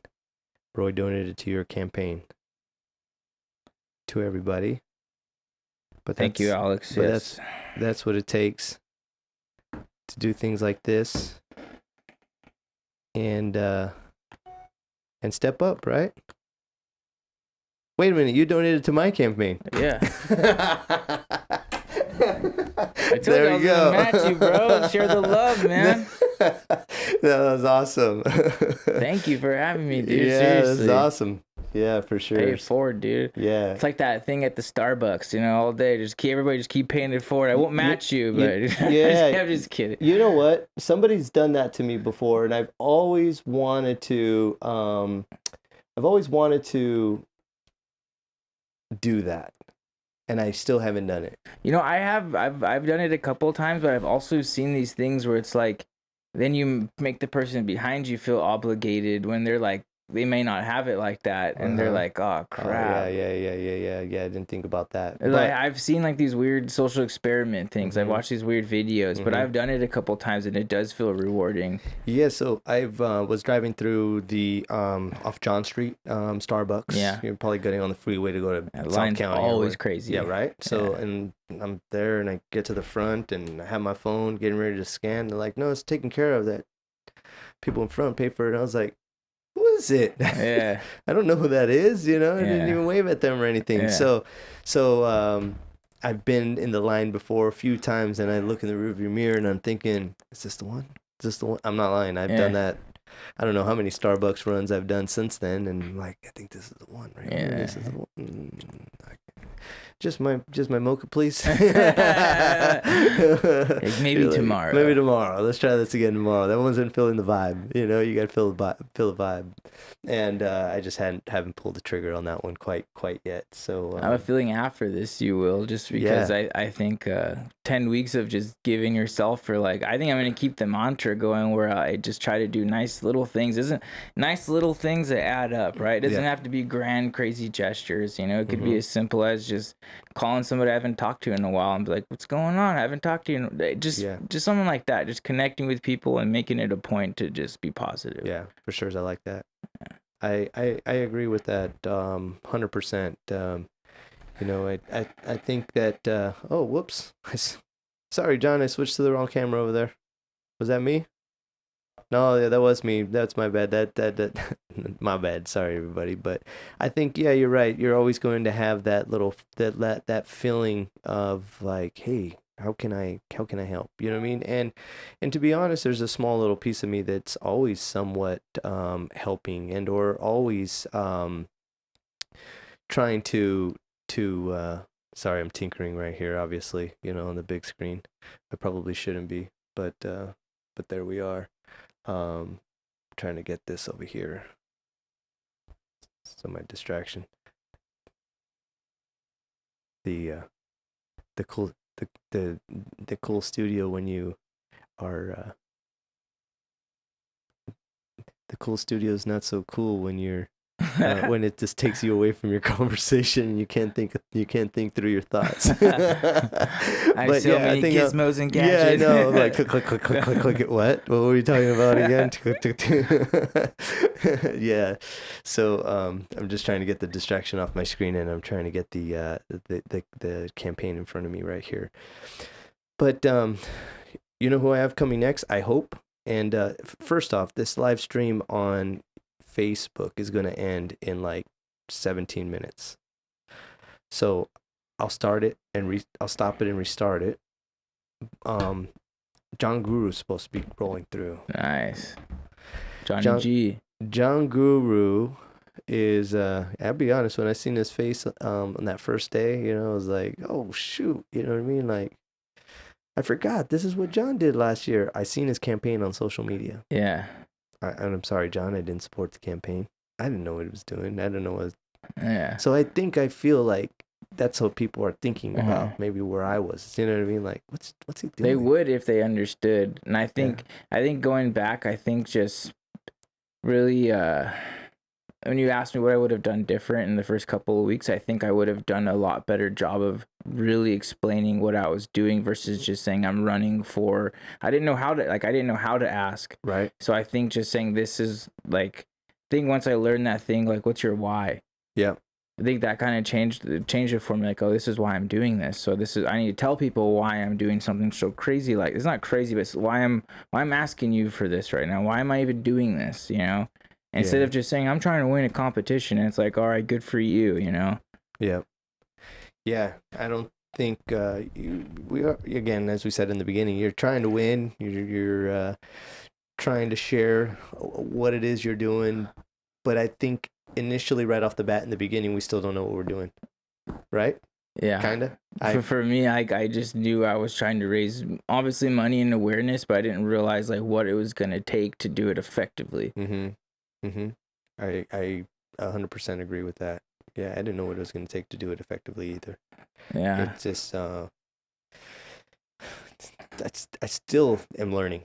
Same here, man. Like, you know, I still don't feel like I had it down. Like, I'm like, you know, it would be cool to run it back just because I have all these different tools in my belt, but it's just hard. It's just a lot. It's a lot of time. You know, so anybody who does this, just know that, you know, it's something that you're going to reflect on and be very thankful for doing. But it's like, it takes a lot out of you, especially like if you care, like I care a lot about this, you know? For sure. So.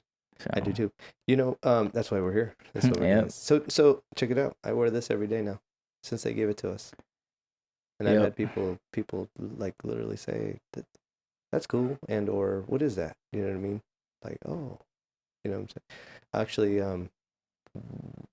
that's another story, but some very generous people allowed me to use or invited me to host an evening this Wednesday. John and Tammy Lewis of Lewis Builders, and our conversation pretty much started with this, you know, like, hey, it's cool. What are you doing? You know what I mean? Like, I'm part of the Leukemia Lymphoma Society Visionaries of the Year. Oh, is that the Man and Woman of the Year thing? Oh, yeah. You know, I wanna be a part of that. You know, I say, hey, they're like, I want to make a donate. I'll make a donation. Like, and I said, hey, I'll do one even better. You know, how about if you just you match whatever I give back to you, you know, and we'll build the donation a little bigger, right? And I go, hey, side note, I'm also looking for a place I'm looking to do this event. I don't really have any place to do it. And he goes, done. You go my house, Carmel Valley. You know what I mean? Like, it's gonna be a great night, right? It's like, yeah, right now I'm looking for wine. You know, I'm looking for wine sponsors. I'm looking for this wine. Done. You know what I mean? Like, done. Yeah. And it's just like, wow, that was so nice. You know what I mean? Like, just people that you just wouldn't even think or imagine that would be a part, and or you know, or you just wouldn't know that it's there. Yeah. Are the ones that are there for you, or the ones that are ready, right? And or wanting to, and or and it's not just because they got the means to do it. They legitimately want to. They care. They want to help. They have a giver's heart. Yep. Yeah, for sure. I just read this book. Actually, I went down and got it at the bookstore. It's called The Go Giver. The Go Giver. I recommend reading that book. It's a book about just kind of like the Go Giver. Yeah, Go Giver. It's a very short book. Audible. I'm sure you could find it in Audible, but I just read it just to read it. I read it within a few days, and I was like, you know, this is really just painting that picture as being selfless, and it comes back without doing it with the intention of it coming back, but doing it because you really want to do it, and and in your heart you want to do it, and you don't expect anything to come back, but it's like it comes back tenfold because of how you approached it. And I believe that too. I'm not expecting anything out of this, other than I got to change maybe one family's life, a couple families' life, because this is very expensive, to be away from your home and do all these different things, Mm-hmm. So here it is.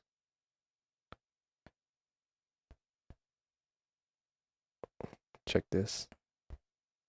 I don't know. I don't know if plugs like this are even. Is this legal? I don't know if it's legal to do this. Plug the book. This is it. Yep. My wife and I yesterday went into Barnes and Noble in Gilroy, and the first thing her and I were really, neither one of us are. She's a good reader, but I mean we're not go grab a book and just sit and read a book in the backyard type of people. You know what I'm saying? Me either. Like I really forced myself to read Really? that. It's a new thing that I'm trying to start. Oh, It's that's a new great. habit that I'm trying to start. Cool. I had to read in college and high school, Mhm. but I had to read. It was forced upon me. Yeah. And I actually picked this book up just to read it. Right on. Yeah, that's nice. Yeah. Maybe I should do the same. Don't push me I'll over let the you edge. borrow it, man. I'll let you borrow it. Don't let me. Don't. Yeah. But no, I do Audible. I do. I wanted to be a reader, and I just think, okay, for my super busy life, let's listen. You know what I mean? So I started listening to books a few That's years good. ago. That's good. Yeah.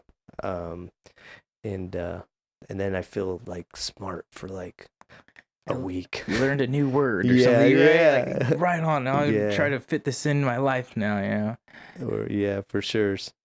John is still wrapped up. Joey, I don't want to keep you Yeah. all night long, or let's just go like that. So let's let this stream come to an end. How about that?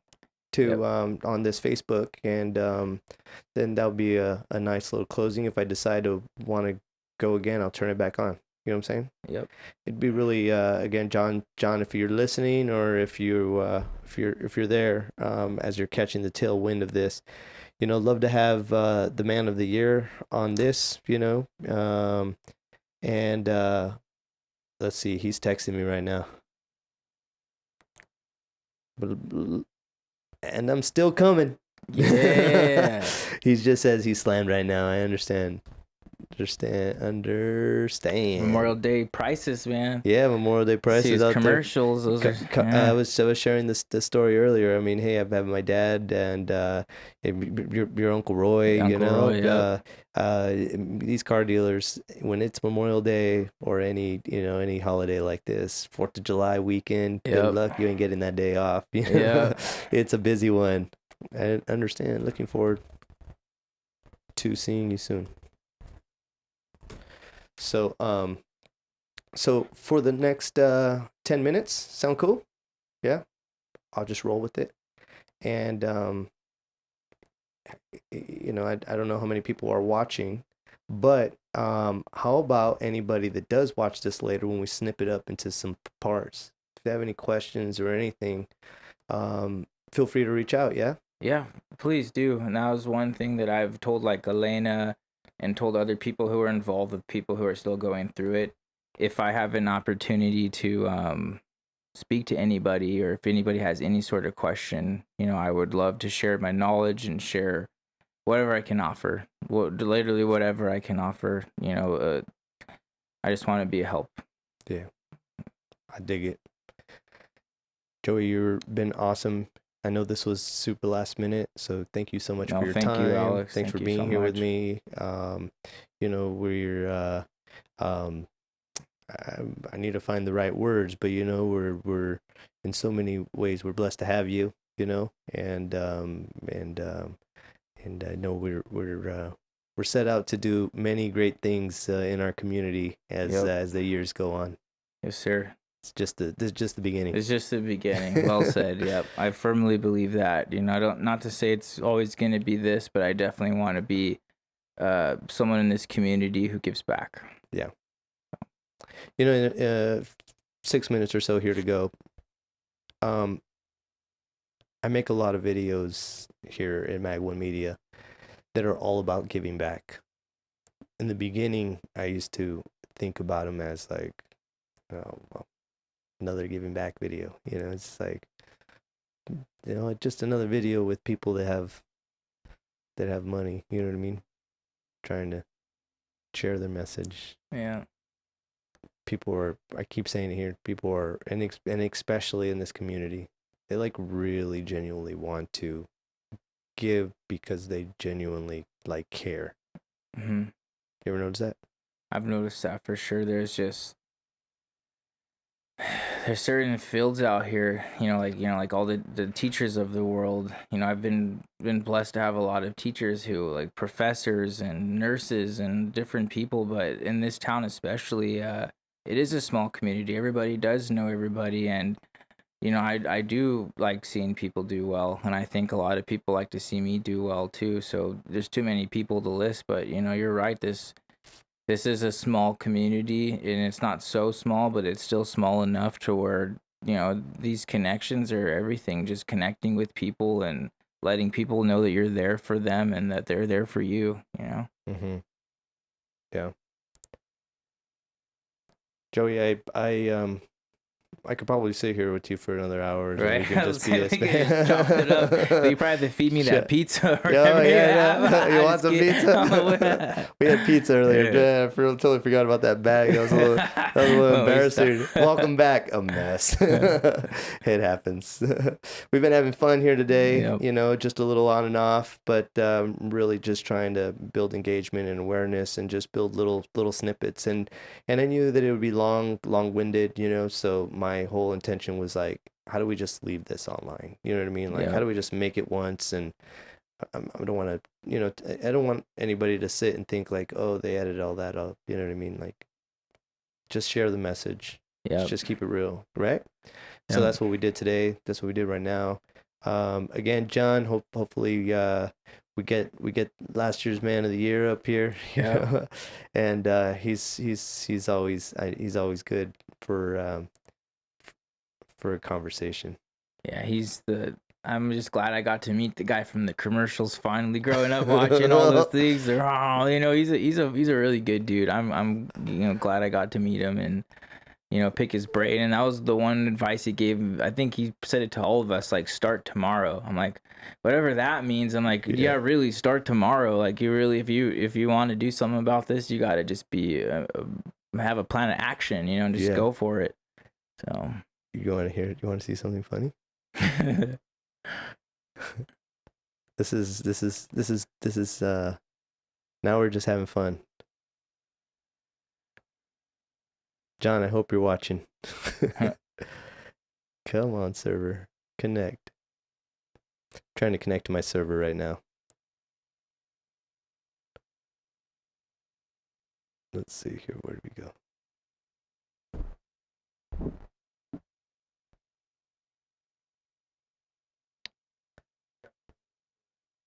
Yeah, how much time? 3 minutes. Cool. Got it. Thank you for gotta go quick. Going quick.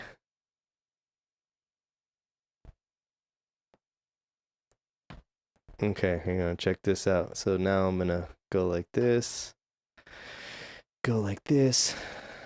Boom. And let's turn the sound up on this bad boy. Where is it at? It's gonna be over here.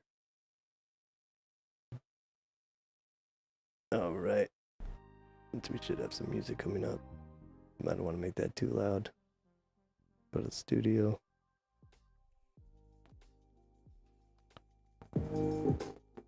Okay, check this out, all right?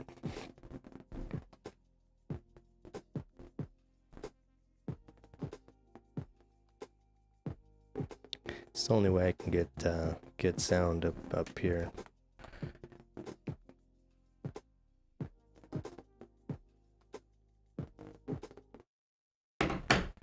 Okay. Oops. How much time, John? Minute and a half. Okay. Trying to go quickly here. Screen sharing with that.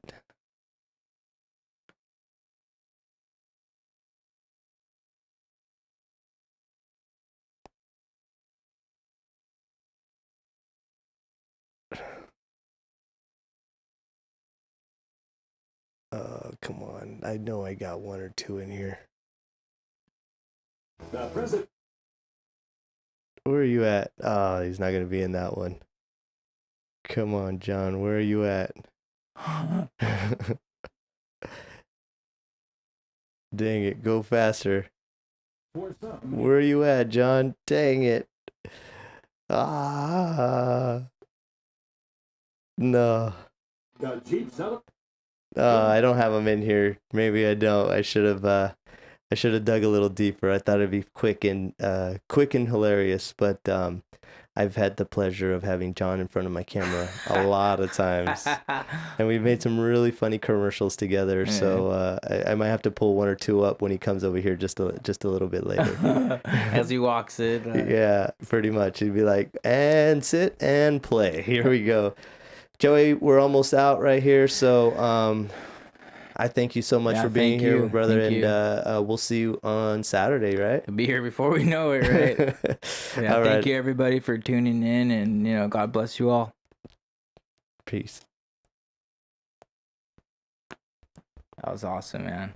When like 7 seconds over, it did stop right at 8. The YouTube is still going, just FYI. So the YouTube stream is running strong. Test 1 2. Test 1 2.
Here we go in 3, 2, 1, and I am live.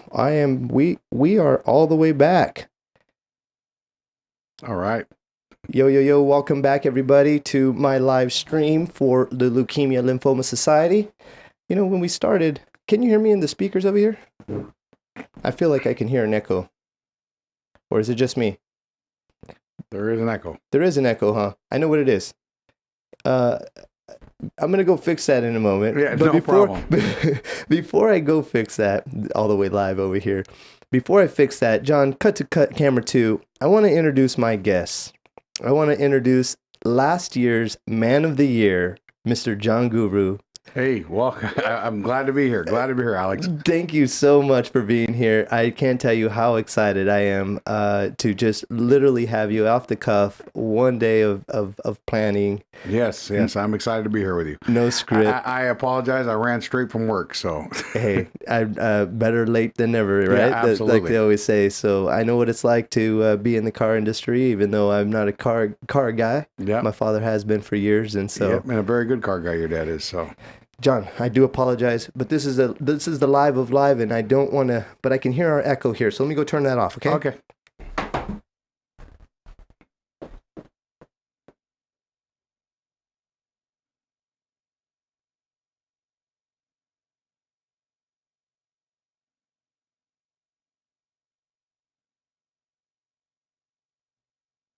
Where is that sound coming from? Hello. Yeah, you hear that? Yep. One more time? Testing. Maybe we're live in the studio. That's probably where it is. Are we here? Oh. Can you hear it live in the You want me to keep speaking? Yeah, go ahead, Tom. Testing. Hello.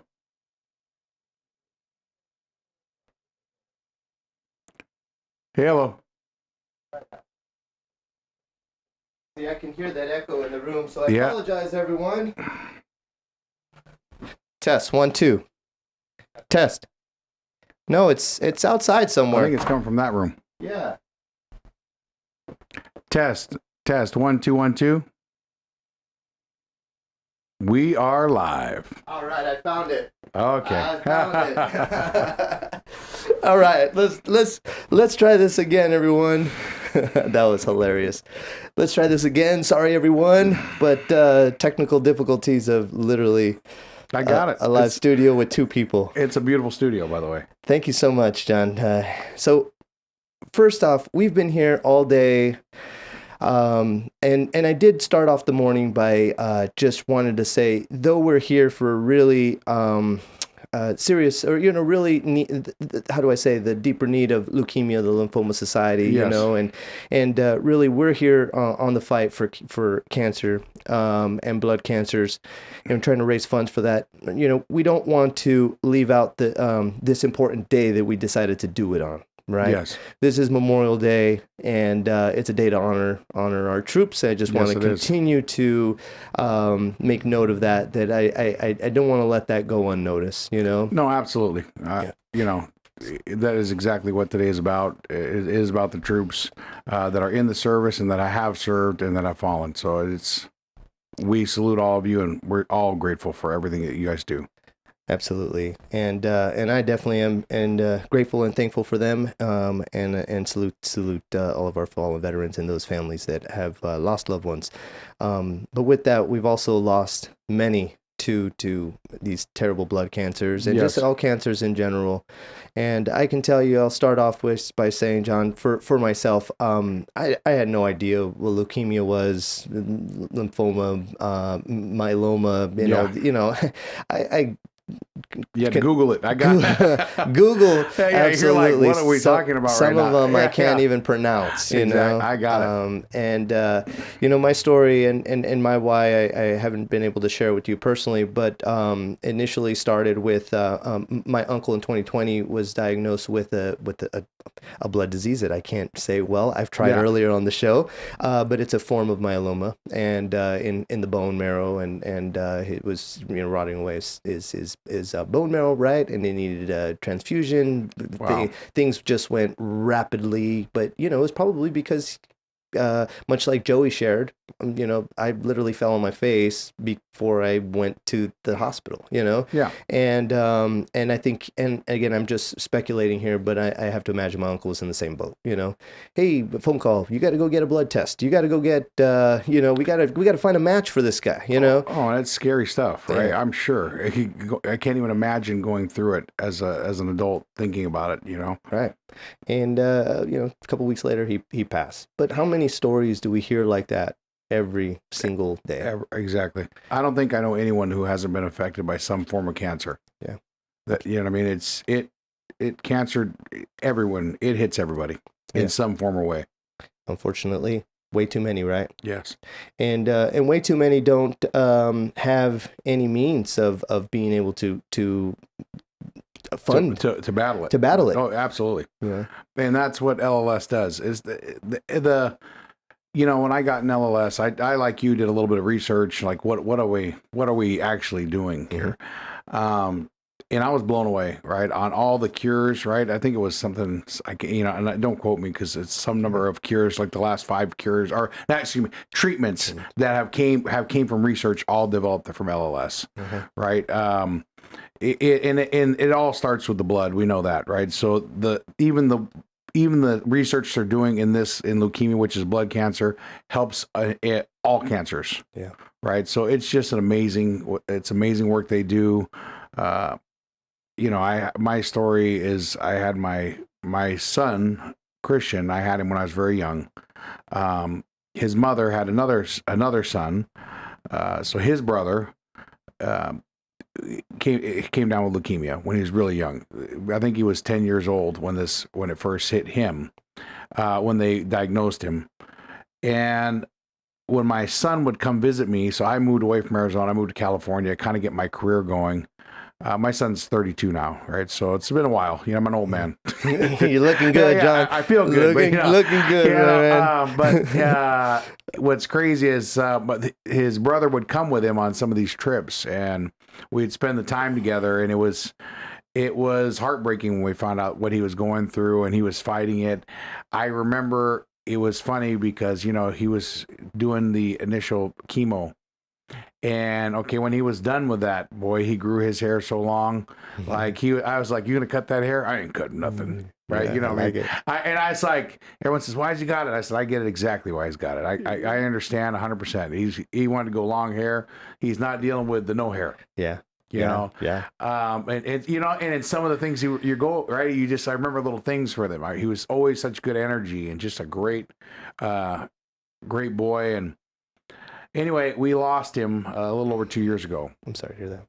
Yeah, and it was due to leukemia, right? It just was. He had. It finally got him, but LLS is actually who stepped in and helped him throughout the way, with the treatments, and helped fund it. So it is a lot that they do, right? And that was kind of my why, And then my son Christian, and it hit home. My son and I are very close. So, and him and his brother were very close. So that was kind of the why that got me going. And I, like you said, I kind of like you, I couldn't even spell the word leukemia. I kind of was like, okay, he's got it. I knew it was a cancer. Yeah. I didn't really know what it was. Sure. I just knew when he came out, I knew the boy, and kind of this really hit home, and I got going on this mission, and it was, I did like you. When they asked me, kind of like you said they asked you, I was like, I don't think, I'm a car guy. I don't think I'm the guy. I don't know if I'm that guy, right? Yeah. And then I went home and I said, I'm going to pray on it. Yeah. And my wife, kind of like your wife, was like, you need to do this, right? Yeah. And we attacked it. Yeah. Right. And it was fun a little bit getting into it and finding out new things and meeting so many different people and learning about this. Yeah. And you're like, we were on a mission. Yeah. We got to try and find a cure, Yep. Absolutely.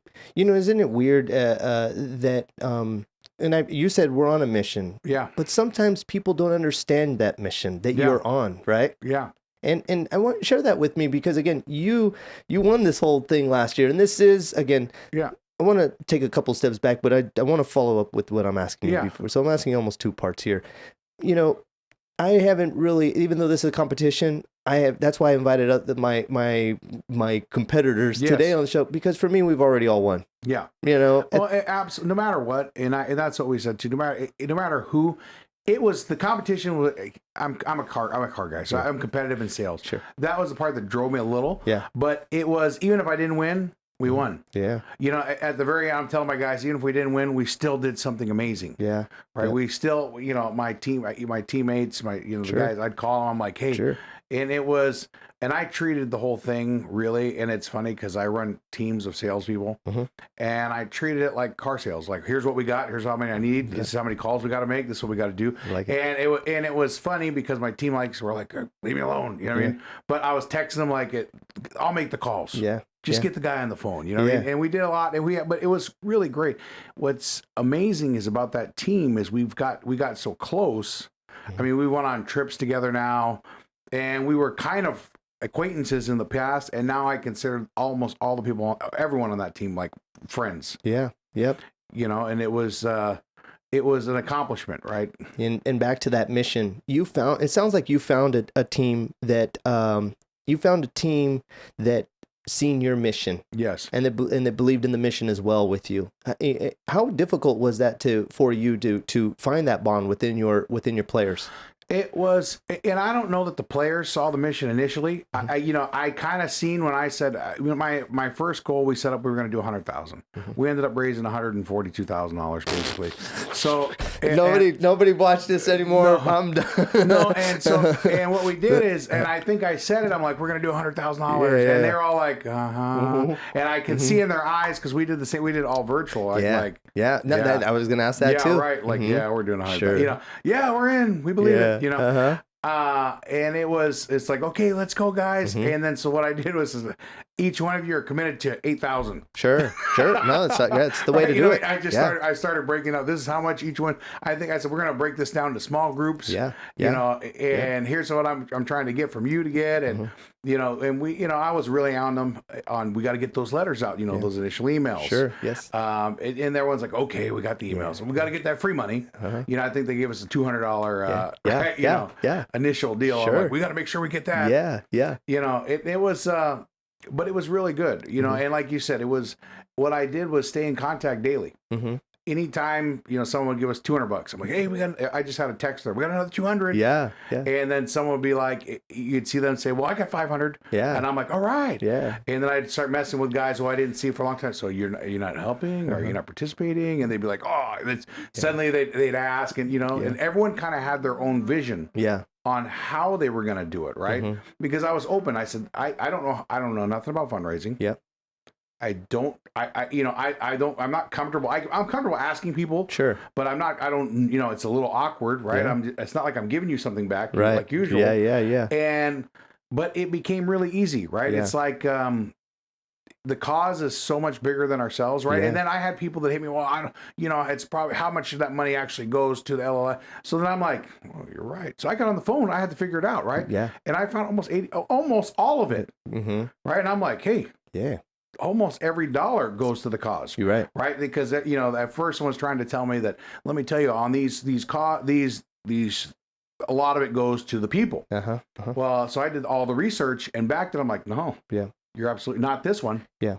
Right. And that even got me more believing. You know what I mean? And it was, and I ended up getting that guy for $5,000. Nice. I like it. I said, now that we know it's going, yeah, let's talk dollars. Sure. Yeah, I love it. And here's the evidence. Yeah, and I love it because you really know how to manage people, and you yourself, and I've seen it firsthand. I've been in the store. I've heard you. I've seen you circle around with the guys, and we're gonna do this, and and that, and hey, go get it done, and hey, I'm just making up names here, but John, Jim, Jill, and Larry go put stickers on the front row. You know what I mean? Like, you're really good at assigning because you've been, again, that's why you sit in the position you sit in. So I think obviously this was a good fit for you. That's why that 6 figures was probably a pretty obtainable goal in 10 weeks, huh? Yes, in some type of way. In some type of way, it was like I said, it was so out of the box, and a lot of it I would guilt myself, right? So I make my salespeople make sales calls, right? And I would actually there was to the point I said, well, how can I have them do sales calls, and I expect them to do it, and I can't do it myself. Yeah. So my wife was the best one. How many calls you make today For for the LLS, right? Yeah. So she would call me when I get home, and she's like my wife is. She was my campaign manager. I owe really the whole thing to her. Yeah. And what I mean by that is I'd be home on the couch, my legs would be up, I just got the TV on, I'm just about to get a movie going, and it was, how many calls you make today, right? And I'm like this, nothing. Well, what do you mean nothing? Yeah. Right? So then I'm like, let me knock 3 out before it gets to be 7, right? Okay. So, Yeah. I make a couple calls, right? Yeah. And on my days off, right? She's like, let's get a couple in. We'd sit down. At be like noon, I'd grab my bolt, find my binder, and I had all the names of prospects and people I talked to. Messages, I just jotted down, and I'd call them again. Yeah. And it was amazing, right? And when it was amazing is like you said, some will, some won't. So what? Yep. At least you asked. You have to, and it's all about that. And so when they asked me to speak, I said, just ask. Yeah.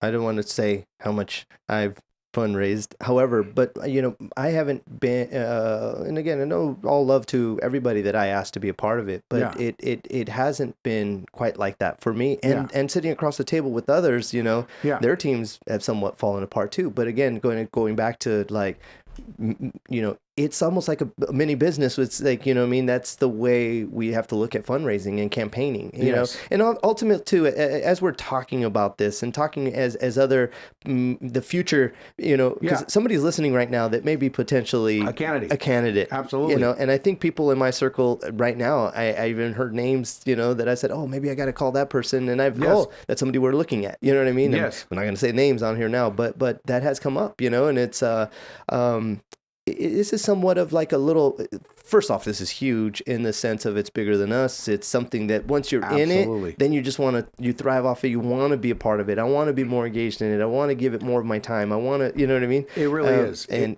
it's such an amazing cause. Yeah. And it's amazing cause. Yeah. I have a little bite about that on why it's even amazing. Back to the Elena earlier. Yes. She is a reflection, and I'll come back to this.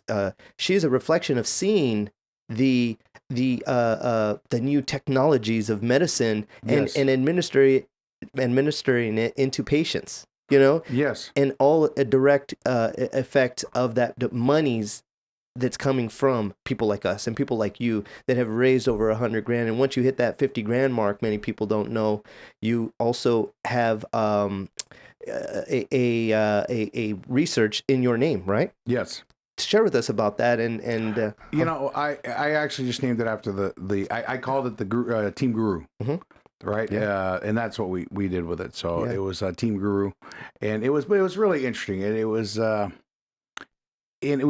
we were going for the third, and we were, and my guys were like on it, and everyone was like, we just needed 2 more days. I said, we really did just need 2 more days.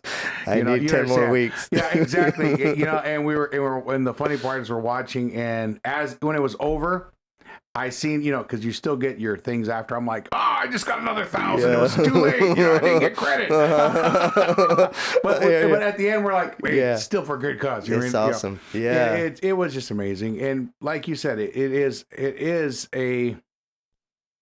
it's just an asking game. Yes. And I told my story with my son, with my stepson. Basically, it's not my stepson, but like my son's brother. I tell that story all the time, right? And it was really hits home. It's affected anyone. A lot of the things I would ask, and when I'm making the phone calls, it would be, has cancer or any kind of leukemia, has this affected you? Yeah. And I'd shut up. Yeah. Right. And suddenly, boom, they would tell me, yes, actually I have. Right. And that would be like, okay, tell me more. Right. Yeah. And you don't know how many times in conversation that I heard their story. Right. And almost every time it's like, hey, and then we got to help something. Yeah. I was great. I don't care if you gave me $10, $100, $25, $50, you know what I mean? Sure. $500, $1,000, whatever that they can do. Yeah. And that was kind of my campaign, right? Whatever you can do. Yeah. You know, and that was a guy that was on my team. His name is Nick Cassell. He's the doctor, Nick Cassell, actually, right? And that was his deal. And he told me, John, I'm gonna get a bunch of $10. I like it. Right. And I said, what do you mean? He goes, I'm gonna get a bunch of $10 from my contacts. He went through his contacts list, $10 to $100, and that kind of sparked something in me, right? He raised, he got his $5,000. He got his money, and it was kind of funny, right? And I said he did it in smaller increments, right? And he felt easier to ask somebody for $25 to $100. Yeah. Yep. Right. And he just did that a bunch of times. Where a lot of guys, everyone was trying to go instead of trying to go for the big ones, the home runs. Yeah, where he was just like, okay, and I agreed with him. I said he got almost everyone in his office donated $100. Yeah, I had lenders who helped us, like bankers, who were like, John, our company donated to somebody else in the corporate office, but what we did is we ran a little pool, all the bankers, because you always come by and talk, and we gathered you $2,000. And I'm like, oh, that's great. Yeah. Right. And it was a lot of it was just doing those kind of things. I love it. You did this in a very, very difficult time. You know, during the pandemic. Yeah, it was. We were real shut down. Yeah, a lot of big. Yeah, and no touch, no shaking people's hands, right? And making those phone calls. Really, I mean, keeping the team together. I mean, I struggle. I'll put a photo of me and my family on my Facebook, and 72 likes later, right? Everybody seems to know that we exist. But then you put out, hey, make a donation for $20 today, and crickets, not one click, right? Gosh, doing this online must have been tough, and raising over $100,000. Yeah, it was tough, and we did a lot of it. Like you said, it was dials, right? And in going through your people, your contacts, everyone we do business with, right? And those are your major accounts. I mean, those are the people you talk to every day, and like I said, it's affected everybody. Yeah. And if you start talking about it, and the people will tell you their stories, and it's amazing how much they open up. And it's kind of hard when you've been, I've had one guy, his wife was going through fighting cancer as they speak, and I'm like, oh, but he's like, let me do something. We're gonna do something, right? Because they know, and that's. And some of the stories were good, right? Some of the stories you got were like, we beat it. I'm like, that's amazing. Yeah. Right. That's amazing. And, you know what I mean? And it's just, it's how it affected them. And that a lot of that it's just real life, right? People want to know and want to help people. I think genuinely everyone wants to help somebody. No one is really like, I ain't gonna help nobody. Right. Yeah. I ain't giving that guy no money. Yeah. This guy's an idiot. It's a bad cause. You know what I mean? That's I mean, who says that, right? No. It's not happening, I don't think anybody says that, but I do think that people may have the misperception of how big these come. And I'm not just saying Leukemia Lymphoma Society, other cancer, what would you call it? Foundations. I think they all look at that and say, well, they say they go to research, but are they really? Exactly. But are they really? I'm going to give directly, and I've heard this on my campaign trail here. I'd rather give to somebody like a GoFundMe that it's directly impacting them. Yeah. But this is directly impacting. Yeah. Yeah. And this is directly impacting the families that don't know how to do the GoFundMe. Yeah. This is the kid this is the father who is working in the field, whose kid is just got hit with leukemia, who doesn't even know what to do, right? Who's like, I'm trying to fight to keep the rent, and I'm trying to fight to keep the lights on, and they just made the cost of milk more, and now how am I supposed to do this, right? This is helping that guy. Yeah. You know what I mean? This is that guy. This is the one thing that I thought was really amazing that these people do is, and this is kind of interesting. So one thing LLS is known for. So let's say you're fighting your leukemia, you're doing your thing, and you're kind of working with the best people in your area that right? But you have something going on. LLS will be like, hey, what your symptoms are or what you got going on. There's this guy in Texas who is treating people that are just like, that's what he's specializing in, this exact case or this exact thing or this, you know what I mean? And they will send you to the right to make sure you're talking to the right doctors. But if you don't have the resources to do that, who's going to tell you that? Right.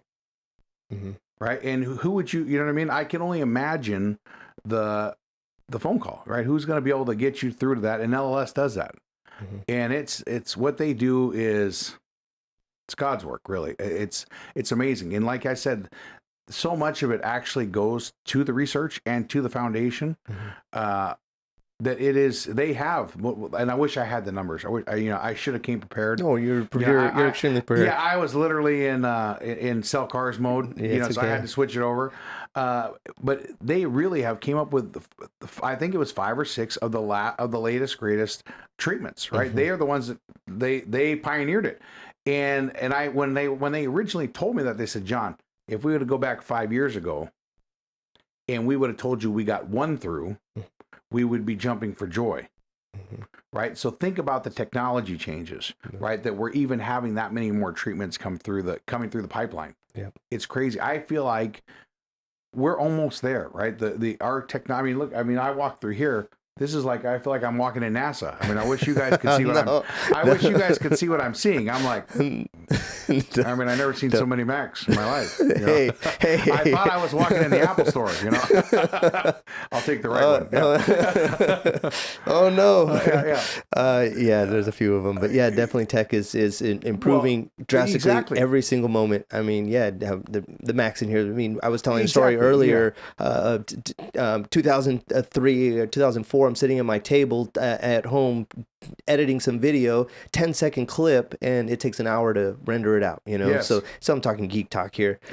Today's computer, 10 seconds, it's 1 second later, and it's like, boom, it's done. It's real time, beyond real time. Well, we're the age with AOL. Yeah. You've got mail. Sure. Right? Think about that for a second, right? Yeah. Where we would be like, wow, check it out, man. I'm communicating right now with some dude. He says he's in Switzerland, right? You know what I mean? You're like, no way, right? That was John Juan. Do you know anything about AOL? Yeah. I don't know anything about that. What'd you say? I think that's a little before my time. Exactly. But what's funny, right, is like you said, it was, that was state of the art. Yeah. But if you just take that same logic to the to the real world. Yep. Where are we right now? Yeah. Look at how fast everything's changing, mm-hmm. And it's amazing, right? That's what we're doing here. We're helping. If we can prevent it, then we can change it, right? You almost said metaverse. I heard you. Yeah, well, I am a big metaverse guy. You're a metaverse guy? Oh, absolutely. I got projects I can't even talk about right now, but you're gonna be in the you're gonna be selling cars in the metaverse. Oh yeah. We'll talk more about that later. I'll bring you on my other show. Yeah. I'm a big crypto and metaverse guy. I love it. I love it. Huge. I did another talk show talking about those topics. And then we'll have you back for another one that's, actually, speaking of crypto, I have a couple buddies, and maybe hopefully they'll take the time to listen. You can donate an NFT and crypto to this campaign. Well, that's new. That's new. That was new to this year. Well, I asked about it last year. I'm like, hey, can we do cryptos? They're like, no. I'm gonna make sure I'm the first to donate crypto. Yeah, you can get it in. That was a new thing, and that's awesome. Yeah. I'm going to make a donation for crypto. If anybody's watching right now and you've got cryptocurrency, I'll match your donation up to $100 right now, or as soon as I see it, I'll match it. Awesome. Yeah, I'll do that. But I do got more coming I want to do a crypto donation before my campaign ends. I think it's a beautiful thing because what's funny is one of my donors, right, donated crypto in a crypto lesson, mm-hmm. like to, it was someone who I do business with. And that was kind of like one of my auction items. Nice. Was, it was, I think it was $1,000 in Doge, and and we'll walk you through just basic beginner's course, how to get your own wallet. Yeah. It was kind of a cool deal. It was one of the people that were on my team, and I'm like, oh, that's cool. That's cool. That is really cool. I love that. Yeah. That makes for me, I love the idea of making a donation to crypto because it's volatile, and right now $1,000 of, I don't know, let's just call it Ethereum, Yeah. They could be holding that 0.35 or 0.4 Ethereum, at $1,000, and before you know it, it's going to be 10 grand. You know what I mean? Yeah, 5 years down the road if they hold it. You know what I'm saying? Absolutely. So it could be there. Let's hope. Yeah, absolutely. That's a big number, but let's hope. Hey, it's going the right It's direction. going- It's green day today. Green, very green today. Yeah, it's a green day today. We're gonna talk later Yeah, about we'll crypto. talk later, Back to LLS. Yes. John, I've today, all day today, I've just been hearing. We've heard some beautiful stories. I had Sergio here. I've had Joey here. Both are survivors. Yes. But also we had Armando, who this year and through this campaign, I've had the pleasure of meeting, and this new bond of people. Like I was saying, I'm trying to get another one of our candidates, Karina, if you're watching, on the, but she's with family, understandable. But again, just to be able to reach out to somebody and be like, hey, come on, Yeah. you know what I mean? That's going to be something, and all of these people are something that, like we're like this group, it's like, well, that's one thing I saw that your group was different than ours. Mm-hmm. You guys were very tight niched. Mm-hmm. When we did that first initial meeting, I was like, oh, hey, everyone kind of knows each other. yeah. And that was pretty random. Yeah, that was very random. Like I didn't, you know what I mean? I was like, oh, that's neat. Yeah. And then I was thinking, it's funny as I got off the meeting, I'm like, am I so dumb that maybe I was supposed to meet everyone and we were supposed to communicate and help each other, and I just kind of went and did my own thing last time?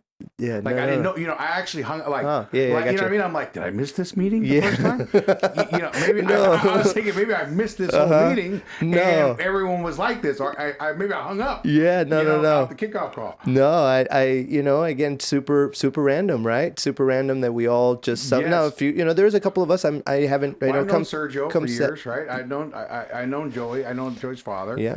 Right. I knew you. I was Yeah. like, okay. I'm like, all right. It's cool. Oh yeah. Yeah. And I think it's but where I was kind of going with that, and I guess obviously you kind of answered it, is we have this like this new community here, Yeah. this new group of friendship, right? And I think it's going to mean something forever, like, Yeah. I mean, I know for a fact, Joey and I, and there's going to be some time, Sergio and I and Armando and I, we're going to 5 years from now, 10 years from now, this community is going to look at people that are community minded people and look at people like Armando and say you're my guy, you know what I mean? And it's not because, and he said it too, it's not because I want to be a popular person in town or anything like that, and I want to give back. I want to do more. Yeah. Yeah. That's what it's really about, doing more. I mean, I've learned that's one thing LLS taught me, and I realized that, and it was not, it's how you're like, you really not doing anything till you're giving. Mm-hmm. And I feel like in my mind, and it's changed really a lot of the things I'm doing. I after LLS, I was like, okay, I feel like I got to do. I wanted. I felt great. I need to do more. Yeah. I got involved with the Food Bank of Monterey. Nice. Right. Love it. And it was just like. Then I heard their story, very similar, and I don't want to take but it was just, you want to do more, and you're not doing it for yourself. You don't really care about the credit. You really care about the cause. Yeah. Yep.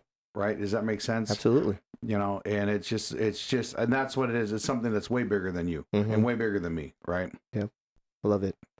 What would be some of the 5 days to go? What would be something you'd say to the candidates and or to me? Yeah, guys, we need help, right? That's what we got right now. This is it. We got to ask. We got to help. I understand it's called, when you don't feel like making that call, it's called call reluctance. You're like, you just got to do it. Mm-hmm. And then when you're in it, I used to say I Forrest Gump my way through everything. It might, even the call may have sounded choppy, right? I'd be making the call, I'm like, and I'd hang up, I'm like, I sounded like an idiot. And my wife goes, oh, you're fine. Yeah. Well, how do I know? I think you might give us something, but I feel like I sounded dumb. Yeah. You know what I mean? Yeah. Hey, who cares? Yeah. Yeah. Right? You know what I mean? Sure. And that's my term. Like I said, I just go Forrest Gump it. Like, you know what I mean? He would just run. Yeah. Yeah. He didn't know he's going to win. He's just running. Yeah. Yeah. Right? I after a few of these talks, I asked my wife, I was like, how do I sound? Exactly. I sound dumb? I sound like my wife is my number one critic. She'll hit me on, she will knock it right between the eyes. I love her to death like this. Yeah. Why are you even on this thing? I did a talk the other day. It's just funny. And she's in the background like, these are real people. Who the heck are you? You know what I mean? I'm like this. Shut up. Yeah. I made a call today. I haven't made very many calls like the direct. Yes. I'm just gonna pick up the phone and call this person. Yeah. I've done it more through text message Yep. and email. You know, Yeah. I've really just tried to use those in my favor because and again, I know we're all busy. You're very Yeah. busy. You know, but Well, text messages really works. yeah, I haven't really even found the time to be with my family over the last 10 weeks, you know, and so those extra, 15 minutes on the phone is, you know, it hurts, you know, It's worth a try, right? Yeah. You know what I mean? And what I found is it's the ones that you have that are kind of, sometimes they want to hear you. mm-hmm. And a lot of people like to communicate with text. Yeah. I got a lot of donations through text just by like, hey, you know, but what's crazy is I guess there's software that does it. Mm-hmm. I literally hand wrote them all. Yeah. Like I was sitting there. Yeah. I had kind of the middle. Yeah. But I would customize the front. I'm like, oh, I haven't talked to this guy in a while. Better. Mm-hmm. Hey, how's it been? How's this? Yeah. Like, I'm going through like, you know, I don't want to go straight to the Straight to the right to the point. You know, what I mean? You know, like, hey, let me tell you what I'm doing. Yeah. You know, I'm out of my comfort zone here, and that was part of my text. I'm stepping out of my comfort zone. Yeah. Because I got involved with this. Yep. But I hate to even ask, but I've got to ask. Sure. It's what kind of job would I be doing if I didn't? Yep. Right? And you know, it's funny. I'm going to keep his name anonymous. But today I made a call and hey, how's it going? You know, did I catch you at a good time? You know, yeah, perfect time, Alex. You know, you knew who I was when I called. Yeah. Said I was going to keep it anonymous, and so now we know it's he. Yeah. Yeah, you know, good time. Yeah, great time, perfect timing. How's it going, man? How you doing? Doing great. How about yourself? Good. How was your day been today? Yeah, great. You know, enjoying the sun. Yeah, you play some golf? Oh yeah, I golfed today. You know, great. You hit them good. You know, what you score? Blah blah blah. And you joke around with the golfer, right? Oh, what, 2 handicap? You know, bringing that score down. You know, like come on, no, I'm not that good. 84 today, blah blah blah. You know, that's literally the conversation. You know, and oh man, great. You know that hole out there on that course. You know, man, hole 3, I hate it. Blah blah blah. But I love 14. You know, so that's how the conversation went down. Oh yeah, I agree. You know, always a rough one, but hey, you just got to hit it straight, right? Yeah, great. You know, hey, the reason for the call, I know we spoke one time before. And I gave you that soft pitch, but I just wanted to follow up on that ask, and sounds great. Send me the email. Send me an email, send me all the info, get you a check. What? Perfect. You want to know anything else? Like in. it was that fast. Can I invite you to this? Exactly. Can I invite you to that? And like, no, I don't want to be no part of nothing. Just give it exactly. Here comes a check. And I was just like, wow. People do this types of work all day, every day. This is not. I don't ask for free things like that. 100%. And that's what I was trying to tell you. It's like I was the same way, right? Like I'm used to handing you like a service, a car. I'll help you with something. It was, but look how receptive. Mm-hmm. It was like nothing. It was like nothing. But if you didn't make the call, you would have had nothing. Yeah. It was the phone call, that little bit of personal touch. Like, all right, send me the deal. I'll send the check. Exactly. Anonymous. I don't know if you could see this, but don't read it out loud. Yeah, I don't know if you could see the name. It's a little bit chicken scratch, but can you see the first and last name? That's who it was. That's great. Yeah. And it was simple. It was simpler than I thought, And I was like shaking out of my my boots. But at the end of that call, I felt like, wow, I did something good. You know what I mean? I don't know what the amount is. It doesn't matter to me if it's $1, Yeah. But it was, no, you did something good. But I think it's it feels good at the end of the day, and that's the way I felt about every email that's come through. Just so everybody knows too, that's listening. I mean, every single email of all amounts has just made me feel like, wow, this is awesome. You know what I mean? It is, and really, like I said, that's the thing I think maybe people are missing, that you can give any amount. If you can only do, and people ask me, John, I said, don't worry about it. If you can't do it right now, I understand. I do not want to put anyone in a position that's going to hurt them financially. But if you can spare $10 or $15 or $20 or $35, here's the link. I mean, I'm good if you do. I'm good if you don't. Mm-hmm. And it'd be you know, I had many customers who bought cars because I put the thing right in my showroom. What, $10? Sure. You know, $25, Mm-hmm. and it all adds up, right? Because at the end, after it's done, you're like, hey, it all adds up. Mm-hmm. And what's great is if you do bigger amounts, you get a tax. I don't know if you've done, you get the tax deal instantly, Mm-hmm. Yeah. right? I'm like, oh, okay. Yep. Yeah. You know, and it really is amazing. Like I said, it's just, if I was to give you any one piece of advice, it would be just got to get on this last one is just the final crunch. It's now or never. If to the people that are listening into that camera, what are you going to tell? What would you tell them to make a donation on our link below? Yeah, please do. Right, like I said, this is for something that's bigger than us, and it is not for the guy that, you know, everyone says it's for the guy that doesn't know what to do. Mm-hmm. These LLS comes in literally and will help. They help, and they will put people that when this is happening. This is like beyond, I can't even, you know, beyond your comprehension. Like I was saying earlier, like what if the guy that's barely trying to scrape, I mean, gas is at $6 right now. He's worried about trying to get, now he's got to try and figure out how he's going to put their baby or through their child or in afford to do this. Yeah. Yeah. Right. So this is amazing. Yeah, it really is. You know, and I appreciate any dollar you give. Please give now. Yeah. And I'm telling you, Matt, do it in crypto. Make him match you. Do it in crypto. Yeah, do it in crypto. Yeah. I was ready to send. I'm going to send 100 right now. I'll shoot it right over the wallet. No, I don't love worry. it. I love it. I love it. You know, last year, I just want to say a couple more things, and I don't want to hold you too much later. I know you got your family to get back to, and so do I. It's almost it's almost 8:00 here. Last year, I did see you campaigning. You know, and I can remember it. Yeah. But, I saw Victor walking. Yeah. I had no idea what you guys were doing. Yeah. And I could only imagine that those people maybe taking the time to watch the video this far along that haven't donated to my campaign are thinking the same exact thing. Yeah, What like, what is this? What the hell is he doing? You know what I mean?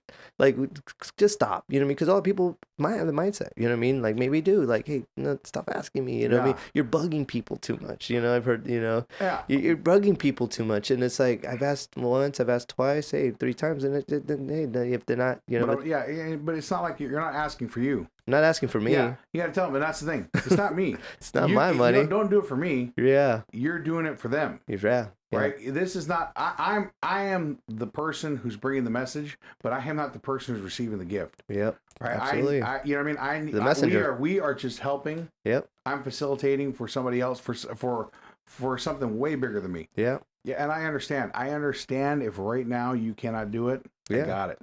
But if you can, and if it's only $10, $15, for sure, do it. Whatever your heart can do. Absolutely. Because let me tell you, when you're doing it, you're like, oh, just do 100, just 20. I got it.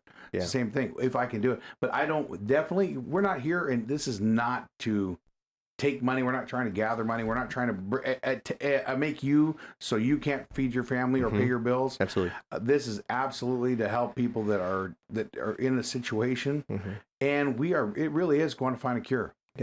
Yeah. I mean, like I said, if you get to see the things they're doing, it is amazing. And I can tell you firsthand, the people that drove, that helped him get to the hospital, the people that paid the bills for him, Xavier, when he was going through the treatment, was LLS.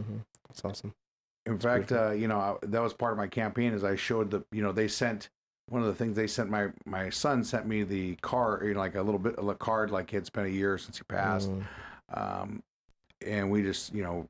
They said something for him, and my son sends it to me, and I'm like, "That's why, son. That's why, yeah. This is why we do it, right?"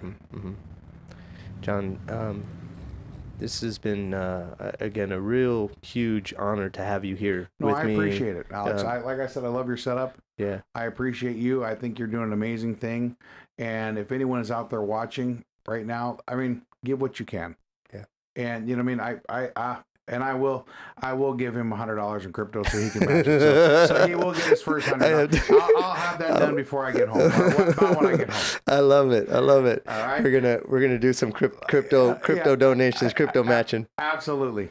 John Guru, thank you so much. You're the man of the year last year, the man every day, Thank you. Honored to be a friend and also on this journey with you. I appreciate it. Thank you. Awesome. Thank you, Have a good one, everyone. everyone. Yeah. All right. That's it for all of this. Good night. Thank you.